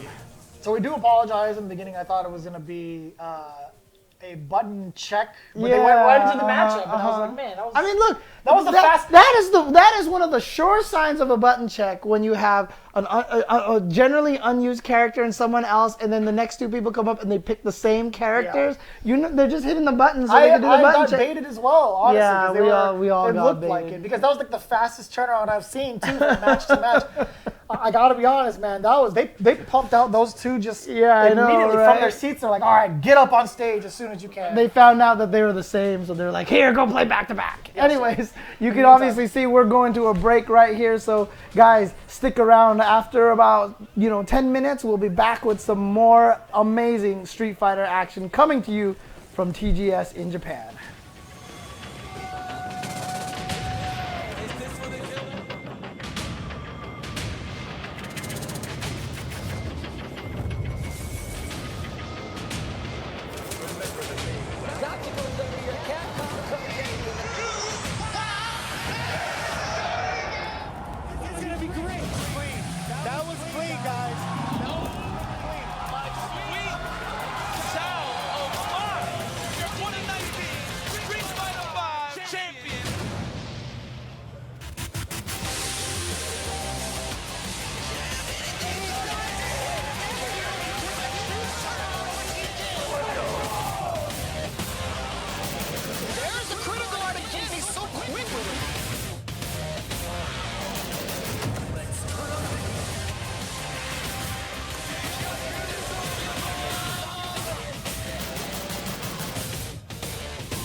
remember the name well.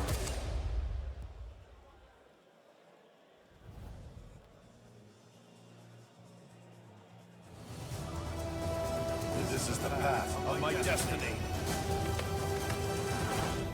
Come on!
Come on.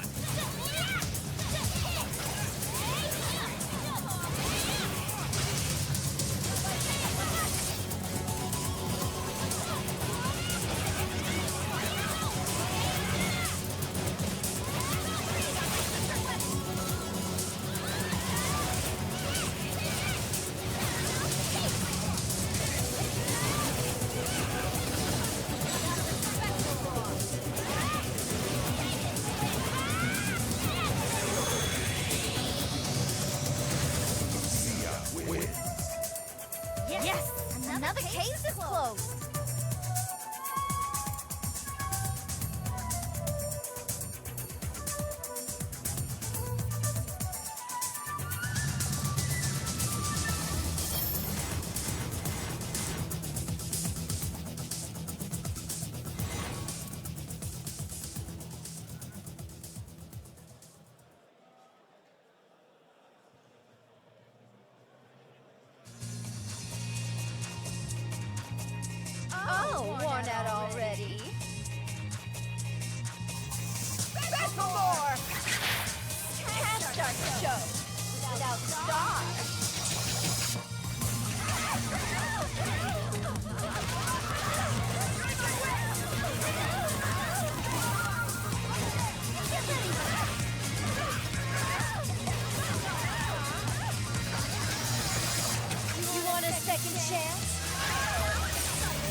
gossiped about is proof of my popularity.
はい、ということで、インターバル明けまして戻ってまいりました。はい。いい、紹介してさせていただきます。R です。よろしくお願いいたします。はい。まず、山本です。よろしくお願いいたします。はい。ということで、さっきまでの試合では Welcome back, everybody, to Tokyo Game Show. We're here with the English restream, back with some more Street Fighter V. My name is Vicious, here with Sajam, fan favorite, returning commentator. Favorite? We've been keeping track on how many times, so much so that we've been keeping track on how many times you touched your hair in the chat. I kid you not. Yeah, well, they were doing the same thing for you, and the answer was 0. Even if I went like this, I still think it would be 0. That's all. I told them that yesterday. That's the OS. To be honest with you, yesterday I was a little disappointed because I was like, Jeremy, are you going to come by soon? Are you going to come hang out or whatever? And you said, yeah, I'll be over. I have to get a haircut. And I said, do you? I said, do you, Jeremy? Yes, I do, Steve. I really do. Okay, That's a well. lie, actually. It's an actual lie. But in the meantime, we do have Kannichan versus Triple-I, if I'm not mistaken. I could be completely wrong. So. Yeah, we got a little screen here. It's hard. Boom! There you go. I like how it pops up right when they start, throwing out these ambiguity. Yeah, Brimstone, counter hit, bad spot, stun or not. Walk up front throw, no quite. dizzy. Checking him with the stand medium punch. Again and again. Triple-I's out of the corner. I want to say Snake Eyes every time, just because the way it's spelled. EYEZ. Yeah, it is EY easy. Dragon Eyes? Oh, punish. Every time. No! That should have been EXP instead, actually. A little too far for the combo he was looking for. Just a bit outside, that's right. Gee, Trying to get the spears instead. Nice crush. Step kick, uppercut. No! Either way, he still got it. That was sick. I actually, you know what's funny is like, okay, step kick, uppercut was obvious, but that one even got me. I was like, okay, he's gonna do that. Wait, what? Jab into the, oh, overhead? All right, I love it. It's good. So nasty. Plus, you got counter hit on that, so you're plus a million. Even if, the worry sometimes with the overhead from Ken is if they're standing when they block it, but in that case, he'll take it, right? Nice take control. Yeah, Mika got Mika. That's what it was. Now she understands the amount of like. Did you see that? He just whiffed and said uppercut. I can't believe it. It's like shades of Cerro Blast. It's like, all right, hold Don't on. do that. No. If it was Cerro Blast, it would have been EX. That's He believes so much into the uppercut. Gets flipped by the drop Triple-I kick. just A little too far probably to combo off of it, so I think it worked out okay. No jump. anti-air. Nothing. Good interrupt. There's been a lot of runs so far. I think if you're the Mika player, you have to look for it. Confirm, take the knockdown. So after this, you have run to medium kick, or you can like run and then try to steal frames or something. Fierce. From that far. Gets hit airborne. Coming in. Oh, still got the Lady Mika just jumping around. Oh. Again! No confirm though. Command. No! Another one! He didn't even get to finish it! Uppercut! Oh my god! That was like 3 for 3 for 4 for 5. Like it was like what happened right there? It was 9 chances. That was. He got hit by every Lady Mika. Yeah. He was fearing the command grab, and he was like, for sure this is gonna be This will be the one. And it was a crush counter. He still went for the Lady Mika. That was some gambling. They're just rolling the dice every time. Nice block, and did that little punish. I would have liked to see a light punch into maybe Peach or something, but maybe they were unsure if it was going to be a combo or not. Or a punish because of the active frames or something. Oh!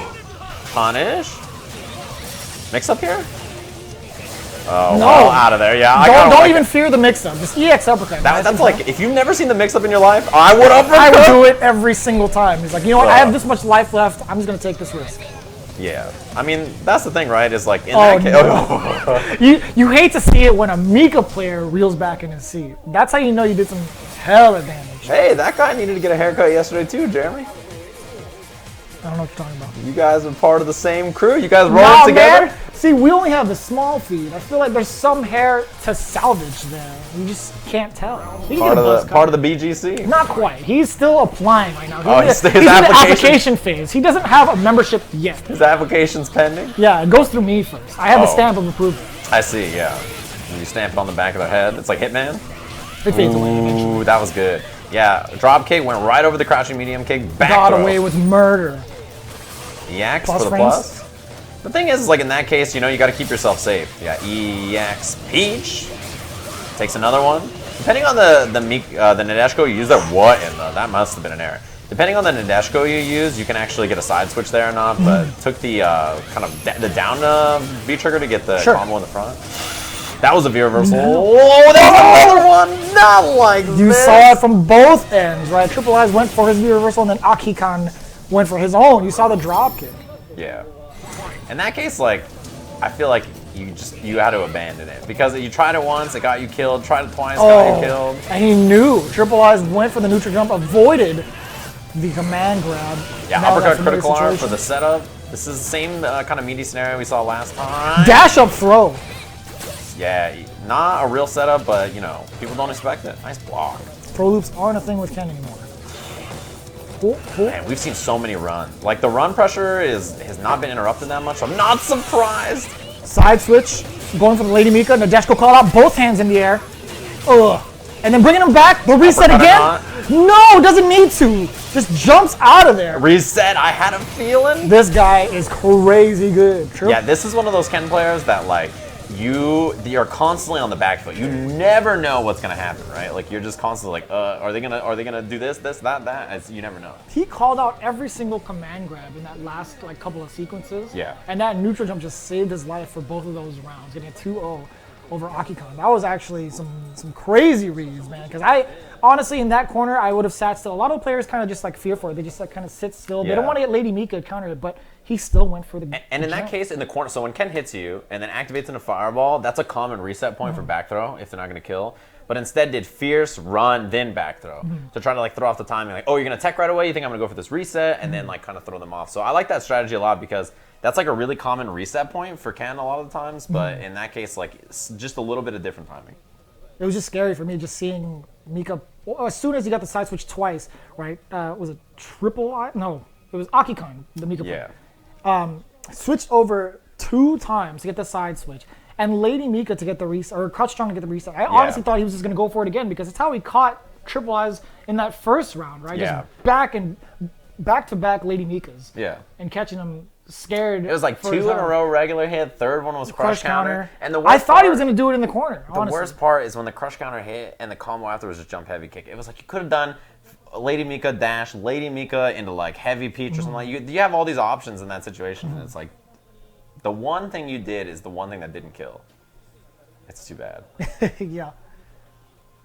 We do have more players queued up. We have Shabamon versus Dutch. Again, we still have a ton of players to go through. I mean, I've mentioned it a ton of times already. We have like 1,018 players, 128 brackets. We do have a lot of these guys already making it out of their pools, and it's in that second phase of pools, right? So there's still a lot to go through, man. There's so many DQs, so many people in general. Yeah, and I think like it's one of those things where, you know, there's so many players and the Japanese like team running the stream is just firing away. Like these matches are just flying through. It's crazy how many sections of pools are just getting done really, really quickly. If you don't know, tonight we're going all the way to the top 8 for tomorrow. So tonight we're going to be streaming all the way through to the top 8. And I think currently we might have an issue with the feed. So we're going to try to get that feed back. Obviously, we're following along in the Japanese feed. So there is a chance we might have to like restart or like go through something to look at stuff. Because I think right now like we're having an issue getting the feed from them. We are not on site. We're not in Tokyo, Japan. You ruined it, Steve. These guys have been believing us the entire time. I had people DMing me saying, yo, man, you're in Japan. Let's meet up. I see you on the stream. Yeah. I'm just like, we're not actually in Japan. We're not. It's unfortunate. But, Yeah. You know, this is the official English restream. Restream, yeah. Here on Capcom Fighters. But, I mean, again, we're just going off the cues of everybody over at TGS. Yeah. And it looks like maybe we're not getting the feed. I'm not sure. So I think we're trying to get the feedback for you guys right now. They knew we were stealing their signal. They was like, you know what? Cut them off. We're stealing the Cut them off. Dude, it's Japanese internet. It's been folded 1,000 times to be superior to ours in every way. All right, so I'm sure they'll be fine. They don't need us. Yeah, I think they'll be just fine. Yeah. In the meantime, we're actually in Japan. We're enjoying ourselves some nice Japanese ice creams and little novelties from their 7-Eleven. That is way better than the ones here. Why are you telling them we're in Japan, man? It's not true. I'm just so jealous that I see all of these Instagram stories, all this coming up for my newsfeed of people in Japan. Yep. And it's like, I could only dream of going to TGS. I mean, I've never been to Japan for Tokyo Game Show, but like we've been to Japan a lot of times now, right? Like we've been a number of times. So you have. I've only gone twice. Twice. I've been 4 times maybe or something like that, 5 times. I've been a number of times, but at the same time, like I think the appeal of it never sort of goes away. It's one of those things where I'm always down to go back. Like you hit me with it, and I'm like, look, I'm down to go to Japan on a moment's notice. And we've sat and gone through like a majority of Tokyo. There's just so much more outside. Oh, is our feedback? City, right? We lost our preview, so I'm not sure. Okay. Ooh, staggered low into the heavy Tansu. I like it. Oh, no punish on that. You just saw the vertical ball from Blanca just unpunished. Yeah, try to beat the throw. Oh, no confirm off the fireball, hitting really, really late. Yeah, walk up, down, medium kick too. I mean, that's the thing in that case, right? Like when you're playing Akuma against in a matchup like this, it's kind of a little unorthodox. And Blanca has decent tools actually to fight Akuma. It's one of the characters that like really you can kind of get away with fighting this matchup and seeing what's happening. Okay, so it seems like we're having maybe some issues with the stream that we're getting, so we're gonna restart very quickly and then we'll come right back. So stay tuned, everybody. Hop on over to the Japanese stream in another tab, and then we'll be right back with the stream. All right, see you guys in a second.